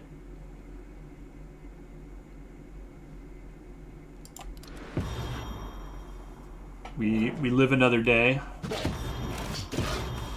We can get her some more. All right, so they are not attacking this turn. 行け。 Can start to reload her. 壊れちゃう。気持ちいい？いい加減にして。私に任せて。 Fortunately, we can't do much this turn.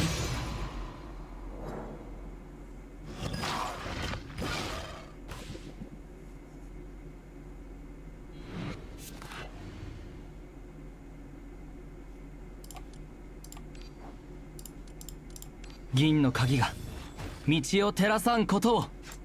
運命の糸は垂らされたままです。未来はすぐそこにあります。 Now we're living. 私の An 愛を受け important, 取って important part of life is living. これが存在の証。 Alright, so we're prepped for next turn. We'll go to the ultra round next turn. 運命の糸は垂らされたままです。 Oh, we just spawned another creature. Luckily, we're still alive. We don't want to use a guiding string, because that would be dangerous. ま、やだ。 Alright. Now, let's go ahead and use this. 甘美な死を飲み干して。 Make sure we're healthy enough. We want some other cards in our 果てない首で。 space. So we're going to use Daffodil. Draw a card. Good. 私に任せて。運命の糸は垂らされたままです。運命の糸は垂らされたままです。 Give them weakness just ちょ in っと case. 乱暴 I すぎ think る we're か gonna しら。 kill them this turn, but alright. We go to the ultra space. We use this. ここに紡ぎ、ここに測り、ここに判決を下す。 We need to duplicate ナイデ this ィ strike ア。お from 育ちなさい。 Daffodil. Alright. And now... You're almost dead. I'd 運 prefer 命 to の kill 糸 you は with that. 垂らさ There れ we た go. ままです。冗談。運命の糸車が動き始めました。運命の糸は垂らされたままです。はあ。運命の糸車が動き始めました。はあ。運命の糸車が動き始めました。 Easy. もう終わり？興味が湧いてきたばっかりなの No に。 problem.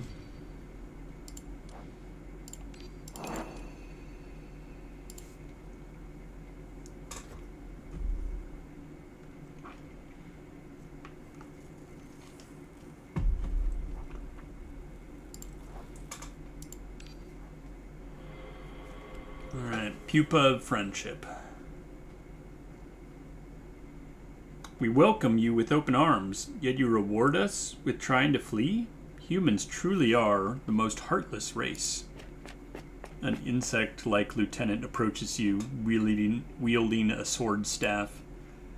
What are you planning? Are you looking for someone to slaughter us? To wipe out us anomalies? Then I'll tell you, you've chosen the wrong side, child. You must pay the price for your choices. He raises the sword staff towards your head. Uncle Oliver, wait. He's not a traitor. He's my friend. The other Clementine grabs Oliver's arm. He tilts his head unnaturally, seeming to freeze up for a few seconds before reacting. Clementine, I've watched you grow since you were small. I don't want you deceived by bad people. Do you really believe he is trustworthy? Clementine. Even the name is exactly the same. Stunned, you look at the girl. I'm certain. I believe in him. Then what explains his behavior just now? Just now? Uncle Oliver, you know my condition. I don't have much time left. Before I die, I want to make a friend and see how a pupating insect finds new life. You chose to become friends with him? Yes. I don't want my friend to be harmed. Fine, I understand. Nazarick, I'll let you off this time. Watch your step. I'll be watching you. Oliver leaves with a warning. You watch him go, further confirming one fact. These people once truly existed. Please don't blame Uncle Oliver. He's only trying to protect everyone. Protect? Does someone want to harm you? So the massacre Oliver mentioned is real? Our blood, our faith, even the scales on our skin, they all mark us as outliers, don't they? But that traitor didn't meet a good end either. He committed suicide. You remain silent. Even if her words are kind, you can't lower your guard. You remember she can replicate herself at any time. What's your relationship with Clementine, the other one? Are you twins? I don't know. I've lost my memory. I've forgotten my true existence. Then another silence falls. You don't seem to believe me. She takes a step closer. You instinctively recoil to maintain your distance. Well, your actions have already given me my answer. But please believe me. I have no ill intentions. I only wish to help you. Thanks, but I'll handle my own affairs. You step back, wanting to leave, but she suddenly grabs your hand. I'll prove it to you. Clementine pulls your hand to her heart. You hear a heartbeat, a buzzing that seems to come from the soul. I want to see the real world as a human and start a new life. You feel it, a heart, warm and pulsating, just like a human's. I want to keep my humanity. I want to die as one. It's a heart with a human will, embodying the essence of human nature. I don't want to lose my humanity. I don't want to lose. Blah, blah, blah. I don't want to forget who I truly am. Keep your humanity. Don't be a bunch of text. Despair and sorrow surge towards you, threatening to drown you. You pull your hand back, severing the mental connection. You gasp for breath, feeling as though you've just escaped death. Who are you? Why are you approaching me? I don't know. I only wanted to... Help me? Then leave. Get out of here. Leave me alone. Oh, come on. This is obviously the Clementine that we're trying to link with through, the key. We have to befriend her so that she can become our awakener. Insect scales grow through your flesh, bringing pain, suffering, and anger. You try to suppress it, but the dam of your reason has burst. You fiercely tear the scales from your body, ripping flesh and screaming through gritted teeth one by one. I admit your tricks are working, Clementine. I truly can't bring myself to harm them because they act like humans, like people I once knew. Maybe they were human all along. Maybe this hideous form is just a disguise you've used to deceive me, so you can mock me when I stray from the path. I won't be fooled. I'll never be fooled. You peel the scales away piece by piece, but they only multiply, It seems they can never be removed. Insect scales grow within human flesh. Splat, crack, snap, hit. The sounds of a body collapsing. It hurts. They cheer and dance across your body, carving up your soul and painting it in colors of the swarm. Shh, the transformation begins. Ah! Ha ha ha. Look at it. This is humanity. Fragile, sensitive, one teeny stimulus and it bursts like a balloon, disappearing forever. Help! Save me! Your mind blurs and your reason fails. You fall to your knees. I only wanted to save William and those trapped in the sanatorium. Now I can't even save myself. Human? Insect? What's the difference anymore? I'm starting to lose track. I won't break my promise, William. I won't fail the last task you gave me. Then keep your promise, Nazarick. Pain is just the process of breaking the cocoon and being reborn. An insect pupa comes into view. You look up to see Clementine smiling at you. Don't be swayed by my other self's words, Nazarick. Deep down, you already know the truth about your nature. Just like my heart, it has always given me the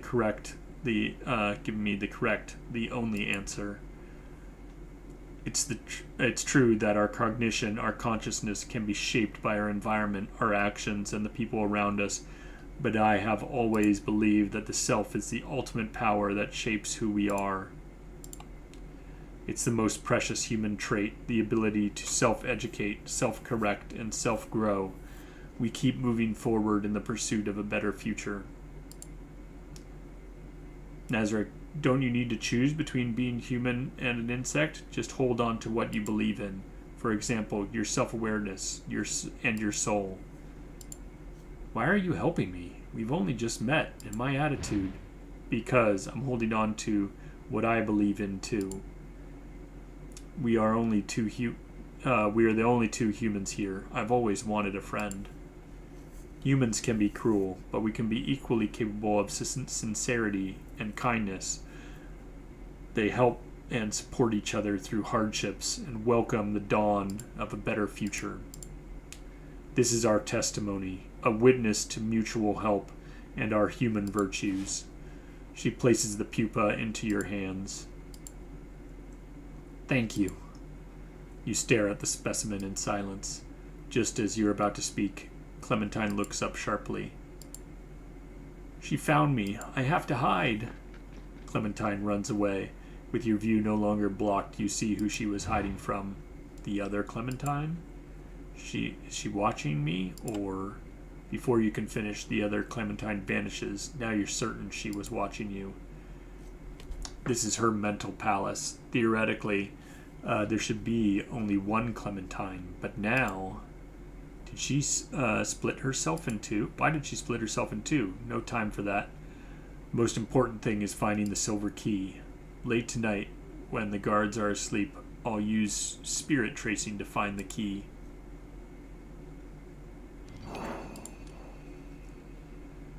Doppelganger. We got 3 more to go.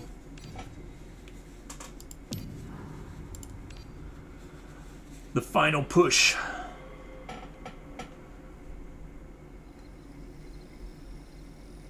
The night isn't silent for chirping. The night isn't silent, for the chirping of insects here is eternal. It's a good thing. It muffles your footsteps as you move. This spot should work, far from Clementine's house and away from where I searched before. Now you close your eyes, sense the key. Sense it. Sense it.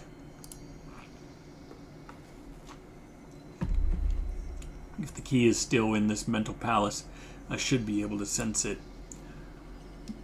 You lower the intensity of the trace to avoid detection. It's enough to feel anything that actively responds. You sink into your mind. Your consciousness turns into invisible threads, spreading cautiously through the town. Suddenly, a gentle light responds to your call. A spark of consciousness? Why is there a spark in her mental palace, responding to me? Wait, this feeling is familiar. It's Clementine? You sever the connection and freeze in place. The endless chirping of insects washes over your panic. That spark wasn't broken or split. Clementine herself responded to me. Not just a fragment, but her whole existence answered. Before you can think, her consciousness traces the link back to you. Save me, Nazarick. Nazarick, please save me. I don't want to die. I don't want to die. It's absurd. The warden who controls this prison is begging the prisoner for help. Who's hunting her? It has to be the other Clementine. A war between two versions of herself? This is my chance to find the key. William and the others are counting on me. You try to stay rational, but her words haunt you. We are the only two humans here. I've always wanted a friend. Humans can be cruel, but they can be equally capable of sincerity and kindness. They help support each other through hardships, to welcome the dawn of a better future. This is our testimony, a witness to our mutual help and human virtues. We must save her. You look at the pupa she gave you and let out a long, heavy sigh. The pupa is the key, isn't it? The pupa is our key. It's just a mental representation of the keeper key, is my guess. Rationality is important, but morality and kindness are what separate humans from beasts, aren't they?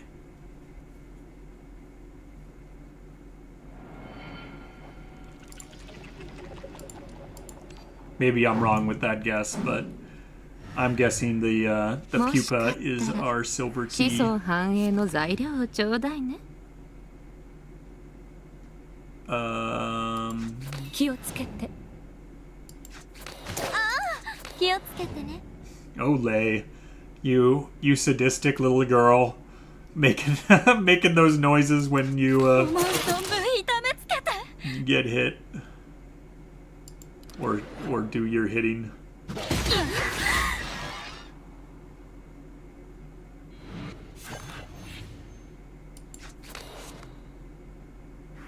I think we just do 運命の糸は垂らされたままです。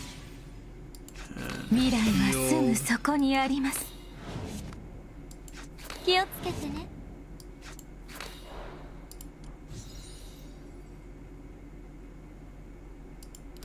oof. Taking a fair 予 bit 想 of 外の damage. 展開です。 It's not great, not great.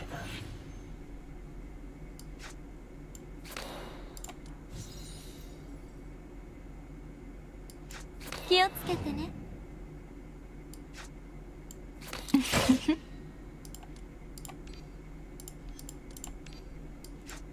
無限の糸の中にてただ一つの奇跡を織りなす。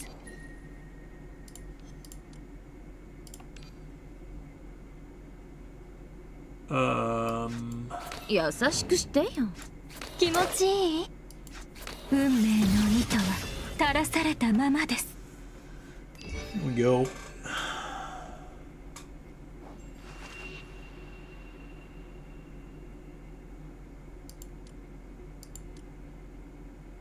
There's something we'd want to engrave us on.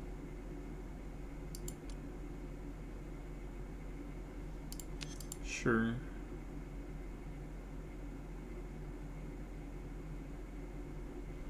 Maybe this is more worth double casting.「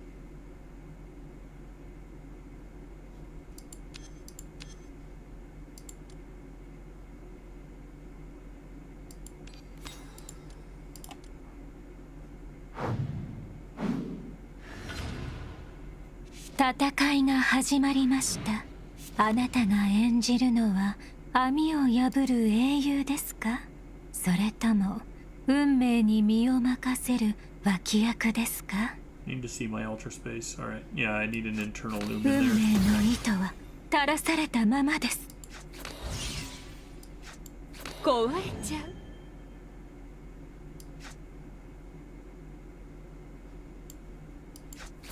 つけてね。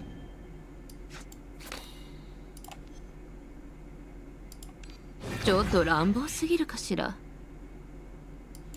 怒りを鎮めたまえ。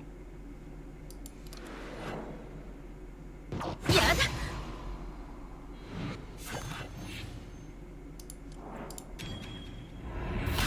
甘美な死を飲み干して。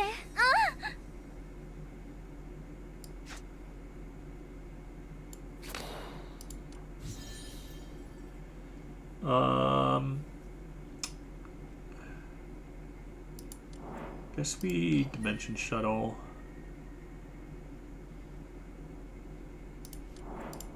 ここに紡ぎ、ここに測り、ここに判決を下す。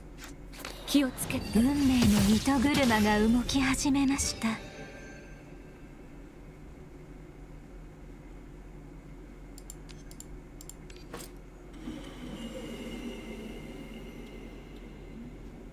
In an instant, the scenery before you becomes blurry, illusory. You think it's the room that is twisting and shifting, but you realize that your optic nerve has been invaded. We meet again through the blurry vision of through your blurry vision. Clementine smiles. Though we met earlier than I expected, I'm still very happy. I wonder if you feel the same, Nazarick. I will answer honestly. I'm glad to hear your sincere answer. I'm looking forward to our next meeting.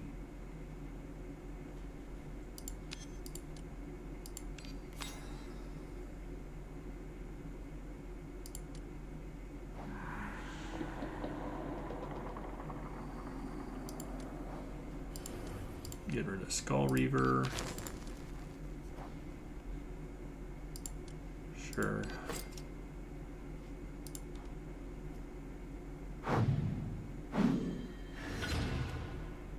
ごめんなさい。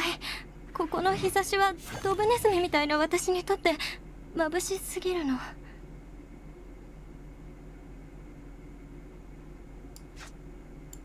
運命の糸は垂らされたままです。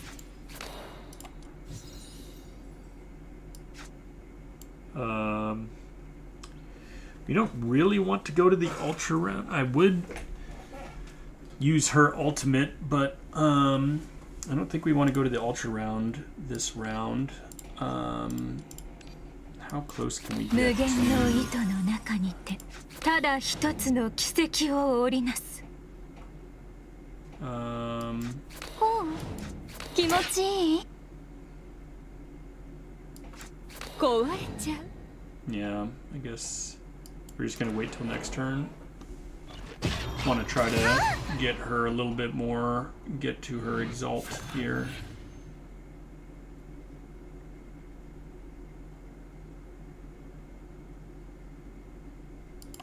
私に任せて。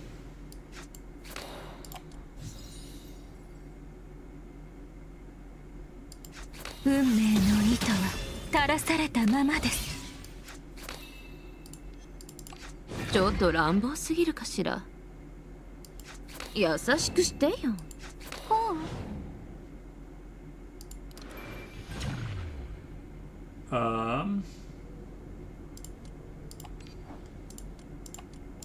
銀の鍵が道を照らさんことを。ここに紡ぎ、ここに測り、ここに判決を下す。ほう。運命の糸車が動き始めました。運命の糸は垂らされたままです。果てない首よ、その要望を示せ。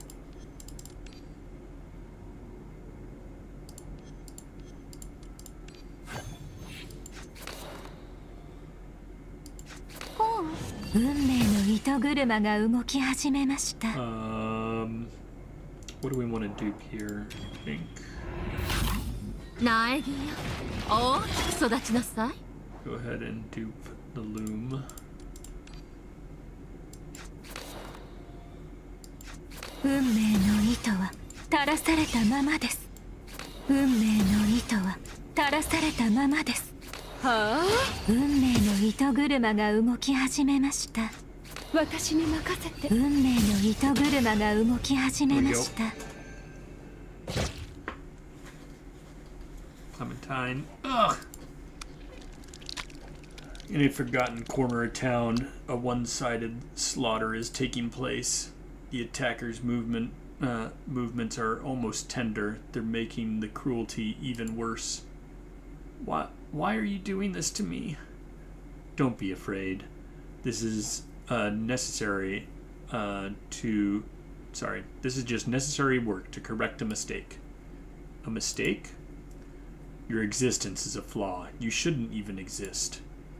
The real you died long ago. You're just an accident. I'm putting things back on track and ending this division. You're lying. You're lying. Denial. How typical of me. But I've shed my weakness. I'm greater and stronger now. Do you know why you came into being? Nazareth created you using a silver key. The perpetrator smiles and points to her chest, where the heart lies. Here, the subconscious that is not under my control, the burden I discarded, namely you responded to him. This has brought a lot of trouble. Even this space itself has begun to descend into chaos. It's quite a headache. So please, just quietly disappear. I have to get back to Nazareth's treatment. Don't you hurt him. The victim grabs her other self's arm, but the answer is a spray of blood. The perpetrator's hand tears through her flesh, reaching for the heart to end it. Finally, it's almost over. Fire! Fire! Everyone help! Horrified screams erupt from behind the door. Clementine pauses for a few seconds, then a malicious grin spreads across her face. Look, Clementine, your friend is here to see you. Fire! Fire! Everyone help! You wait in the shadows until she leaves, then rush inside. Clementine, I'm here to... You stop mid-sentence. She's too far gone. She's dying. Nazareth? I'm here. She looks at you with the last of her strength. You take her hand. Thank you for coming back for me. Don't thank me. I just held on to your humanity and your soul. She smiles at you one last time, shivering as the cold of death takes her. It's so cold. Am I dying? I haven't even seen the world yet. I just wanted to live like a normal person, just once. To break the cocoon and be reborn. A single tear falls as she draws her last breath, her final trace of her attachment to this world. Good night, Clementine. You brush her hair from her face and wipe away the blood. You know she won't wake up again, but you give her the dignity she deserves. You stand and face the empty doorway. You done hiding, Clementine? You used your other self as bait, and I fell for it. A trap? Is that what you think of my kindness? She appears in the center of the room with a practical smile. I was only acting out of a doctor's compassion. You wanted to see her, didn't you? I gave you exactly what you were asking for. Stop lying. You knew I wanted to save her, not watch her die. Oh well, I still got what I wanted. Those scales must be agonizing. Just a little longer. It's almost over. She laughs. A terrifying screech pierces your soul. You don't fight it. You let the darkness... something...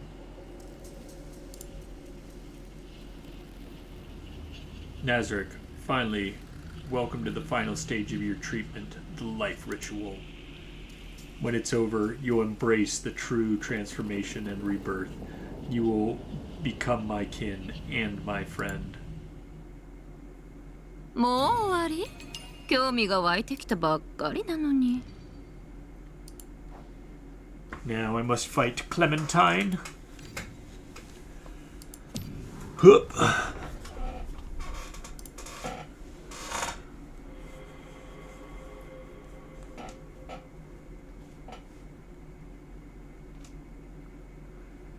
You wake to the sight of a twisted, eerie altar. You're bound to it, surrounded by sleeping bodies of other sacrifices. Are these the people of the sanatorium? You could say that. I prefer to call them my future kin. The life ritual is an ancient gift from the Shagai ancestors. It lets humans shed their weak shells and embrace a greater existence. Of course, when your form of existence changes, your inner self, your thoughts, and your consciousness will inevitably follow. Embodied cognition? Oh, it seems you are listening after all. See? That's suggestion at work. But the ritual is far more advanced than mere theory, as the history of the blah blah blah flashes through your mind. That knowledge will force your rebirth.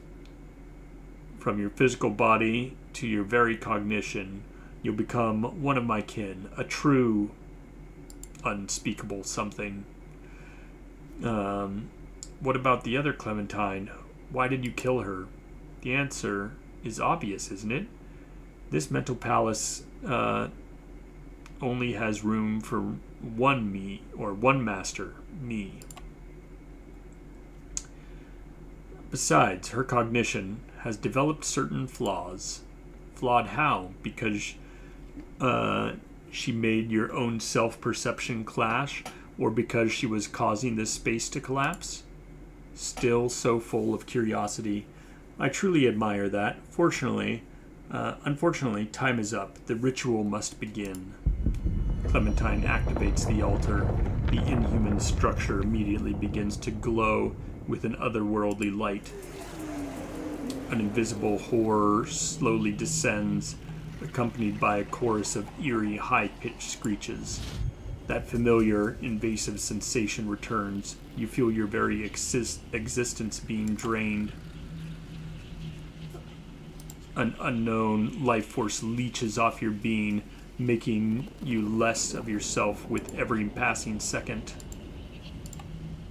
This transformation is invisible, yet you feel yourself collapsing. Like a machine, your gears twist, transform, and distort one by one until nothing is left but the insect.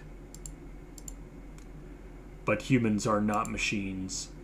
Through the agonizing light, you look at the figures lost in slumber. They might be ordinary people, but every one of their lives is precious.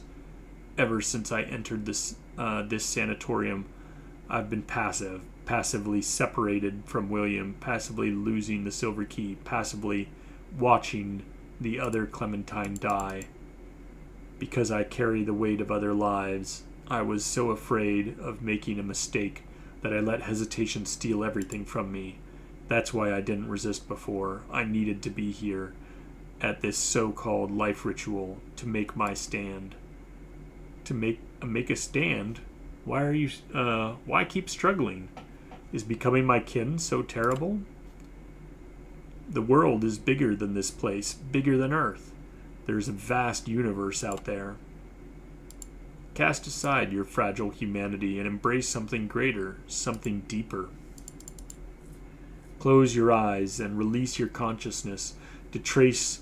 this is a not dialogue. You close your eyes and release your consciousness to trace the lost item that once hung at your chest. You hold nothing back.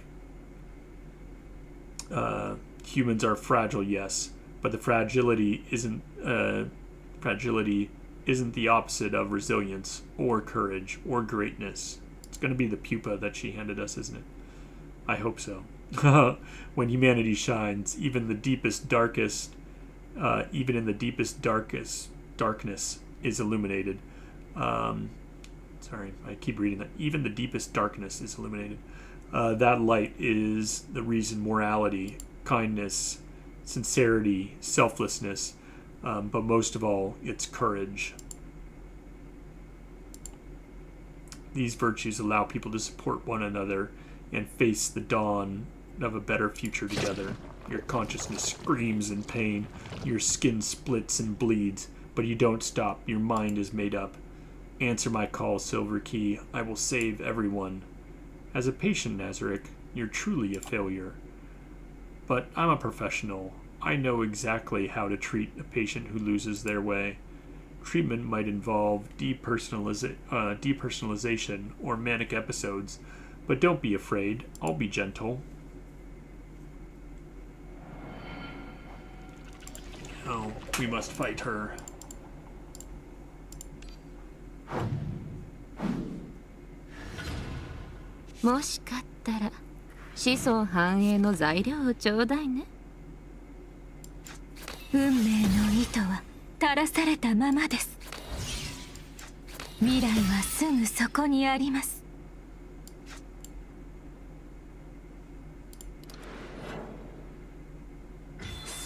Might have been better for me to use pain and pleasure there instead. 私が結末へ導きます Yeah, から。 probably would have been. Oof. 気をつけて。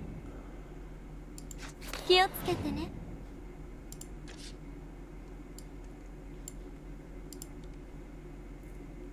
Alright, feed you that. 抗うことなく。いい加減にして逃げないで。思う存分痛めつけて。本当の姿を見せて。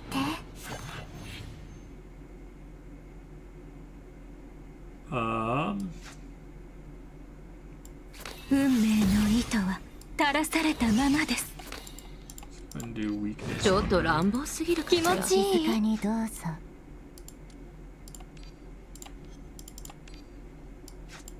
無限の糸の中にてただ一つの奇跡を気を織りなす。つけてね。Alright.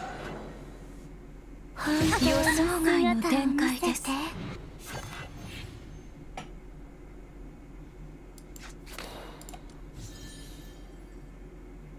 I think we just go to the ultra round this turn. 果てない首よ、その要望を示せ。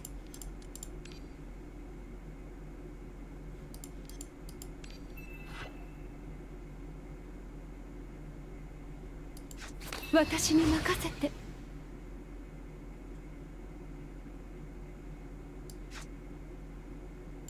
未来はすぐそこにあります。気をつけてね。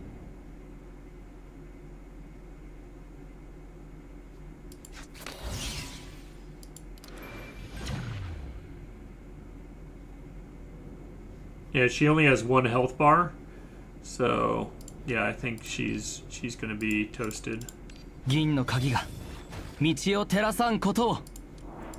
ここに紡ぎ、ここに測り、ここに判決を下す。運命の Do 糸 this は first. 垂らさ Make れた sure まま it's です。 stronger. Then はあ、運命の糸車が動き始めました。聞いていますよ。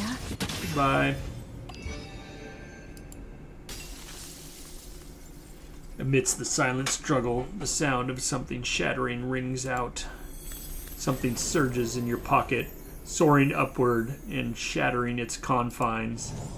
Countless butterflies made of light appear before you. They flutter and dissolve, shielding you from Clementine's mental assault. Butterflies transformed from a lingering will? You instinctively reach into your pocket, but only find the crushed remnants of the pupa specimen. I knew it! The pupa specimen! Reborn from the cocoon, it's Clementine. My other self, her residual will, is protecting you even after death? Why? Why can't I even understand my own decisions? No, it's not the key, but it's her will. That's cool though. Her words fade away. The light butterflies swarm around you, merging into your body like a protective cocoon. Clementine, wake up! Hurry! Wake up! You open your eyes against your will, just as they did when you viewed the other memories. Father, what's happening? Have I entered Clementine's memories?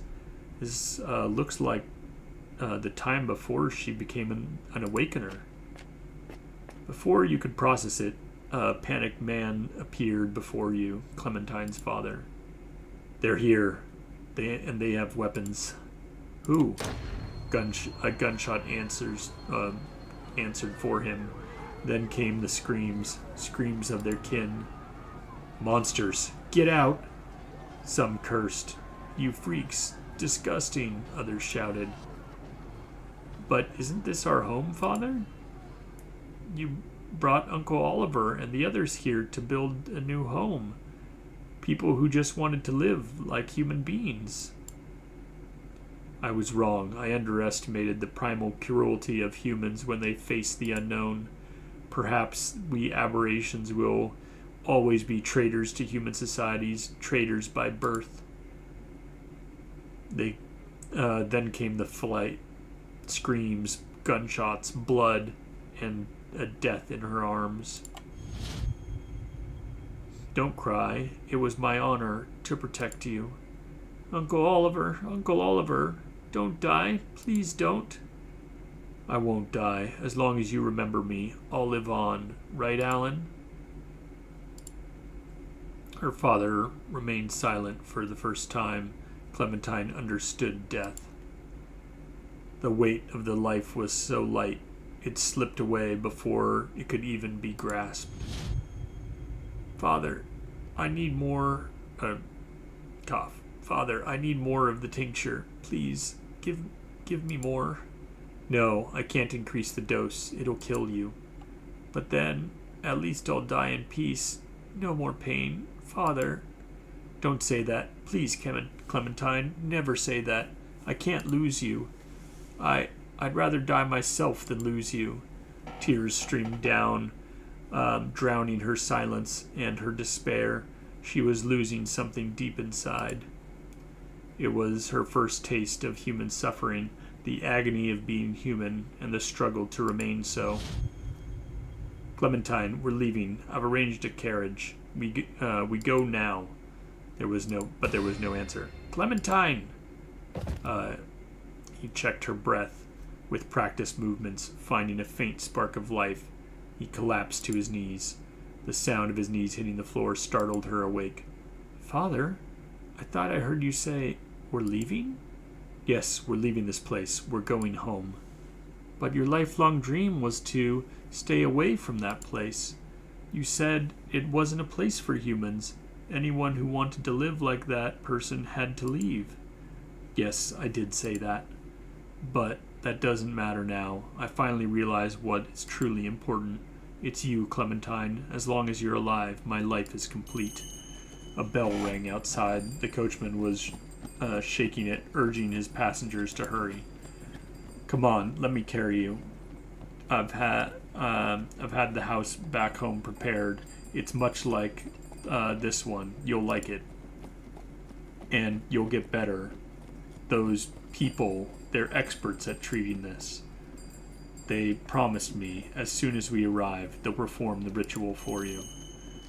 And so the endless ringing of the bell carried her back to her father's home and the place he hated, yet had to return to. Jingle, jingle. She didn't know it then, but she was listening to the requiem of her own life.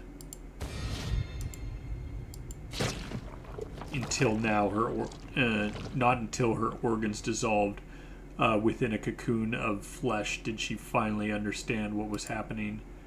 Don't cry, Clementine. This is a necessary part of evolution. The life ritual. I will evaluate our existence and cure the maladies of the low-level human form. The great ones who created us will protect us once more. They'll lead us across the threshold. You only need to focus on one thing. Break the cocoon and be reborn. Father, I'll be better soon. Something else. いよいよ食事の時間ね Alright, on to the final fight.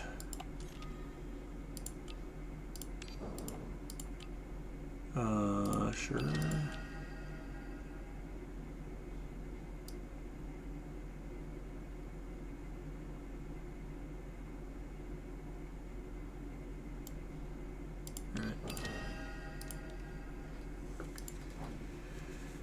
Hoo-hoo! We must fight some things, and then the final boss. We have made it to the last encounters. Can we do it?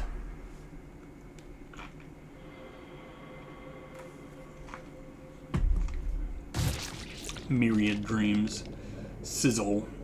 Another human pupa bursts open. The flesh inside struggled to crawl out, but dies within moments. Thomas? No, Edward?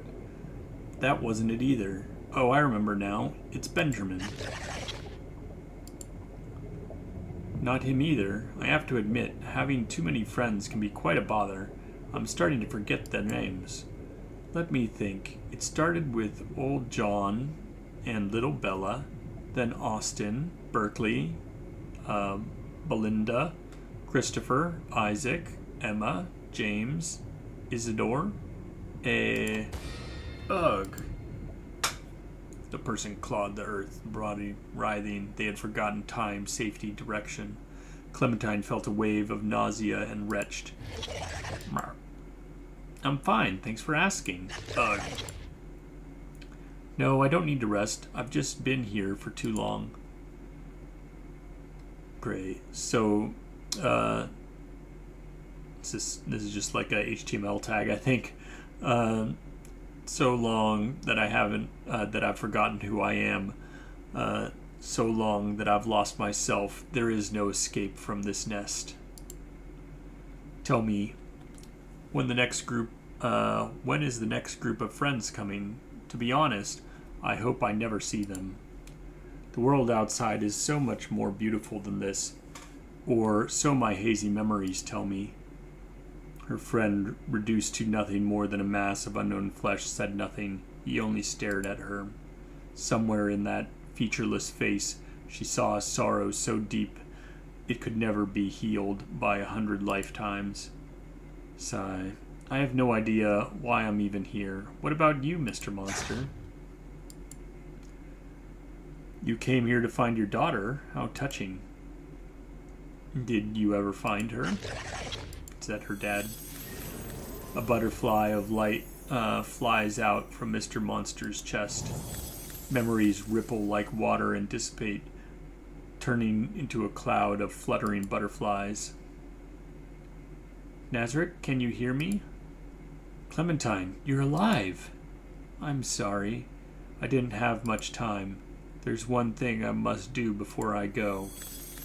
A butterfly flutters around your hand, its light acting as a guide, but you turn away.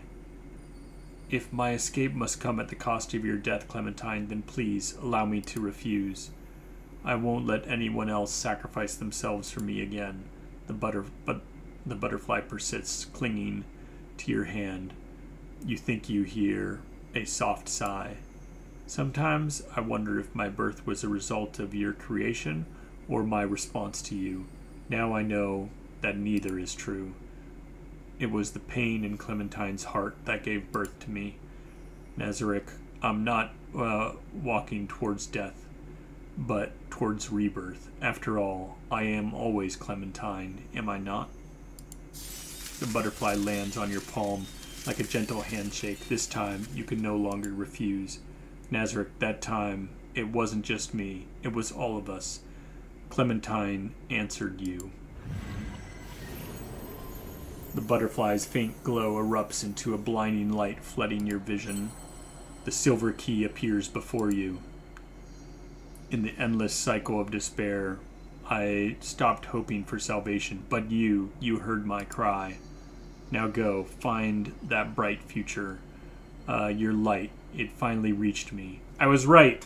The pupa spawned her, and she had the key. It wasn't quite just that the pupa was the key, but it was close enough. I wasn't that far off. Now go, your light, it finally reached me. As her smiling form dissolves into specks of light, you hear the sound of fluttering butterfly wings again. I want to see the real world as a human and start a new life. I want to keep my humanity. I want to die as one. In the pitch black, the smiling Clementine vanishes, leaving only the silver key. The sudden plunge from the brilliance back into the darkness leaves you silent for a long moment. Then you pick up the silver key. I'll remember you as a human, a person who kept her humanity until the very end. Time to get to work, Nazarick. Whether in this world or another one, someone is waiting for you. Standing by the interrupted altar, you grasp the silver key and stare Clementine down. You both know this is the final battle. In the end, things have reached the one conclusion I hoped to avoid. I truly hoped you could become one of us. What a pity. Blasphemous buzzing and the hum of the silver key rise together in your blurred vision. A terrifying projection forms behind her. My kin, answer my call. For your arrival, for the new lives soon to be born. Nazarick, feel the true power of Shahai, or something I. Witness the cruelty and vastness of the cosmos and the insignificance and fragility of humankind. Inescapable horror lunges at you, shredding your sanity. In the void of your mind, the words of dull inferno resurface. In a crisis, simulating spatial energy fluctuations can serve as a weapon.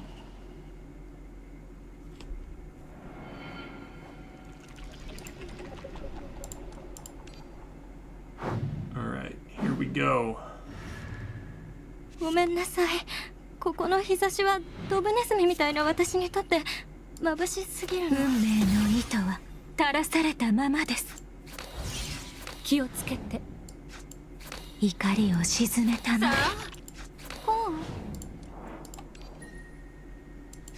運命の糸は垂らされたま Oh, ま we で were す。 so close to killing them all.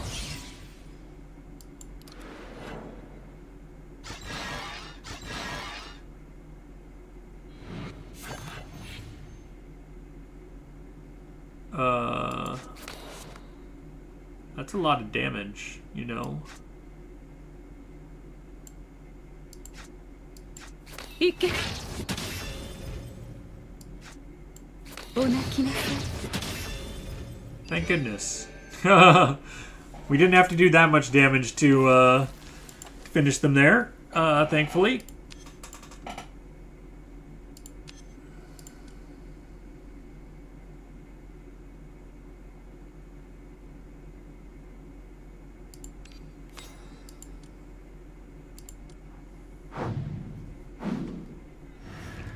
Alright, we got a couple more battles that we have to do to get this. 壊れちゃう。気をつけてね。気をつけてね。私の愛を受け取って。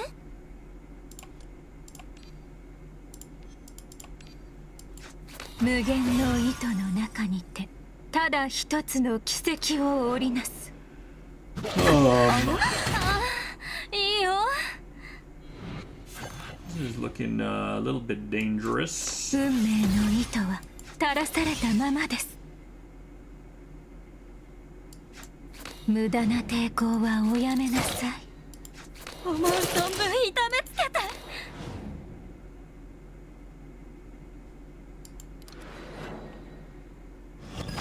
誤りは修正せねばなりません。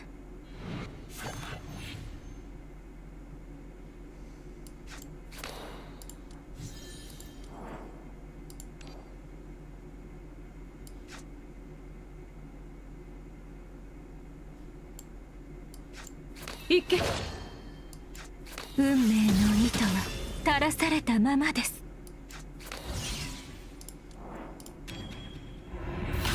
甘美な死を飲み干して。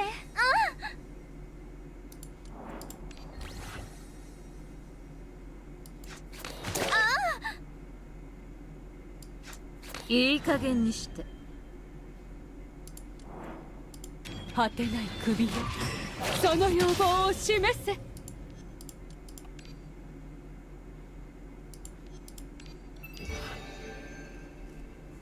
All right.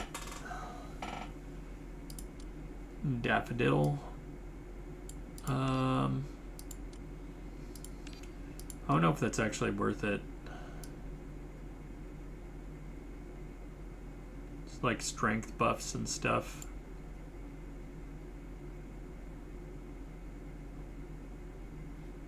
Though getting the 1 insight card is nice. But I'm wondering if just getting bonus damage is better. I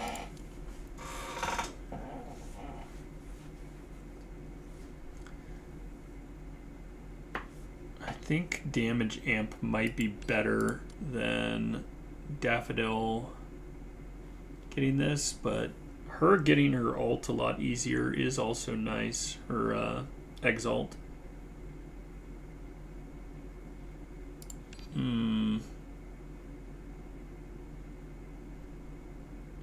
You'd say refresh? No, no way. I am either taking the bonus damage amp or I'm taking this. I think I'm just going to take the damage amp because this affects final verdict.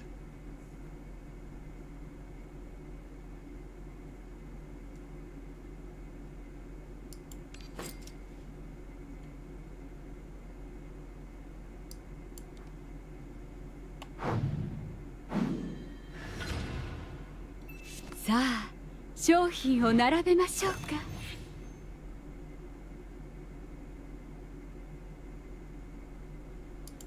気をつけて。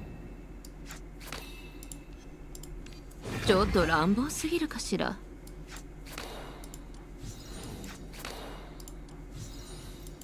気をつけてね。私の愛を受け取って。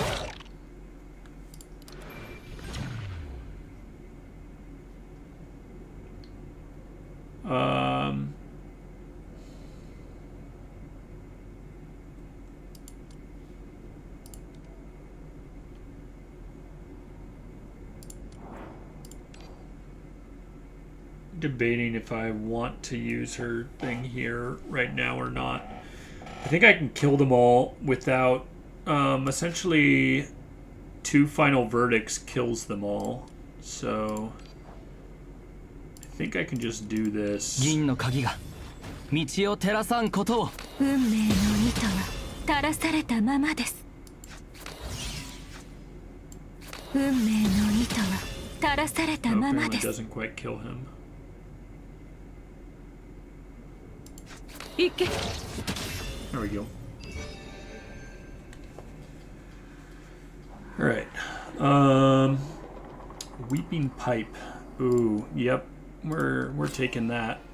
60% bonus base damage. Yes, please. I will suffer a thing for that. もしかったら子孫繁栄の材料をちょうだいね。 We'll accept a little bit of trauma. 運命の糸は垂らされたままです。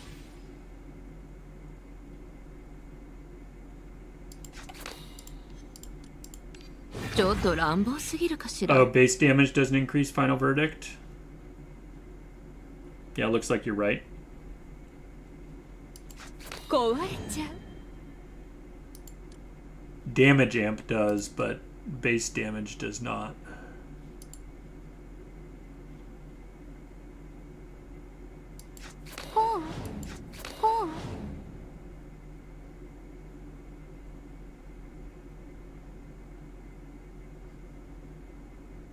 Alright, I guess we just accept our damage and 誤り use her は to 修正 heal せねば back なり up. ません。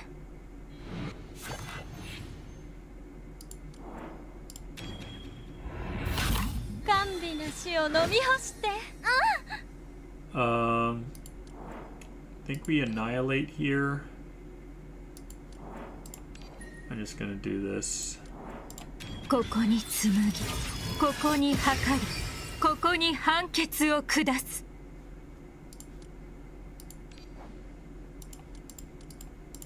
銀の鍵が道を照らさんことを。運命の糸は垂らされたままです。冗談。運命の糸車が動き始めました。気持ちいい。運命の糸車が動き始めました。Hmm.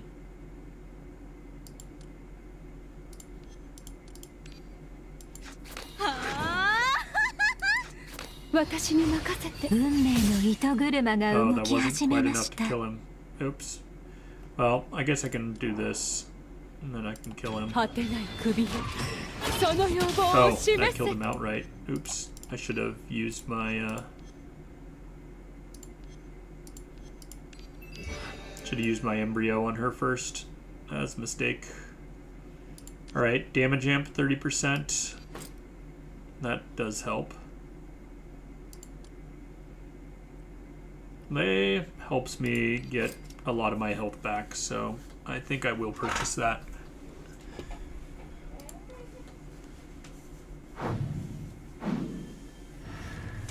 Alright, two more 商 battles 品を並 here. べましょうか。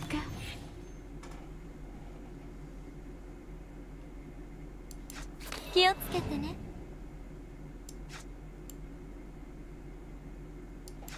未来はすぐそこにあります。いい加減にして。ほう。さあ、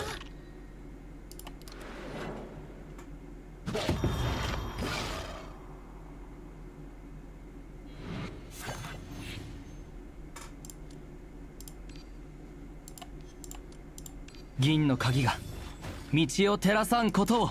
運命の糸は垂らされたままです。苗木よ。おお、育ちますか。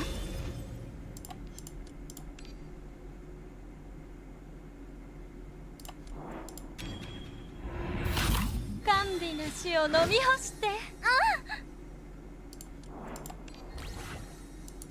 運命の糸は垂らされたままです。運命の糸は垂らされたままです。That's a lot of damage. 壊れちゃう。無駄な抵抗はおやめなさい。 You're like changing things every time I...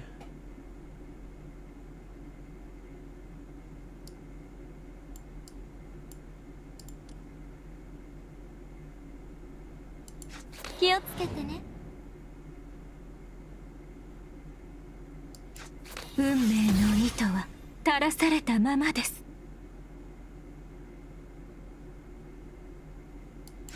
冗談。Alright. 誤りは修正せねばなりません。 That's a lot of health.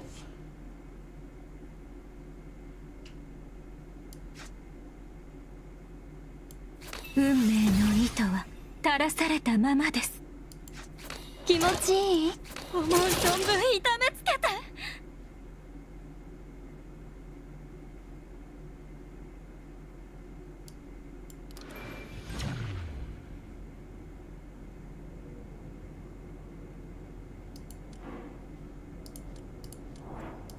ここに紡ぎ、ここに測り、ここに判決を下す。はあ。運命の糸車が動き始めました。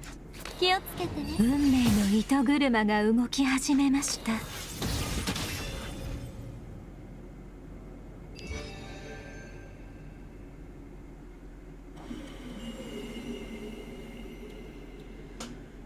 An unexpected figure appears before you. It's Clementine. Don't be surprised. I just want to run a special test. As for what the test is, it's a secret. Clementine smiles. Your only task is this. Your only task is this test is to. Sorry, your only task in this test is to survive.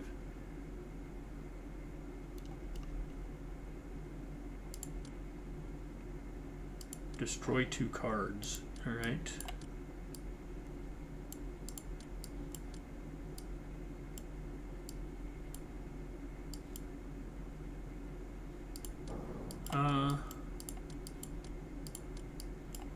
Pain and Pleasure still has its uses. We'll do that. Alright. ごめんなさい。 We sort of want to この prep 日差 for し the は final ドブネズミ fight みたい with な the 私にと boss って during this 眩しすぎる battle. の。 I mean, we have to survive also. That would be a good part of this.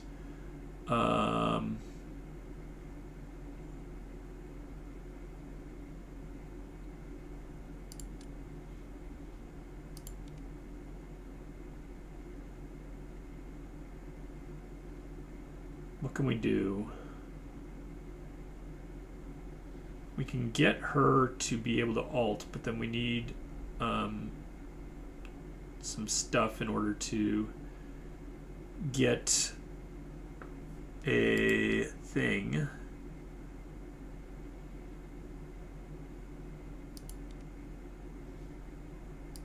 How can we gain some furnace?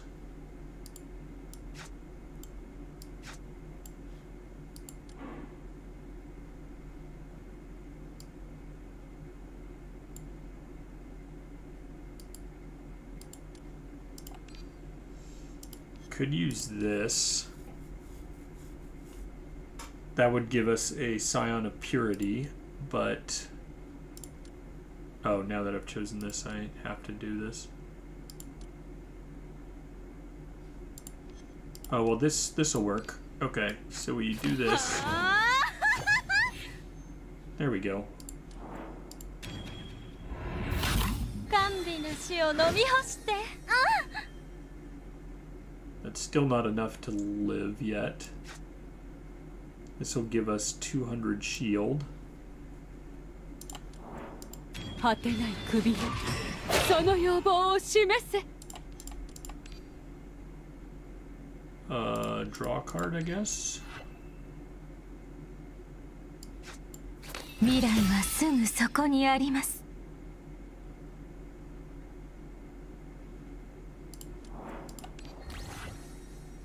Well, we're alive. We're not very healthy, but we are alive temporarily. 運命の糸は垂らされたままです。ほう、優しくしてよ。気をつけてね。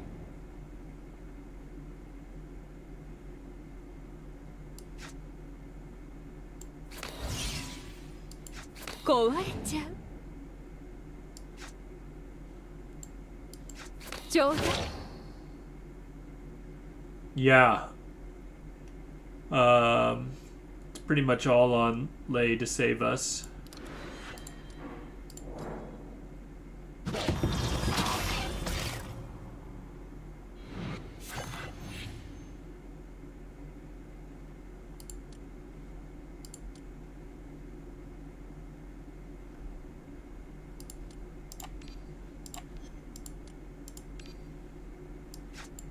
無限の糸の中にてただ一つの奇跡を織りなす。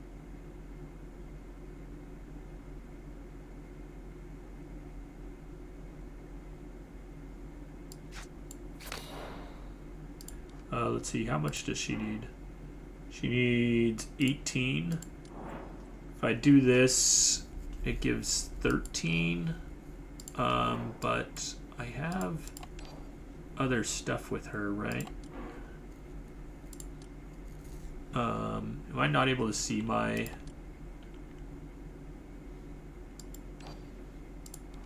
Not able to see what things she has, am I? I can only see her exalt. I need to see if she'll... Oh, I guess the safe way to do it is just this. We can use this first.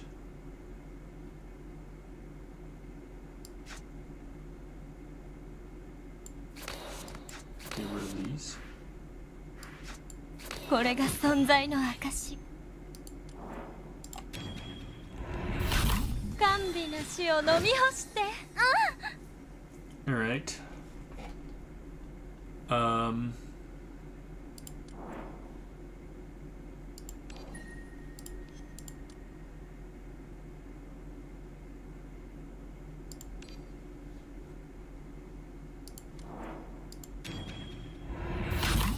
苗木よ、大きく育ちなさい」。運命の糸は垂らされたままです。 Hey, why are you doing more attacks? 未来はすぐそこにあります。運命の糸は垂らされたままです。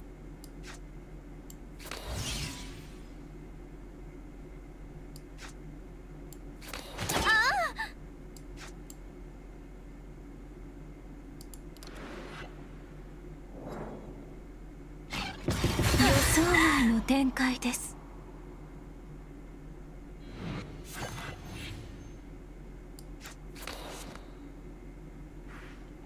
All right. We want to prep this for the next turn. We have Eternal Loom in there.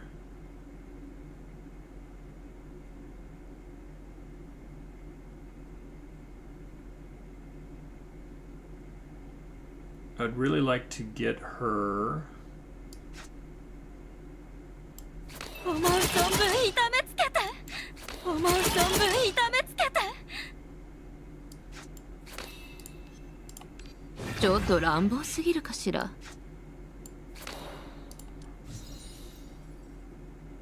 God, I can't quite get her to be able to alt.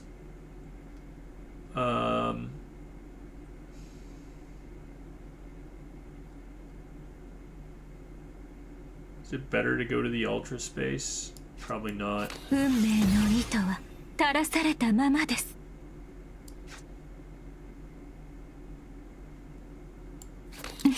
No, we might be forced to. Yep, looks like we have. Oh well, I guess we can do this. There we go. Oh yeah, now she has enough. All right, destroy a command card. What are we destroying?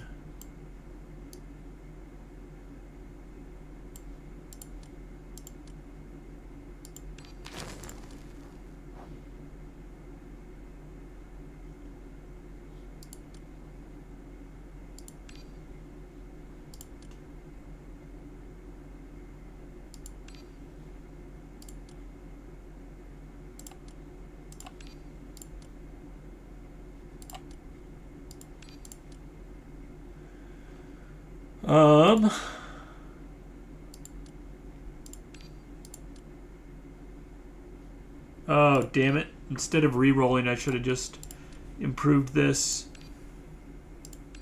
Now I don't have enough money. Maybe we just take the one max. Yeah, Easter's also good, but they're all okay.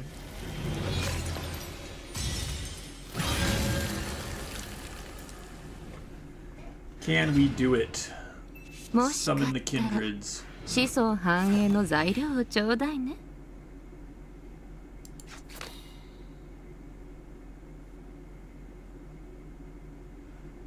We have our ultra space right away. We have 5 things here. 運命の糸は垂らされたままです。気をつけてね。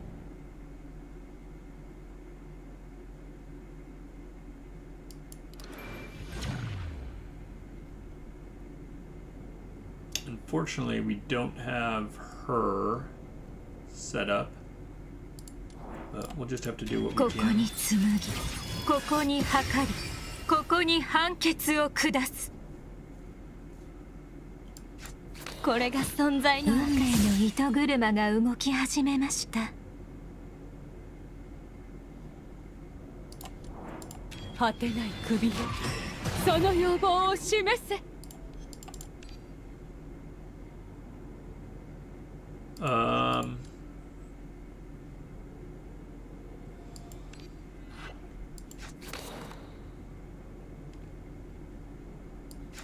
これが存在の運命の糸車が動き始めました。はあ、運命の糸車が動き始めました。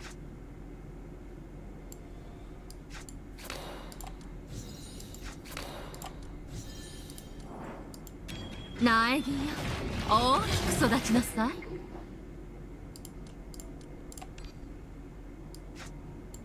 運命の糸は垂らされたままです。運命の糸は垂らされたままです。思う存分運痛めつけ命の糸車が動き始めました。ちょっと乱暴運すぎ命のるかしら。糸車 Maybe が I should 動 have き done 始めま weakness for した。 2 turns. That might have been better. Oh, well, I guess it's going to summon kindreds. We're about to have to face a ton of other creatures, not this thing. 思う存分運痛めつけ命の糸車が動き始めました。はあ、運命の糸車が動き始めました。 Alright.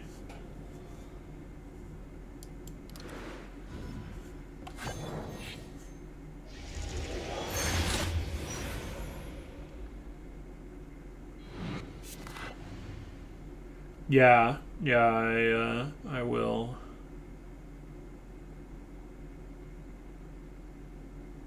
I'd like to draw some cards.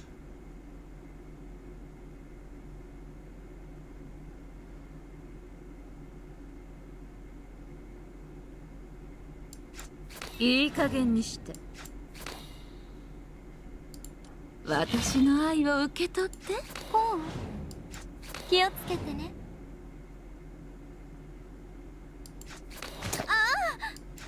未来はすぐそこにあります。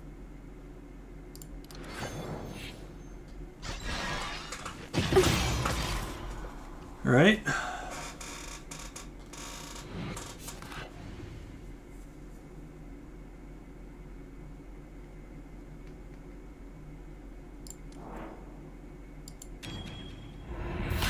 甘美な死を飲み干して”。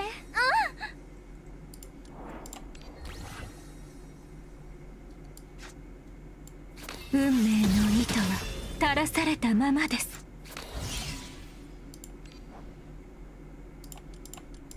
銀の鍵が道を照らさんことを。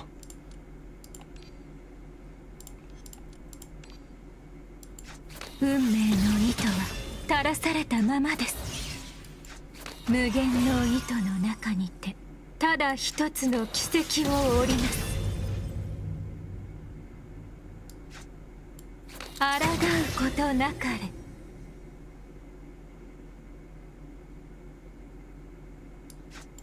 未来はすぐそこにあります。 Oh, is this Pierce? Oh, it pierces. Why did I do that? Well, I guess nothing I can do about it now. I guess I'm gonna lose some. I wish I would have gotten rid of that instead. Oh well.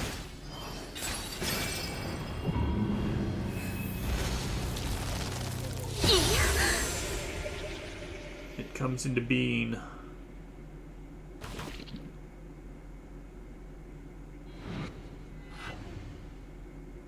Why? Why do you always do the unexpected?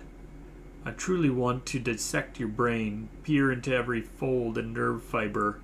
I'm sure the most delicious pain hides there. You won't ever get the chance. It's over. Over? Hardly. This is only a test. The silver key of Mythag and its keeper. You're truly miraculous. You can pierce through this sanatorium to link with the void. But don't forget, this place belongs to me, and you are just another soul under my control. You've altered my perception again? Don't worry, only slightly. Now meet the true. Without you, and the key. I never could have summoned something of this magnitude. The entity, shimmering with cosmic light, locks its gaze on you. It shakes its wings, welcoming the moment of metamorphosis. Fear grips you, but no amount of terror can make you retreat even a single step. Ramona, William, Clementine, please lend me your strength. It's time to fight.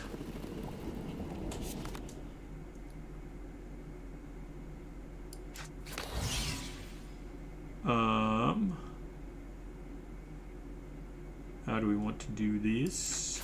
優しくしてよ。気をつけてね。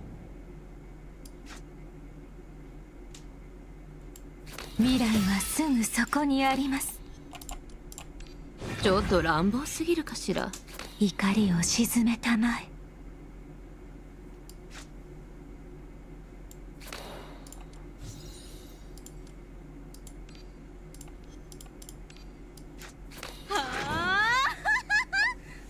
Right.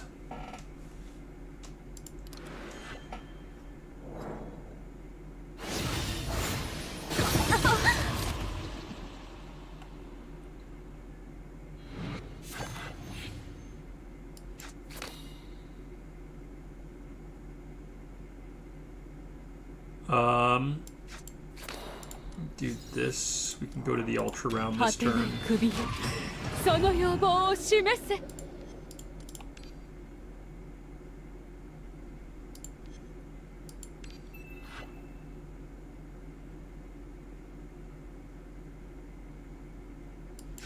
これが存在の証。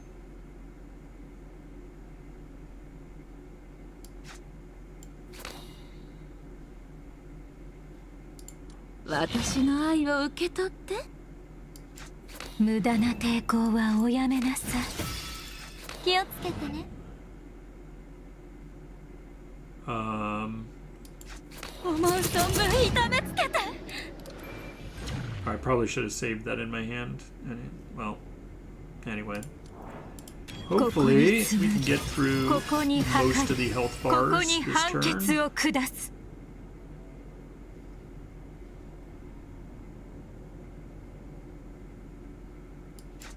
はあ。運命の糸車が動き始めました。 Probably not. Seeing as how much damage that did. 苗木よ、大きく育ちなさい。Look at how much damage it's doing, though. 運命の糸は垂らされたままです。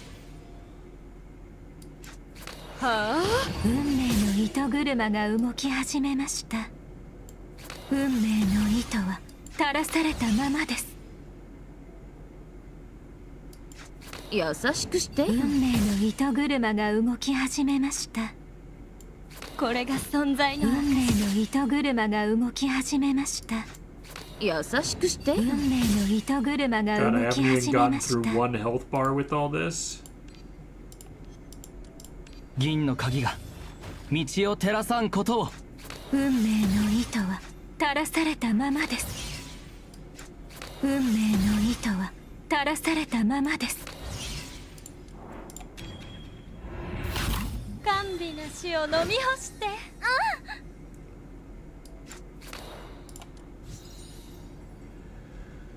Oof. Not even one health bar. That is, Oh, we got one. Alright, one health bar down.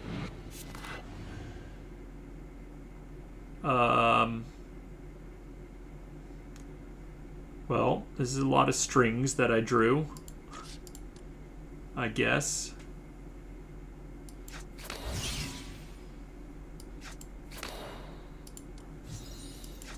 運命の糸は Good 垂 thing I らさ don't れたま need まです。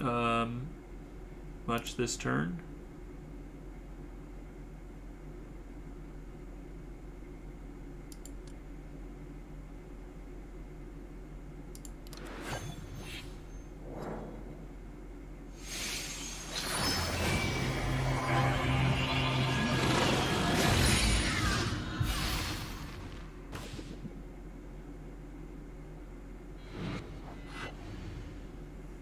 Seal all their cards for 3 rounds and their exalts. Does it have to be Daffodil?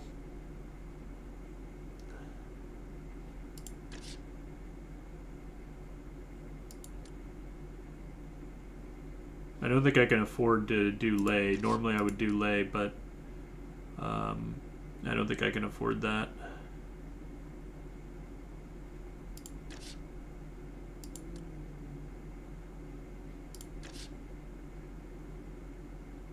And maybe I have to do, let's see, I might have to do Lay though. I don't think I, yep, we're gonna do it. It's a risk, a pretty big risk, but I think, all right, first go defense. Oh, that doesn't stop me from playing her cards. Okay.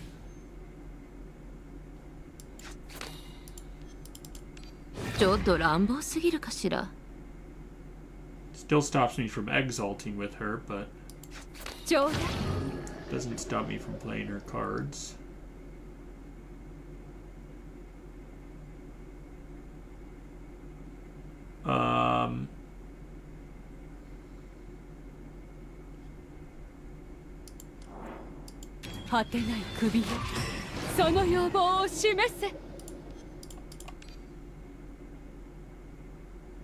God dang it. I was hoping to get a draw. This is good though.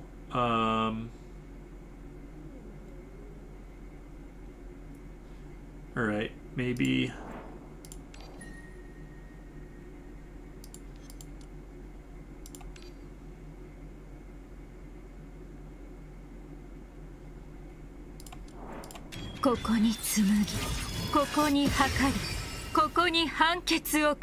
Alright, that gets us to safe.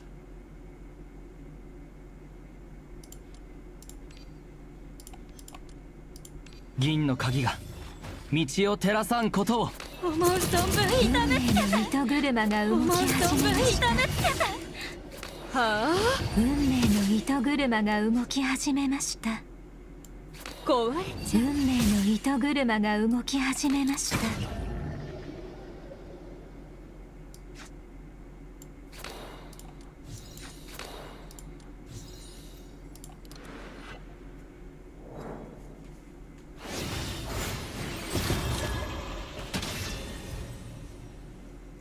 Alright, we're down to the last health bar.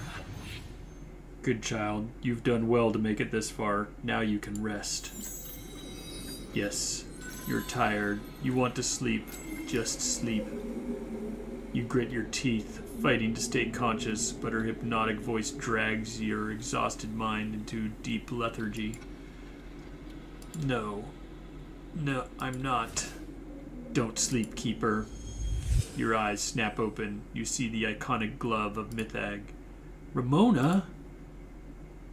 You know who she is the moment you see her. You've pictured her face countless times in your mind. Yes, it's me. I heard your call, so I came. A call? I see. I broadcast the pull of the silver core. Perhaps that teeny spark meant nothing to the universe. But for you have been who have been hunting for Nazoric scent. It was the sun you've craved, but perhaps you aren't the one Nazarick truly wants to see, at least not in that form. Ramona, don't listen to her lies. I understand. I'm not your Ramona, but I will never be her. But we are the same person after all. In the deepest hues of our soul, the devotion we hold to you is one and the same, Nazarick. For some reason, you instinctively turn to look at Clementine, the girl who died and the woman who lives. They are different. They don't understand each other, but they are the same person. That's why she said it wasn't just her who answered me. It was Clementine. Poor Nazarick. You've already started babbling. Please don't compare my reborn self to that pathetic, fragile human, or I will be upset. You don't respond. Instead, you look at Ramona, time-worn, and you plan to break this deadlock. Ramona, how much longer can you hold on? Theoretically, only a few minutes, but as long as I draw breath, I'll tear through the dimension to reach you again. No matter how many times it takes, I'll stand by you. We fight to the end. I understand, partner. Then let's fight until we win. Because whether in this world or the other, someone is waiting for me.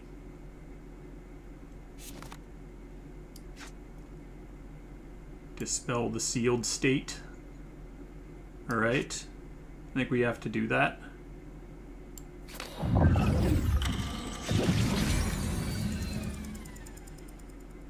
Hooray!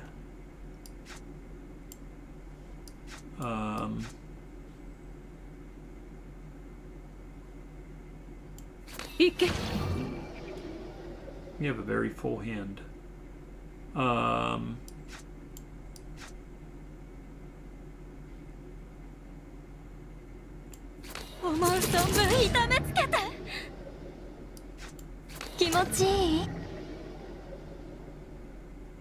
Fortunately, we don't go to the ultra round this turn. But we can use some healing.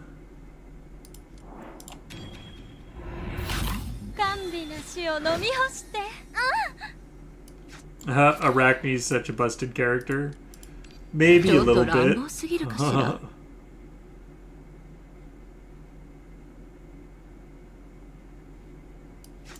優しくしてよ。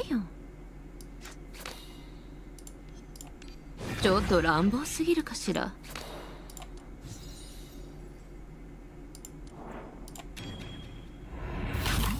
苗木よ、大きく育ちなさい。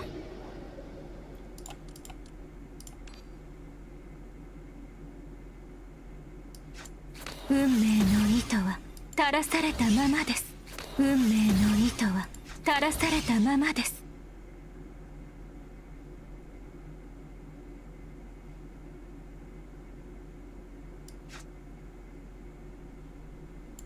未来はすぐそこにあります。Be a little careful with my stuff here.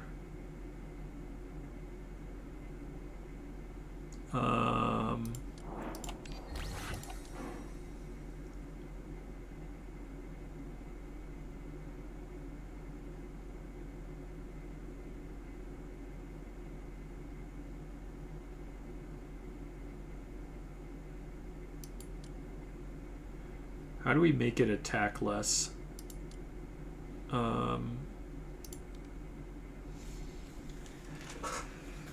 Let's see.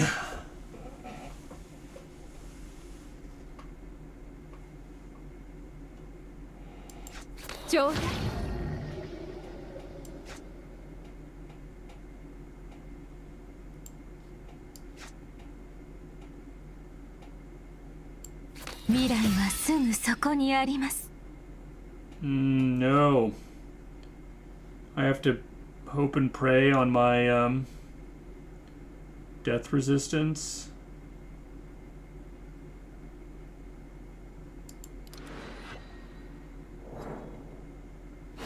%72% chance. No, it didn't. We have to use the emergency gnosis. 72%, and we failed. Sag.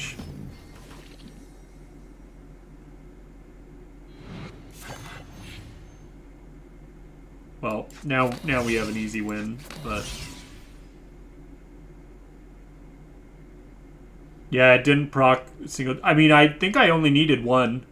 He was only gonna kill me once. Like, it was 7 attacks, but I was only like 200 HP short. I should have been able to get that. So, anyway.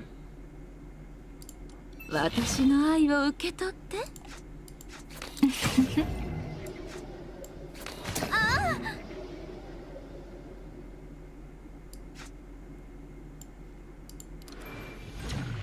Whatever. ここに紡ぎ、ここに測り、ここに判決を下す。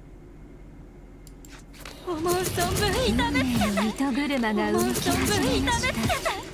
ちょうだい。運命の糸車が動き始めました。は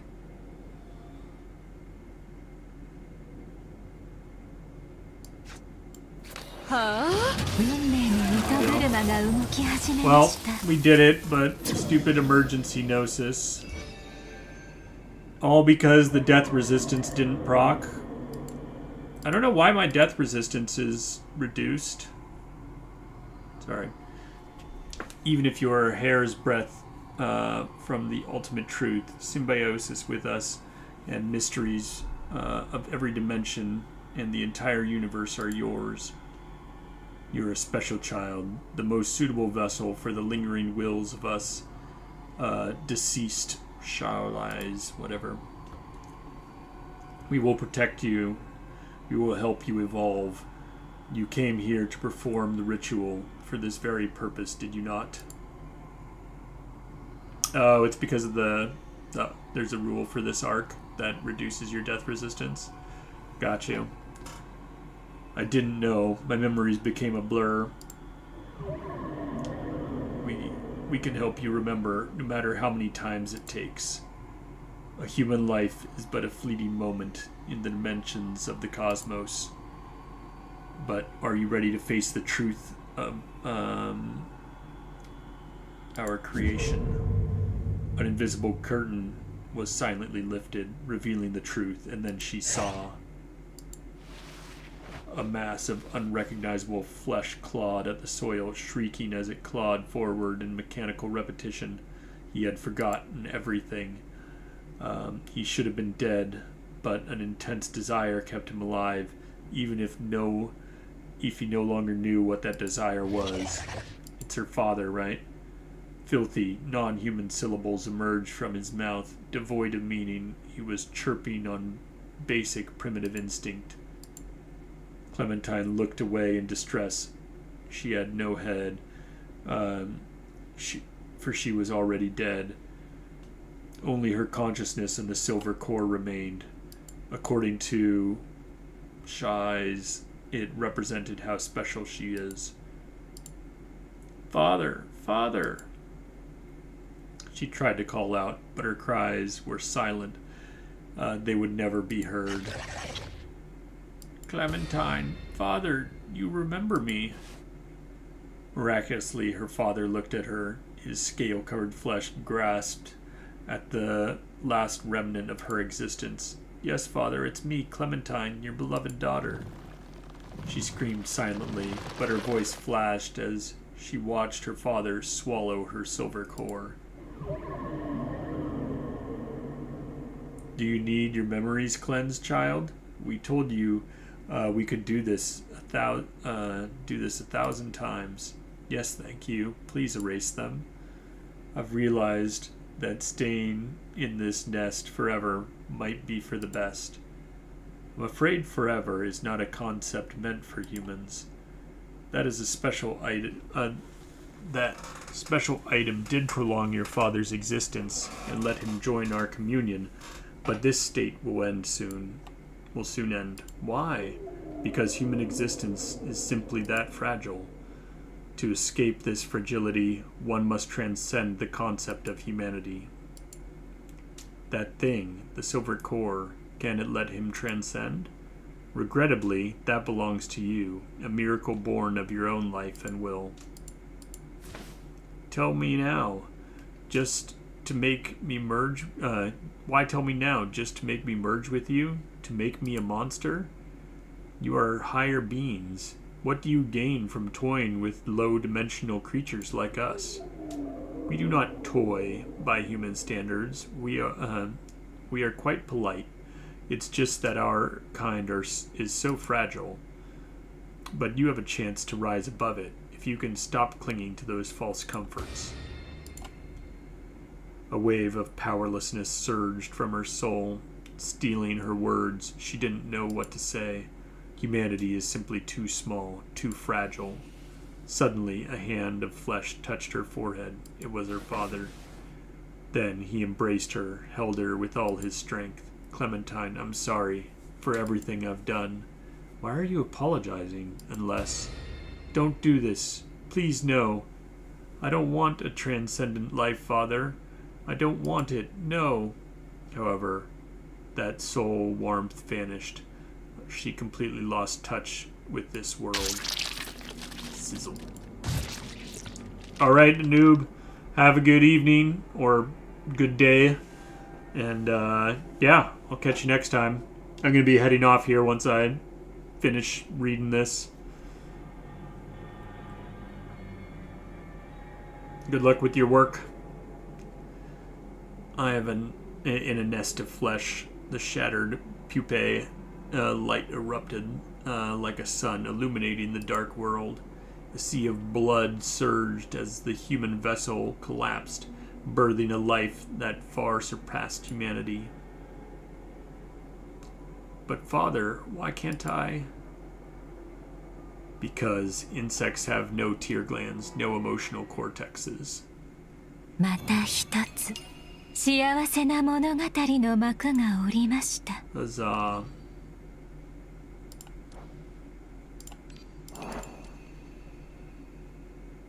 We have finished the chapter, I think.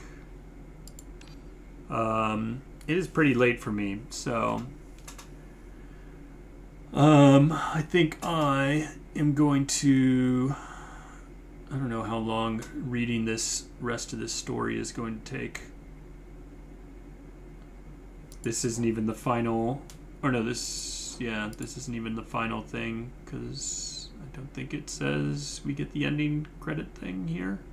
So there's probably another, no more fights, but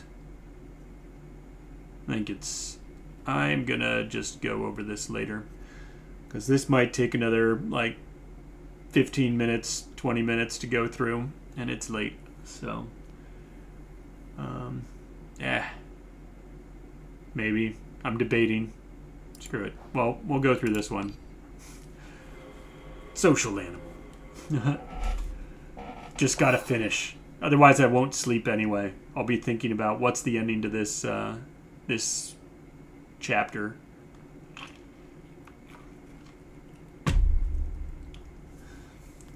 Simulating spatial energy fluctuations as attack will cause a massive energy shock to the mental space. The communicator is too weak to affect more than a small area, but the silver key, it could disrupt the entire sanatorium, briefly breaking the balance of this independent space and creating a fissure for trapped minds to escape. Boom. Using the energy waves simulated by Dull Inferno, you forcibly link with the silver key. You forcibly link the silver key to the mental space. The connection is brief, but enough to shatter the stability of this realm. The mental space vibrates and then collapses piece by piece, receding until only the sanatorium remains. Why? God, hasn't the fissure appeared, broken by her attacks and staggering toll of linking with this space, you collapse to your knees. But you refuse to stay down, not until every victim trapped in this sanatorium is saved. I'm afraid you'll be disappointed. As long as I live, this space is eternal, because, she smiles and points to her heart, I've linked it here. You mean your silver core? Exactly, my silver core. My life and this mental space are bound as one. The silver core is a heart of an awakener. This is madness. Madness? I've treated patients who were truly mad, but I never considered myself one of them. Believe me, a psychiatrist is best qualified to judge a person's state of mind, and I am perfectly calm. Even if she returns with some little souvenir, it won't change a thing. She, you mean the other Clementine? My other self, of course, I told you. It was necessary to end our fragmentation. I personally have never harbored ill will towards her. She's lying. You can see right through her. This is the her mental world. Everything here is an expression of her inner self. The split. She split herself. She killed herself. She loathes herself. You've rejected me many times, but as a patient who has faced it, I'll forgive you just this once, so long as you behave from now on. She approaches with a smile and gently caresses your face. Using the key so much must hurt. Your body is at its limit. Don't worry, the pain will vanish soon. I'll end your suffering and give you a new life that only requires a small sacrifice. After all, in this burning world, survival always has a price. That familiar buzzing crawls into your ears and eyes. Your brain feels like it's vibrating in frantic, uncontrollable madness. To stay sane, you distract yourself from the scales growing on your flesh. You force yourself to speak. You said the same thing to them, didn't you, to your patients? This burning world turned them into monsters. They thought it was their last chance at salvation. To survive, they abandoned everything. They gave up on their own existence. What's wrong with that? Survival is the core instinct of every living thing. I understand them perfectly. And believe me, the pain and the doubt, they're only fleeting. Once the ritual is done, you'll be reborn. They'll be reborn. Everyone will get what they want. You're right. Survival is an instinct. I get that. But I don't accept it. Neither did William, nor the others who chose death over this. Because there's always something more important than just staying alive. You should know better than anyone, Clementine. Old John, Oliver, and Alan, they showed you what that choice with their lives. Clementine's smile vanishes in an instant. An angry buzzing drills deep into your brain, severing your connection with your own body. You can't see, hear, speak, or move, but you know your will is linked with hers. That brief link to her consciousness was not an accident. Clementine has been peeking at you, watching you, waiting for you. Clementine, as you said, no one can escape their past. Those pains have always lingered deep in your heart, right? That's why you're angry. Angry enough to kill yourself, and now angry enough to want to kill me. Because those agonizing experiences, even if your form changes, remain imprinted on your soul. They haven't vanished. They've always been there. You extend your consciousness, searching through the darkness. Now you understand the actual goal of the other Clementine. She showed you her heart. She found you the silver key. She gave you the pupa because the silver core, a silver core appears in the void. Almost instantly, it responds to your call.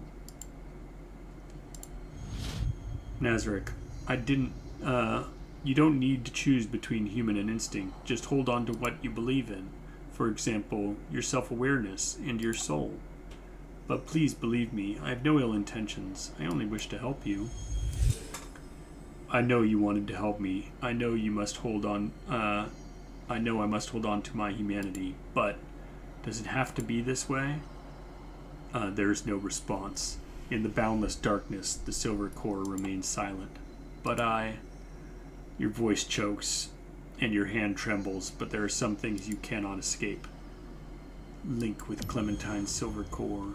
Yes, in this burning world, survival always has a price, and you, guided by human reason, make your choice.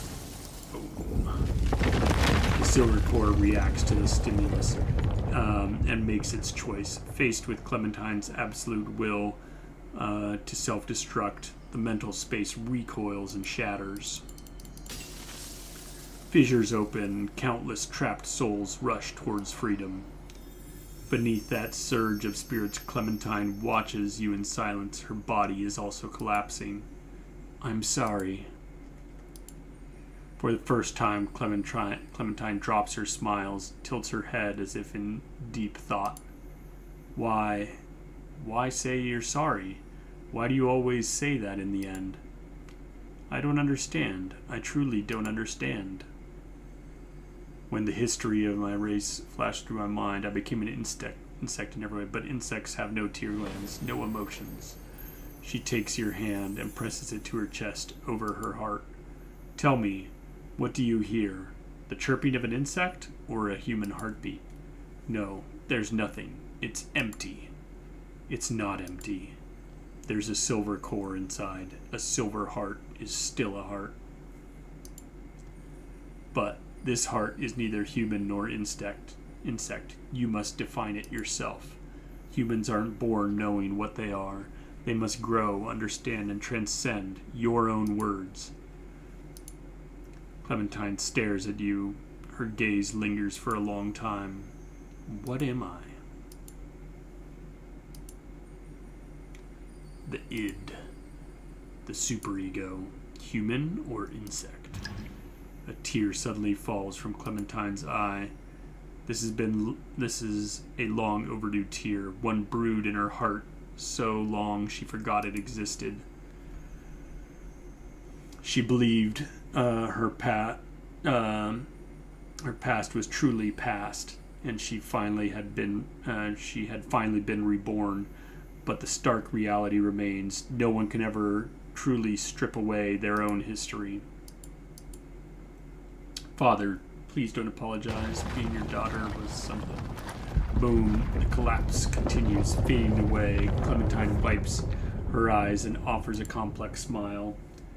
What a remarkable session. As the patient, I suppose I should be honest. When she merged with me, she brought back what you call humanity and love. She wants to protect you, and that has affected me. I can kill myself, but I cannot harm one I want to protect. Clementine. You don't finish. Clementine suddenly holds you tight and shoves you with all her might. No need for goodbyes. When the treatment is over, the patient must leave. The sound of shattering space stops instantly. Everything vanishes like a dream. At the final second, she pushes you out of the dying dimension and back into reality. This is a successful psychological treatment for me. Her final voice echoes in your mind, a whisper in your ear from the moment she embraced you. In this universe, humans aren't the only social creatures. So, Clementine, at the start of all this, did you want to find your own kind? There is no answer, nor do you expect one. You grip the key and force yourself forward. You have others to save, or, in her words, your kin.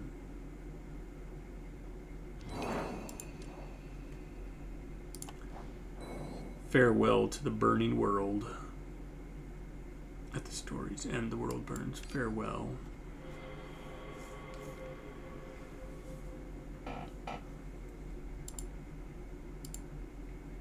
Back in the lab, if you can't find anything to fill your head, you might as well reread the report on the stuff. I can't bring myself to focus on words right now. Dull Inferno. Will Clementine's awakening experiment actually succeed? Are you questioning the scientific capabilities of a genius? Of course not. It's just... Let me guess. You're worried her mental state is unstable. You're worried the void will erode her silver core, or that something will go wrong when she wakes. Don't you understand? The moment we captured her consciousness fragments, her choice and her will were already decided. Yes, my will and my choice, they belong to you, Nazarick. Clementine, how do you feel? Do you need my help to calibrate your body? I don't think that's necessary. I feel, well, perhaps better than I ever have. Nazarick, judging by your micro-expressions, it seems you have much to say to me. Please, speak your mind. I'm a professional listener, after all. Those words you said that day, you spoke them specifically for me, didn't you? You mean when I talked about humanity and love? There was some intent behind it, certainly, but I didn't lie. In the end, I didn't strike a fatal blow, did I? As a keeper, you understand the terrifying consequence of an awakener losing control better than anyone. I do. It's precisely because I understood that risk that I chose to try and awaken you. I'm grateful for your choice. It allowed me to be reborn once more.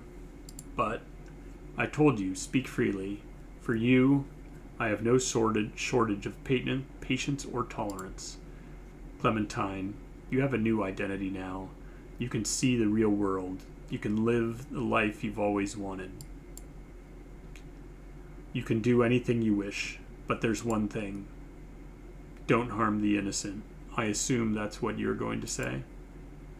After learning how Shahais live, I felt it was necessary to emphasize that point. Of course, that shouldn't be difficult. A psychiatrist filled with compassion wouldn't discriminate her patients based on species. Antisocial personality disorder, malignant narcissism, predatory behavioral patterns. In this broken world, there are so many patients in need of treatment. There's no reason to disturb the lives of the innocent. Most importantly, I want to try and change. You mean becoming your true self? Exactly. Not as a human or an insect, but as an awakener. A new self, seeking my own identity. Of course, I won't neglect my duties. I'll keep a close eye on the committee. Close attention. Are you implying the committee's actions could threaten the existence of this world? Perhaps. But based on what I have observed, I can't draw a definitive conclusion yet. If you don't mind, I'll go back and continue my work in the shadows until the investigation yields results. Naturally, I'll share what I find with you. I'll leave it to you then. Also, William, right? Yes, every victim from the sanatorium has been cared for, but I still haven't found William. He might have a lead on... I might have a lead on William's whereabouts. Dull Inferno produces a notebook. Despite the heavy damage, you recognize the handwriting. The city-state of Necrovia. So, William's next move is to go to this place, this Necrovia place. Why? That's exactly what you need to investigate. It looks like I'm acting alone again. Fine by me. I'll leave right. Dull Inferno cuts you off with a sharp look. I told you that next time I'll load the monitor with every weapon I have. This time, it's time to put those words into practice. She answers with an action. Before you can react, she drags you from the room. Clementine watches you go with a silent smile. Then her expression fades as she looks back at the report on the insects. She says nothing, standing in the silence for a long time. As she leaves, a gust of wind flips through the pages of the report on the Shanghais. Years ago, the Shanghais descended upon our town of capturing humans for cruel experiments to create profane aberrations, humans with insect blood. Dissolution appeared, and the insects died in mass numbers, and the survivors abandoned their creations. Due to the nature these creatures were prone to and suffered from the disease, dissolution. Unaware of the truth, the aberrations believed their human forms caused the sickness. Following ancient insect texts, they held the life ritual to return to a transcendent state, resulting in tragedy. The death toll reached some number, including John, 72, Bella, 6, Berkeley, 23. Every one of them turned into a mass of flesh and died in agony. Among them, Alan, Clementine's father, was the most notable case. To reunite with his daughter, he deliberately infected himself with dissolution and performed the life ritual.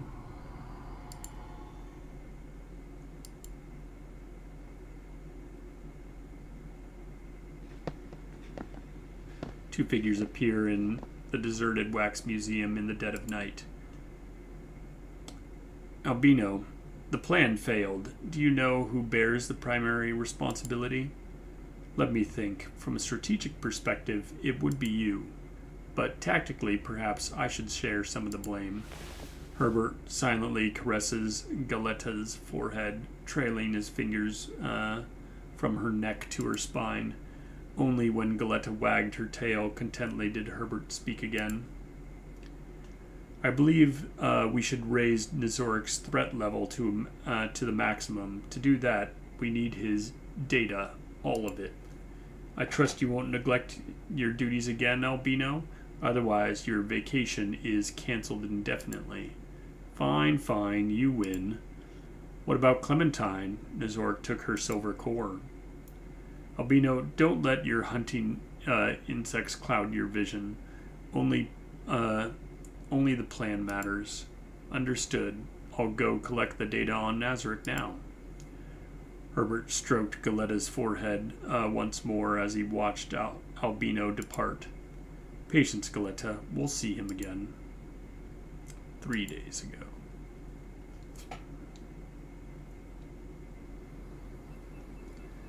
All victims confirmed rescued. The domain has completely vanished. Crisis resolved. William stood in the woods where you fell into the domain, scribbling rapidly in his notes. Then he suddenly froze.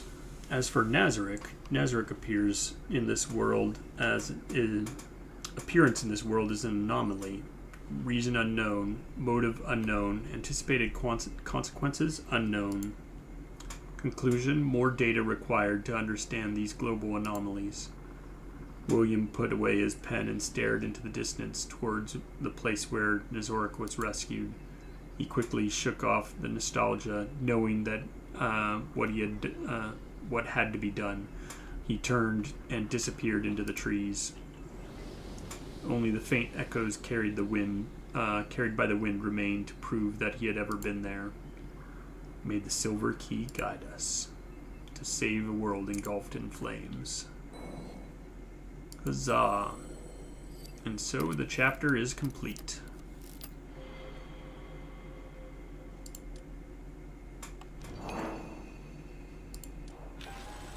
Alright, that is going to be it for me. I hope everyone has a good time, and I'll catch you next time.